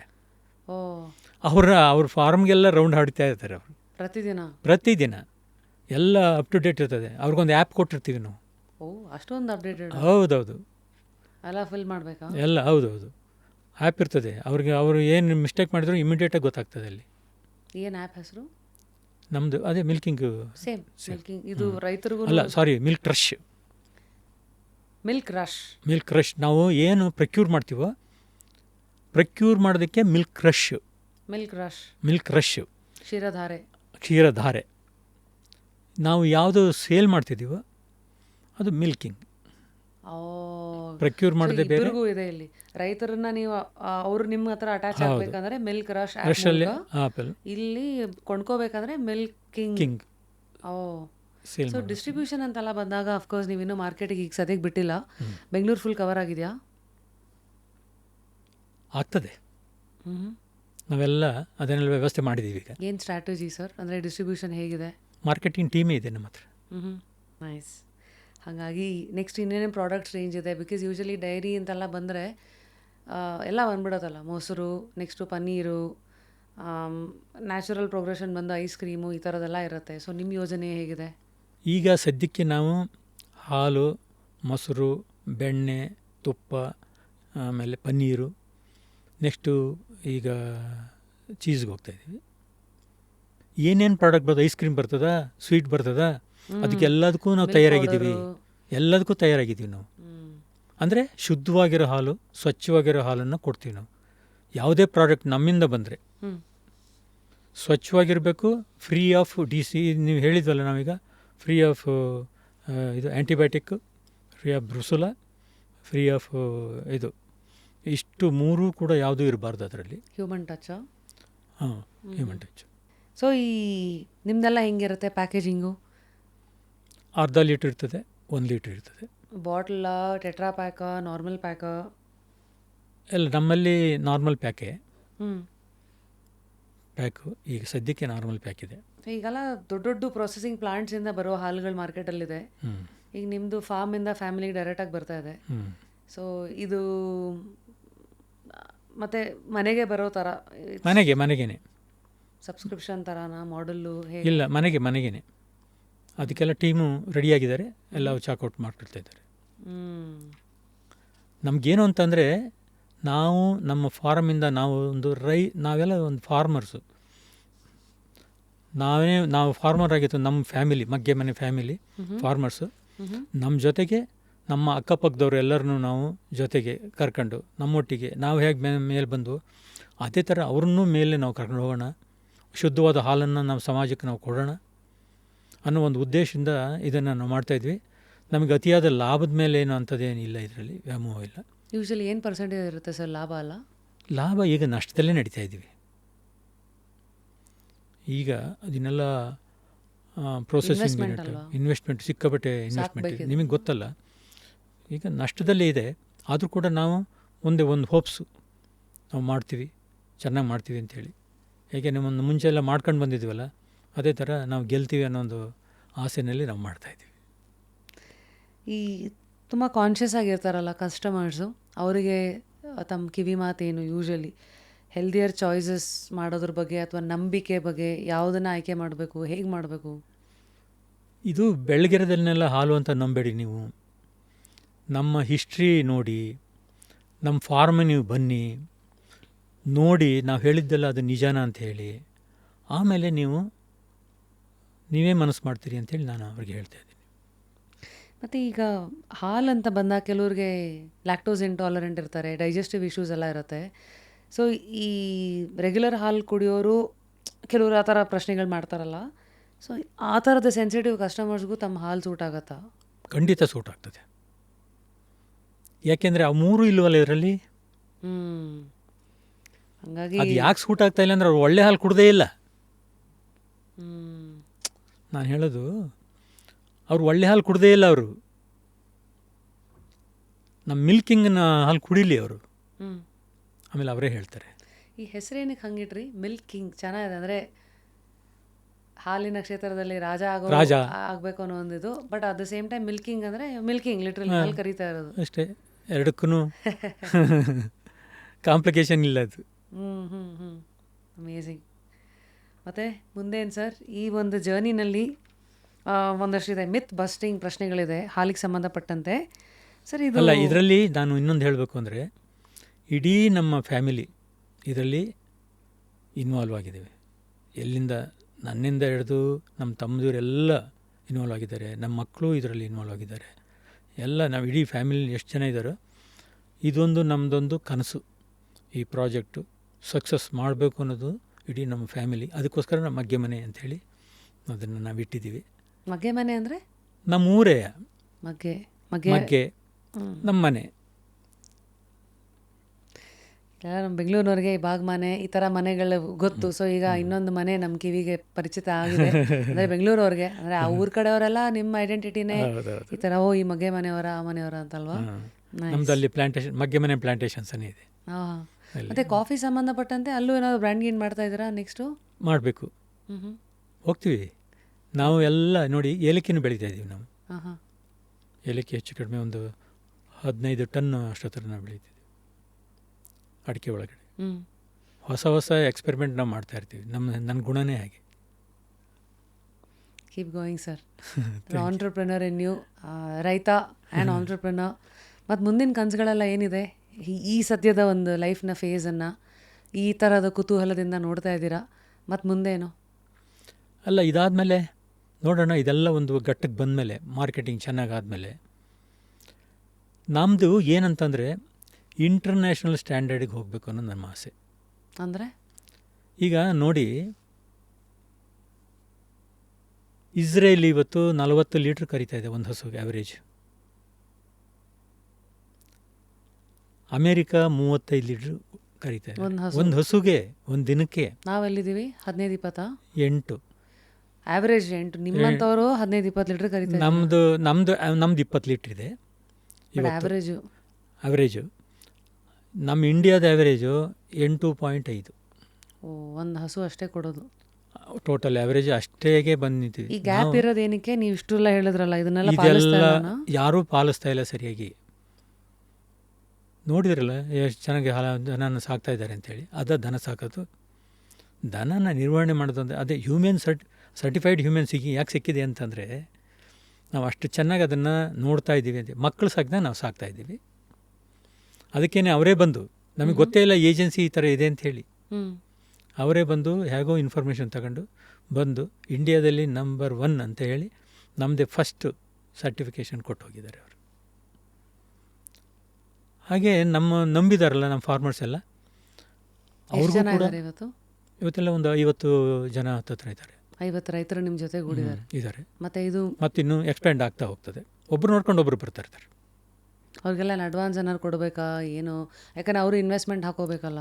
ಹೌದು. ಈ ಮಿಲ್ಕ್ದು ಆಮೇಲೆ ಅವ್ರಿಗೆಲ್ಲ ಏನು, ಅವರು ಫ್ರೀಯಾಗಿ ಹಸು ಬಿಟ್ರಾ ಹೊರಗಡೆ ಎಲ್ಲ ಇದು ಮಾಡೋದಕ್ಕೆ, ಓಡಾಡೋದಕ್ಕೆ, ಅವು ಬಿಹೇವಿಯರ್ ತಕ್ಕನಾಗಿ 20 ಪೈಸೆ ಜಾಸ್ತಿ 1 ಲೀಟ್ರಿಗೆ. ಹಿಂಗೆಲ್ಲ ಇನ್ಸೆಂಟಿವ್. ಆಮೇಲೆ ಇನ್ನೇನೇನಿದೆ? ಆಮೇಲೆ ಅವರು ಚೆನ್ನಾಗಿ ಮಿಲ್ಕಿಂಗ್ ಮಿಷನಲ್ಲಿ ಕರಿತಾ ಇದ್ದಾರಾ, ಅದಕ್ಕೆ 20 ಪೈಸೆ ಜಾಸ್ತಿ. ಈ ಯಾವುದೂ ಆ್ಯಂಟಿಬಯೋಟಿಕ್ ಇಲ್ವಾ, ಅದಕ್ಕೆ 20 ಪೈಸೆ ಜಾಸ್ತಿ. ಬ್ರುಸೋಲಾ ಇಲ್ವಾ, ಅದಕ್ಕೆ 20 ಪೈಸೆ ಜಾಸ್ತಿ.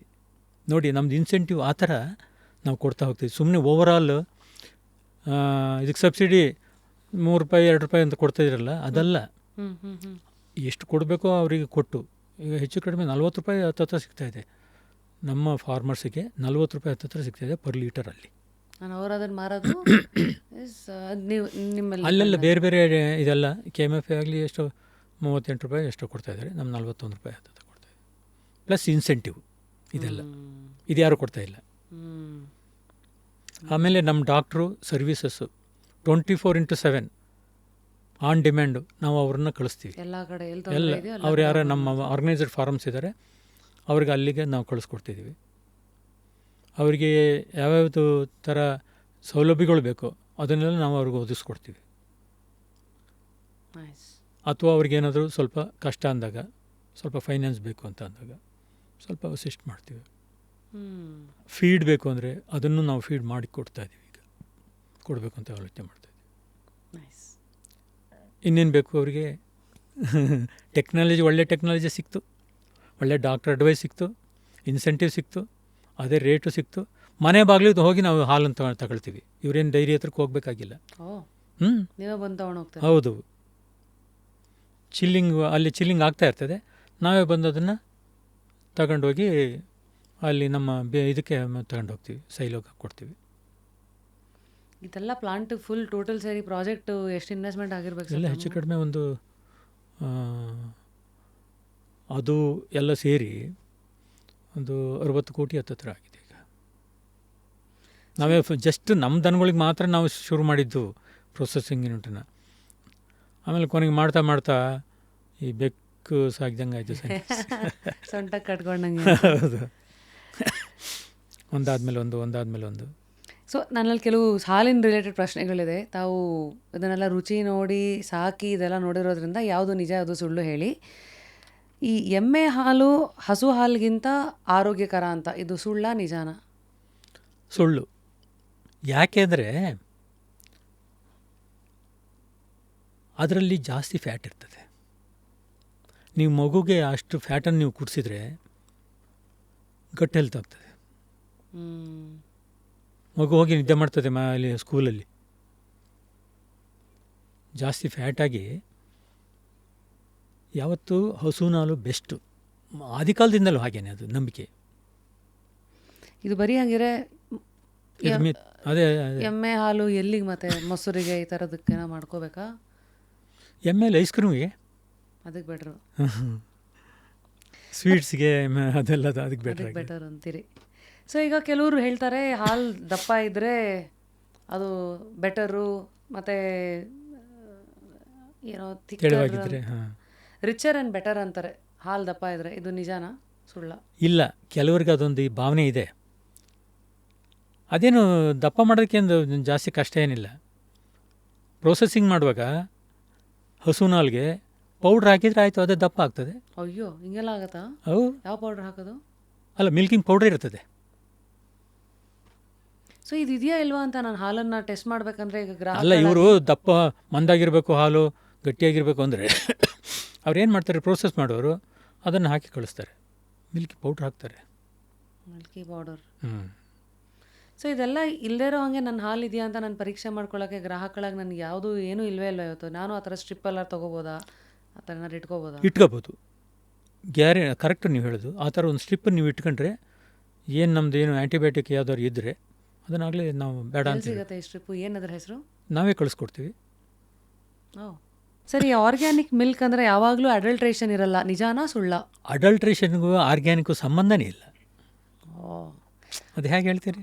ಅದಾಗೋಂಗಿದ್ರೆ ಅಡಲ್ಟ್ರೇಷನ್, ಆರ್ಗ್ಯಾನಿಕ್ಕಿಗೂ ಅಡಲ್ಟ್ರೇಷನ್ ಮಾಡ್ಬೋದು, ಬೇರೆದಕ್ಕೂ ಈ ನಾರ್ಮಲ್ ಹಾಲಿಗೂ ಅಡಲ್ಟ್ರೇಷನ್. ಸೊ ಮತ್ತೆ ಇದು ಆರ್ಗ್ಯಾನಿಕ್ ಅಂತ ಲೇಬಲ್ ಇರುತ್ತಲ್ಲ, ಅದನ್ನು ನಂಬೇಕಾ ಬೇಡವಾ ಅನ್ನೋದೀಗ ಮುಂದಿನ ಪ್ರಶ್ನೆ ಬರೋದು. ಹಾಗಿದ್ರೆ ನಾನು ಹೇಳೋದು ಬಂದು ಅಲ್ಲಿ ನೋಡಬೇಕು.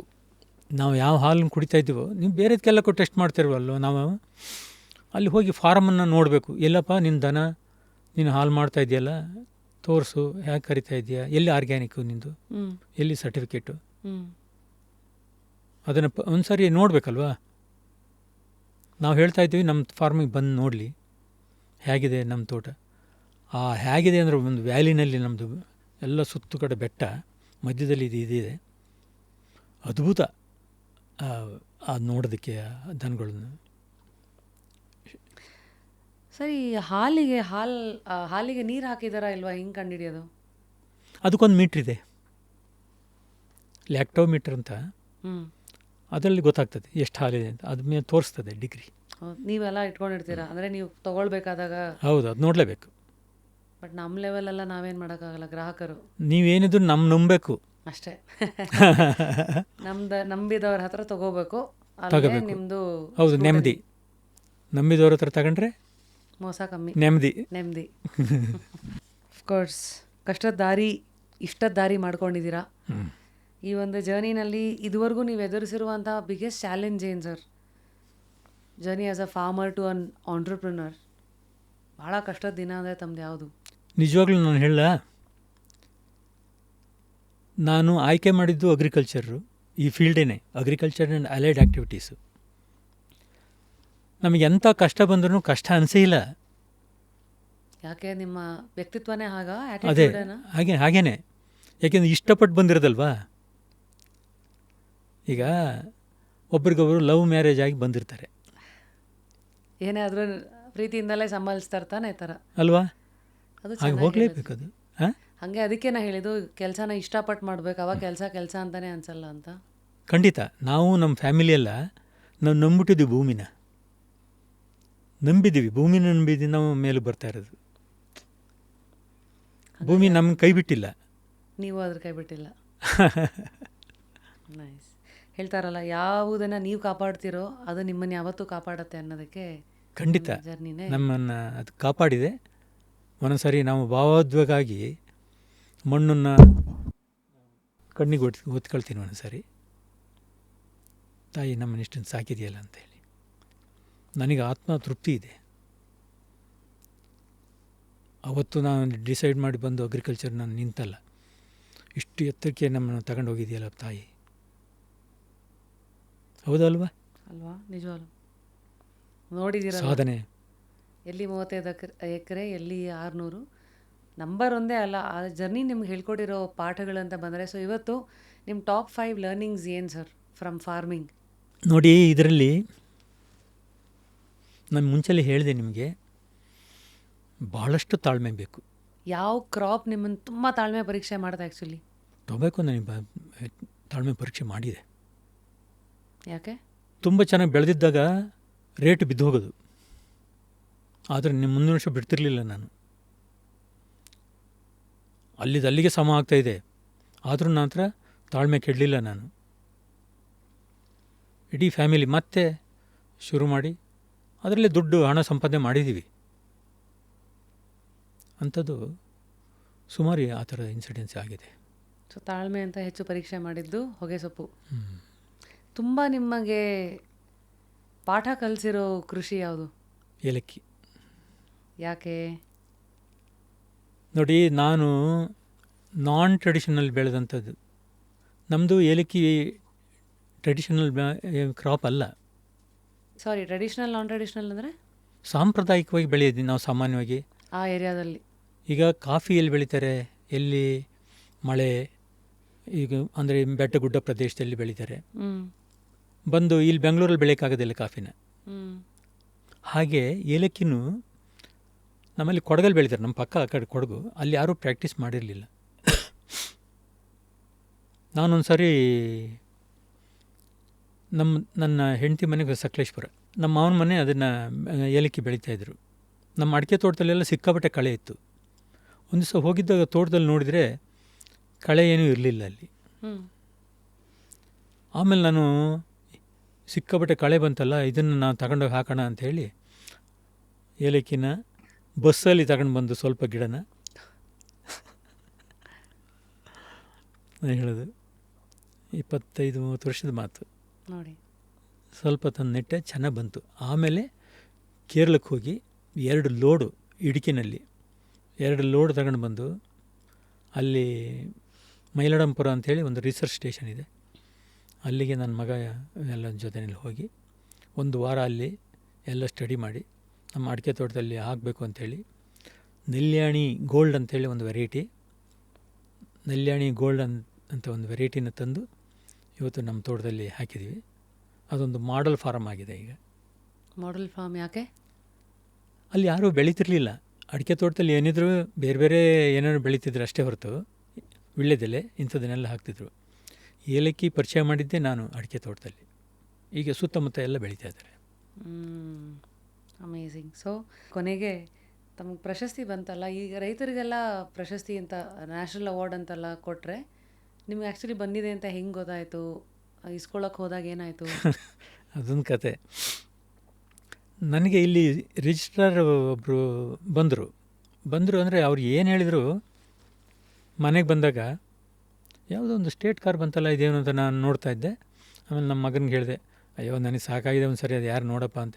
ವಿಸಿಟರ್ಸ್ ಜಾಸ್ತಿ ನಮ್ಮ ಮನೆಗೆ, ಸಾಕಾಗಿದೆ ನೋಡಪ್ಪ ಅದು ಯಾರು ಅಂತ ಹೇಳಿ ಇದು ಮಾಡಿದೆ. ಯಾರೋ ಮಿನಿಸ್ಟರ್ ಯಾರೋ ಬಂದಿರಬೇಕು, ಹೇಳಿ ನೋಡು ಅಂತ. ಸರಿ ಬಂತೇಳಿ ನೀವು ಯಾರೋ ಸ್ವಲ್ಪ ಇದ್ದರು, ಏನು ಅಂತಂದೆ. ಹೀಗೆ ನಾನು ಚುಂಚನಕಟ್ಟೆಗೆ ಹೋಗ್ತಾ ಇದ್ದೆ, ಸುಮ್ಮನೆ ಹೀಗೆ ನೋಡ್ತಾ ಇದ್ದೋ, ನಿಮ್ದು ಯೂಟ್ಯೂಬಲ್ಲಿ ಏನೋ ಸ್ವಲ್ಪ ನೋಡಿದೆ, ನೋಡ್ಕೊಂಡು ಹೋಗೋಣ ಫಾರ್ಮನ್ನ, ಹಾಗೇನೋ ಹೋಗ್ತಾ ಇದ್ನಲ್ಲ ಅಂತ ಅಂದರು. ಅವ್ರು ಯಾರು? GKVK registrar. ನಮಗೆ ಗೊತ್ತಿಲ್ಲ ಅವರು ಬಸವೇಗೌಡರು ಅಂತೇಳಿ. ಬಂದು ಎಲ್ಲ ನಮ್ಮ ಶಿರಿನ ಕಳಿಸ್ದೆ, ಎಲ್ಲ ತೋರ್ಸಪ್ಪ ಅಂತೇಳಿ. ತೋಟಕ್ಕೆ ಆ ತೋಟ ನೋಡಿದ್ರು, ಈ ತೋಟ ನೋಡಿದ್ರು, ಊಟ ಮಾಡಿದರು. ಊಟ ಮಾಡ್ಕೊಂಡು ಹೋಗಿ ಅಂತಂದು ಊಟ ಮಾಡಿದ್ರು. ಮಧ್ಯಾಹ್ನ ಒಂದ್ಸರಿ ಆ ತೋಟಕ್ಕೆ ಹೋಗೋಣ ಅಂದರು.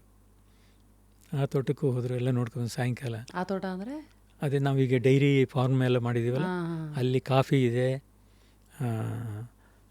ಬೇರೆ ಬೇರೆ ಅಡಿಕೆ ಇದೆ, ತೆಂಗಿದೆ, ಚಿಕ್ಕು ಇದೆ, ಮ್ಯಾಂಗೋ ಇದೆ, ಅವಕಾಡೋ ಇದೆ, ಎಲ್ಲ ಸುಮಾರು ಇದೆ ಆ ತೋಟದಲ್ಲಿ. ಅದೇ ಏರಿಯಾ ದೊಡ್ಡದು ಏರಿಯಾ.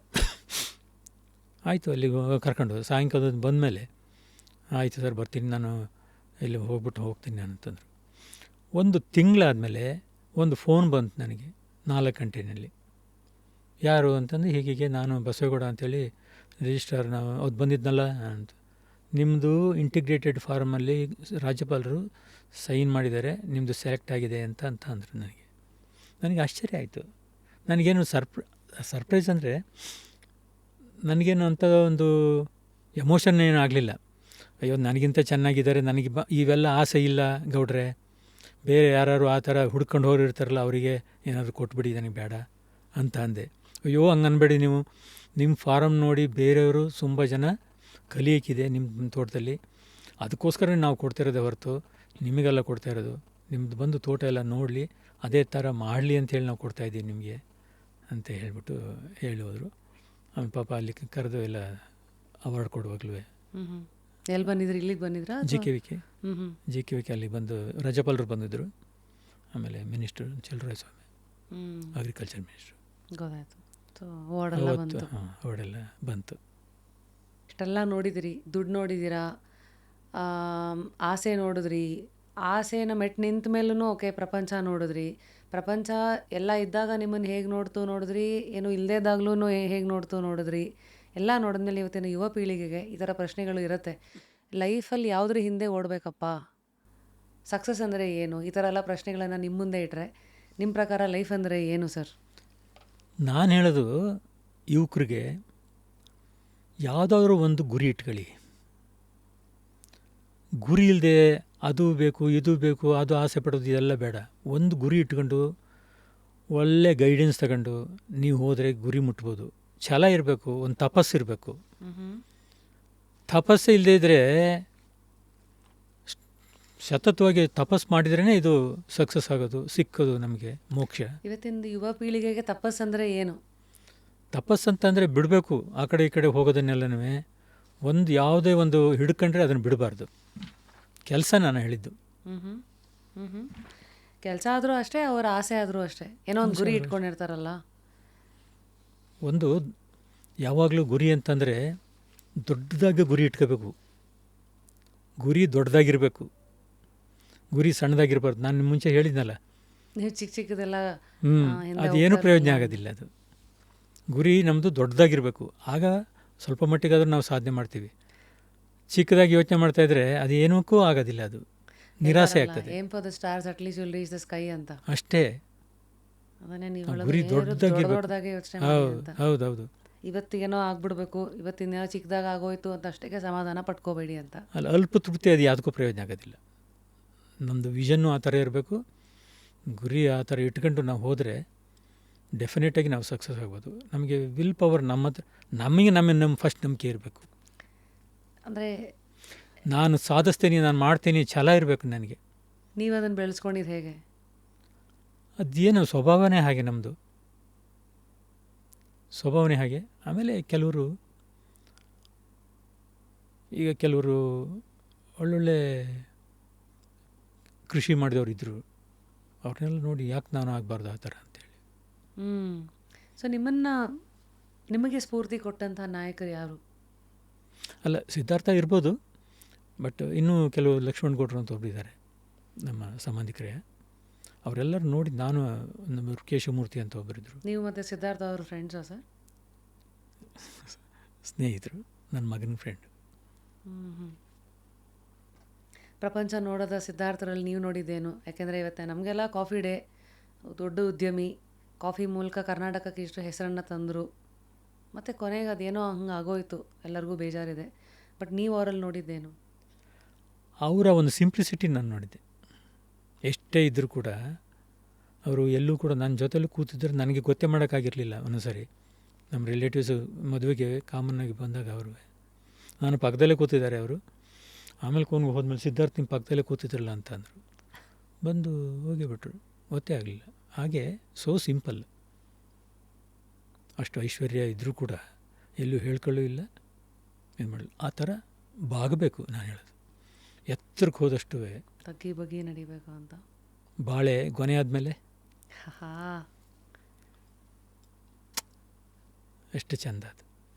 ಎಷ್ಟು ಎತ್ತರಕ್ಕೆ ಹೋದಷ್ಟು ನಾವು ತಗ್ಗಿ ಬಗ್ಗಿ ನಡಿ ಅಂತ ಹೇಳ್ತಾರೆ ನೋಡಿ, ಅದೆಂಥ ಮಾತು. ಆಗ ತೂಕ ಜಾಸ್ತಿ ಆಗ್ತದೆ.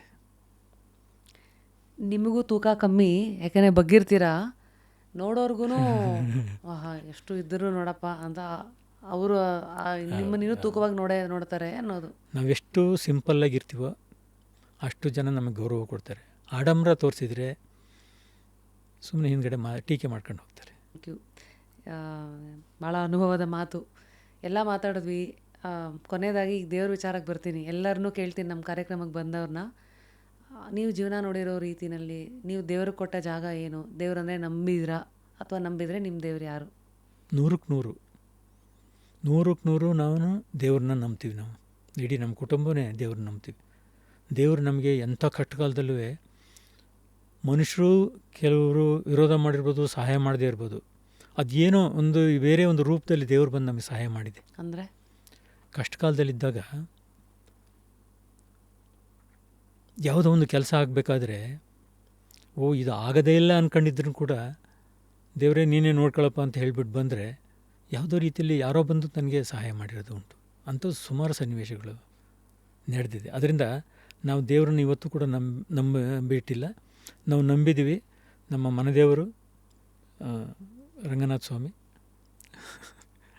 ನಂಬ್ತೀವಿ, ವೆಂಕಟರಮಣ ಸ್ವಾಮಿ, ಎಲ್ಲ ಲಕ್ಷ್ಮೀ ದೇವರು. Amazing sir. ನಮ್ಮ ತಂದೆ, ನಮ್ಮ ತಾಯಿ, ನಮ್ಮ ಅಜ್ಜಿ ಎಲ್ಲ ಒಂಥರ ಆಗಲಿಂದಲೂ ಒಂಥರ ದೇವ್ರ ಮೇಲೆ ವಿಶ್ವಾಸ. ಅಮೇಝಿಂಗ್.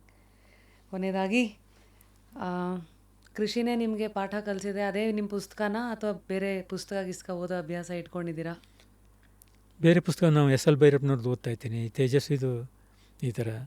ನಿಮ್ಮ ಫೇವ್ರೇಟ್ ಪುಸ್ತಕ ಯಾವುದು? ನಿಮ್ಮನ್ನು ಭಾಳ ನಾಟಿದ್ದು ಪುಸ್ತಕ, ಭಾವನೆಗಳ ಮೂಲಕ ಅಥವಾ ಬರವಣಿಗೆ ಮೂಲಕ? ಕರ್ವಾಲ ಓದಿದ್ದೆ. ಪ್ಯಾಪಿಯನ್ ಅಂಥೇಳಿ ಪ್ಯಾಪಿಯನ್ 3 ಓದ್ತಾ ಇದ್ದೀನಿ ಈಗ. ಏನು ನೋಡ್ತೀರಾ ಒಂದು ಪುಸ್ತಕ ತೊಗೋಬೇಕಂದ್ರೆ, ನೀವು ಕೈ ಹಿಡಿಬೇಕಂದ್ರೆ? SL ಭೈರಪ್ಪನವ್ರದ್ದು ನಾವು ಪರ್ವ ಅದನ್ನೆಲ್ಲ ಓದ್ತಾ ಇರಬೇಕಾದ್ರೆ, ಈ ನಾಟಕ ಬೇರೆ ಆಗ್ತಾ ಇದೆಯಲ್ಲ 8 ಅವರ್ದು. ನಾನು ಮೈಸೂರಲ್ಲಿ ಹೋಗಿ ನೋಡ್ಕೊಂಬಂದಿದ್ದೀನಿ ಅದನ್ನು. ಓಹೋ. ಊರಿಂದ ಕಾರ್ ಮಾಡ್ಕೊಂಡು ಕಾರಲ್ಲೇ ಡ್ರೈವರ್ ಕರ್ಕೊಂಡು ನೋಡ್ಕೊಬರೋಣ ಅಂಥೇಳಿ. ಅಷ್ಟೂ ಚೆನ್ನಾಗಿದೆ. ನಮಗೆ ಯಾವುದು ಮನಸ್ಸಿಗೆ ಮುದ ಕೊಡ್ತದೋ ಅಂಥದ್ದನ್ನು ನಾವು ನೋಡಬೇಕು. ಓದ್ತಾ ಇದ್ದರೆ ಅದನ್ನು ಬಿಡಲೇಬಾರ್ದು, ಇನ್ನು ಸ್ವಲ್ಪ ಹೊತ್ತು ಓದೋಣ ಅನ್ನೋ ಭಾವನೆ ನಮಗೆ ಬರಬೇಕದು. ಅವರು ಕಾದಂಬರಿ ಓದ್ತಾ ಇದ್ದರೆ ನಮಗೆ ಒಂಥರ ನಾವೇ ಇನ್ವಾಲ್ವ್ ಆದಂಗೆ ಆ ಸನ್ನಿವೇಶದಲ್ಲಿ, ನಾನೇ ನಮ್ಮೂರಲ್ಲೇ ಆಗ್ತಾಯಿದೆ ಇದು ಘಟನೆ, ಆ ಒಂದು ಇದನ್ನು ಕಣ್ಣಿಗೆ ಕಟ್ಟದ ಹಾಗೆ ಬಂದುಬಿಟ್ಟಿರ್ತದೆ. ಎಲ್ಲೋ SL ಭೈರಪ್ಪನವರು ಅದನ್ನು ಬರೆಯುವಾಗ ಯಾವುದೋ ನಮ್ಮ ತೋಟದಲ್ಲೇ, ಎಲ್ಲೋ ನಮ್ಮ ಅಕ್ಕಪಕ್ಕ ತೋಟದಲ್ಲೇ ಆಗ್ತಾಯಿದೆ, ನಮ್ಮೂರ ಬ್ರಾಹ್ಮಣರು ಹುಡುಗಿನೇ ಅದು ಈ ಥರ ಆಗ್ತಾಯಿದೆ, ಆ ಭಾವನೆ ಜಾಗೃತಗೊಳಿಸ್ತಾರೆ ಬರ್ತದೆ.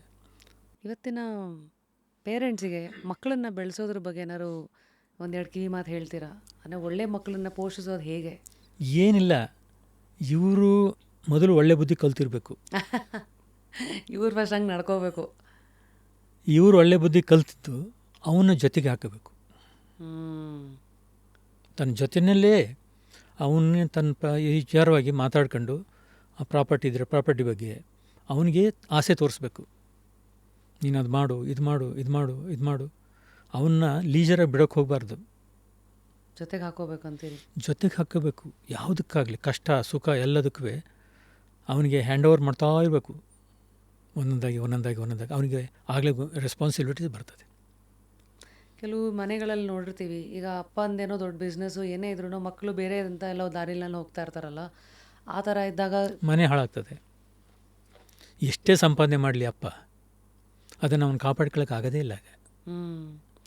ಬಟ್ ಕೆಲವುದು ಬೇರೆ ದಾರಿ ಹಿಡಿಯೋದಂದರೆ ಕೆಟ್ಟ ದಾರಿ ಅಷ್ಟೇ ಅಲ್ಲ. ಈಗ ಅಪ್ಪ ರೈತರು ಅಂದರೆ ಈಗ ಮಕ್ಕಳು ಎಲ್ಲ ನಾನು IT ನಲ್ಲಿ ಮಾಡಬೇಕು, ಈ ಥರ ಬೇರೆ ಕವಲ್ಗಳು ಮಾಡಿದ್ರೆ ಅಲ್ಲ. ನಾನು ಹೇಳೋದು ಅಪ್ಪನ ಪರ್ಮಿಷನ್ ತಗೊಂಡು ಅದನ್ನೆಲ್ಲ ಮಾಡಲಿ.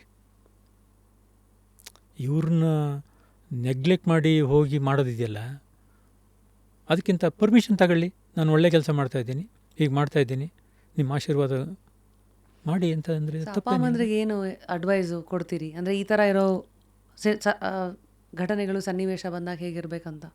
ಏನಿಲ್ಲ, ಮಕ್ಕಳನ್ನ ಪ್ರೀತಿ ವಿಶ್ವಾಸದಲ್ಲಿ ತನ್ನ ಸ್ನೇಹಿತನ ಥರ ನೋಡಲಿ. ಹೆಚ್ಚಿಗೆ ಇವ್ರು ಏನು ಮಾಡ್ತಾರೆ, ಅವನ ಮೇಲೆ ಬಲ ಪ್ರದರ್ಶನ ಎಲ್ಲ ಹೇರೋದು ಮಾಡ್ತಾರೆ. ಅವನ್ನ ಸೆನ್ಸ್ ಮಾಡಿ ನೋಡಬೇಕು. ಹೇಗೆ? ಅವನ ಸೈಕಾಲಜಿ ಹೇಗಿದೆ ಅಂತೇಳಿ ನಾವು ಅರ್ಥ ಮಾಡ್ಕೋಬೇಕು. ಆಮೇಲೆ ಅದನ್ನು ನಿಧಾನವಾಗಿ ಅವನನ್ನು ಇವ್ರ ಕಡೆಗೆ ಕರ್ಕೊಂಡು ಒಳ್ಳೆ ಬುದ್ಧಿ ಹೇಳಿ, ಒಳ್ಳೇದು ಯಾವುದು ಕೆಟ್ಟದ್ದು ಯಾವುದು, ಈ ಥರ ಮಾಡಿದ್ರೆ ನೀನು ಈ ಥರ ಮಾಡಿದರೆ ಈ ಥರ ಆಗ್ತದಪ್ಪ, ನೋಡು ನಾನು ಬಂದ ದಾರಿ ಈ ಥರ ಇದೆ, ಬಾ ಈ ಥರ ಹೋಗೋಣ ಅಂತ ಹೇಳ್ಬಿಟ್ಟು ಹೇಳಿದರೆ ಅವ್ರ ಮೇಲೆ ರೇಗಕ್ಕೆ ಹೋಗಬಾರ್ದು. ವಯಸ್ಸಿಗೆ ಬಂದ ಮಕ್ಕಳನ್ನ ರೇಗಿದ್ರೆ ಅವ್ರು ಹೋಗ್ತಾರೆ, ಕಿತ್ತು ಹೋಗ್ತಾರೆ. ಒಳ್ಳೆತನದಲ್ಲೇ ಅವ್ರನ್ನ ಬೆಂಡ್ ಮಾಡ್ತಾ ಹೋಗಬೇಕು. ಏನಂತೀರಿ? Amazing sir, definitely. ನನಗೆ ಇದ್ರ ಬಗ್ಗೆ ಅಷ್ಟು ಅನುಭವ ಇಲ್ಲ, ನಮ್ಮನೇಲಿರೋ 4 ನಾಯಿಗಳು. ಬಟ್ ಹಾಗಾಗಿ ದೊಡ್ಡವರು ಬೇರೆ ಬೇರೆ ರೀತಿಯಲ್ಲಿ ಏನು ಲೈಫ್ನ ನೋಡಿದ್ದೀರಿ. ಡೆಫಿನೆಟ್ಲಿ ಒಂದು ತೂಕದ ಮಾತೆ. ಸುಮ್ಮನೆ ಏನೋ ಎಲ್ಲೂ ಗರ್ವ ಕಾಣಲಿಲ್ಲ, ಅಥವಾ ಎಲ್ಲೂ ಈಗೋ ನನ್ನ ಬಿಟ್ಟರೆ ಇಲ್ಲ ಅದೇನೋ ಕಾಣಲಿಲ್ಲ. ಏನಿಲ್ಲ, ಇಡೀ ನಮ್ಮ ನಾನು ಮುಂಚೆಲ್ಲ ಹೇಳಿನಲ್ಲ, ಇಡೀ ನಮ್ಮ ಫ್ಯಾಮಿಲಿನೇ ನಮ್ಮ ಸ್ಟ್ರೆಂಗ್ತು. ಎಲ್ಲ ನಮ್ಮ ಬ್ರದರ್ಸು ಸಿಸ್ಟರ್ಸ್ ನಾವೆಲ್ಲ ಒಟ್ಟಾಗಿರೋದೇ ನಮ್ಮ ಸ್ಟ್ರೆಂಗ್ತು. ಹಾಗಾಗಿ ಯಾರೂ ಅಲ್ಲಾಡ್ಸೋಕ್ಕಾಗೋದಿಲ್ಲ. ಹಳೆ ಮಾತೇ ಇದೆ, ಒಗ್ಗಟ್ಟಲ್ಲಿ ಬಲವಿದೆ ಅನ್ನೋದು ಅಲ್ವಾ? ಸೊ ಇವತ್ತಿನ ಕಾಲಕ್ಕೂ ಈ ತರಹದ ದೊಡ್ಡ ಫ್ಯಾಮಿಲೀಸು, ಪರ್ಪಸ್ ಡ್ರಿವನ್ ಫ್ಯಾಮಿಲೀಸು ಕರ್ನಾಟಕದಲ್ಲಿರೋದು ನೋಡೋಕ್ಕೆ ಖಂಡಿತ ಖುಷಿ ಆಗುತ್ತೆ. Keep going sir, wishing you more power and purpose through life. Thank you. Thanks for being part of just curious. So SL ಭೈರಪ್ಪನವ್ರದ್ದು ಕವಲು ಪುಸ್ತಕ ಓದಿದ್ದೀರಾ ಸರ್? ಇಲ್ಲ. ಇದು ನಿಮಗೆ. Thank you. ಕೊನೆಯದಾಗಿ 3 ವ್ಯಕ್ತಿಗಳನ್ನು ನಾಮಿನೇಟ್ ಮಾಡಿ, ಅದು ನಮ್ಮದೊಂದು ಪ್ರತೀತಿ, ಬರೋ ಎಲ್ಲರನ್ನೂ ಕೇಳ್ತೀವಿ, 3 ಗೆಸ್ಟ್ಗಳನ್ನು ನಾಮಿನೇಟ್ ಮಾಡಿ ಯಾರನ್ನು ನಾವಿಲ್ಲಿ ಕರೆಸ್ಬೇಕು ಅಂತ. ಸೊ ತಾವು ಅಲ್ಲ, ಒಂದು ಡಾಕ್ಟರ್ ಸಾದತ್ ಅಂತ ಇದ್ರಲ್ಲ, ಅವ್ರನ್ನ ಕೇಳಿದ್ರೆ ಸುಮಾರು ಈ ಬಗ್ಗೆ ಇನ್ಫಾರ್ಮೇಷನ್ ಅವ್ರು ಕೊಡ್ತಾರೆ. ಎಲ್ಲ ಈ ಪಶು ಅದು ಸಂಬಂಧಪಟ್ಟದ್ದು. ಭಾಳ ಸಿಂಪಲ್ ಮನುಷ್ಯ, ಚೆನ್ನಾಗಿ ವಿಷಯ ತಿಳ್ಕೊಂಡಿದ್ದಾರೆ. ಇದಕ್ಕೆ ಯಾವುದು ಇದು ಬೇಕೋ ಅದನ್ನೆಲ್ಲ ಇನ್ಫಾರ್ಮೇಟಿವ್ ಇದೆ. ಆಮೇಲೆ ಅದಾದಮೇಲೆ ಇವರು ತಗೊಳ್ಳಿ, ಯಾರು, ಡಾಕ್ಟರ್ ರಾಮೇಗೌಡ.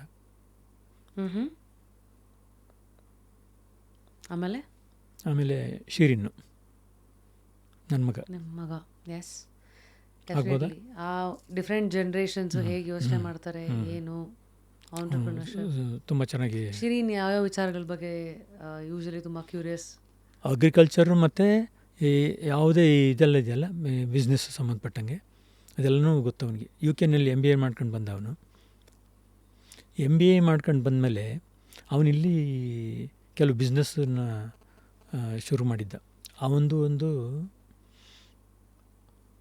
ಒಂದು ಎಕ್ಸ್ಪೋರ್ಟ್ ಕಂಪ್ನಿ ಇದೆ, ಡೈವಿಂಗ್ ಡಕ್ ಅಂತೇಳಿ ಎಕ್ಸ್ಪೋರ್ಟ್ ಮಾಡೋದಕ್ಕೆ ಎಲ್ಲ ಮಾಡ್ಕೊಂಡಿದ್ದ. ನಾವು ಈ ಸ್ಯಾಂಡಲ್ ಸೀಡಲ್ಲಿ ಆಯಿಲ್ ಮಾಡಿ ಅದನ್ನು ಬೇರೆ ಬೇರೆ ಇದಕ್ಕೆ ಕಳಿಸ್ತಾನೆ. ಓ ಹ್ಞೂ ಓಹೋ ಹಾಗೆ ಅವನು ಇಲ್ಲೆಲ್ಲ ಮಾಡ್ತಾಯಿದ್ದ. 2021 ನನ್ನ ಮಿಸ್ಸಸ್ಸು ಕ್ಯಾನ್ಸರ್ ಬಂದು ಇದಾಗಿದ್ದಕ್ಕೋಸ್ಕರ ಇವರು ಬೆಂಗಳೂರು ಬಿಟ್ಟು ಊರಿಗೆ ಬಂದರು.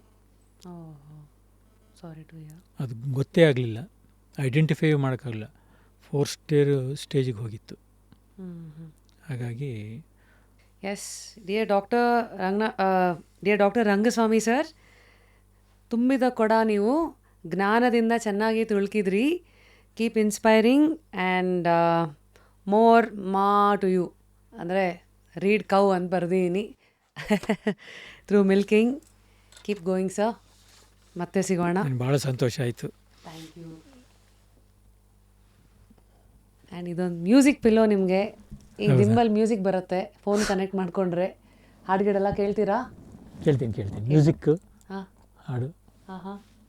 ಆ್ಯಂಡ್ ಇದೊಂದು ಹ್ಯಾಪಿ ಬಾಲ್. ಓ, ನನ್ನ ಮೊಮ್ಮಗನಿಗೆ ಆಗ್ತದೆ. Thank you. ಸೊ ಇವತ್ತು ಐ ಗೆಸ್ ಪ್ರತಿಯೊಂದು ಎಪಿಸೋಡಲ್ಲೂ ಕಲಿಯೋಕ್ಕೆ ಭಾಳಷ್ಟು ವಿಚಾರಗಳಿರುತ್ತೆ. ಆಹಾರಕ್ಕೆ ಸಂಬಂಧಪಟ್ಟಂತೆ, ಬಿಸ್ನೆಸ್ ಅಂತ ಬಂದಾಗ್ಲೂ ಒಂದು ಹಸು ಹಾಲು ಹೇಗೆ ಕೊಡುತ್ತೆ, ಯಾಕೆ ಕೊಡಬೇಕು, ಹೇಗಿರಬೇಕು, ಏನಿರಬಾರ್ದು, ಬರೀ ಪ್ಯಾಕೆಟಲ್ಲೋ ಅಥವಾ ನಾನು ಸ್ವಿಗ್ಗಿಯಿಂದಲೋ ಎಲ್ಲೋ ಆರ್ಡ್ರ್ ಮಾಡದೆ ಕುಡ್ದೇ ಅಲ್ಲ, ಅದರ ಆಳಕ್ಕೆ ಇಳಿದು ರೈತರ ಕಷ್ಟಗಳೇನು, ಅವರ ಜೀವನ ಶೈಲಿ ಏನು, ಆಸೆಗಳೇನು, ಕನಸುಗಳೇನು, ಕೆಲವು ಜೀವನದ ಆಯ್ಕೆಗಳೇನು, ಎಲ್ಲವನ್ನೂ ಮತ್ತೆ ನೋಡ್ದಂಗೆ ಆಯಿತು. ಕೊನೆಯದಾಗಿ ಏನು ಹೇಳಿ ಇವತ್ತಿನ ಶೋನ ಮುಗಿಸೋಣ. In the middle of every difficulty lies an opportunity ಅಂತ ಐನ್ಸ್ಟೈನ್ ಅವರ ಒಂದು ಮಾತಿದೆ. ಅದನ್ನು ಹೇಳಿ ಇವತ್ತಿನ ಈ ಒಂದು ಎಪಿಸೋಡನ್ನು ಮುಗಿಸೋಣ.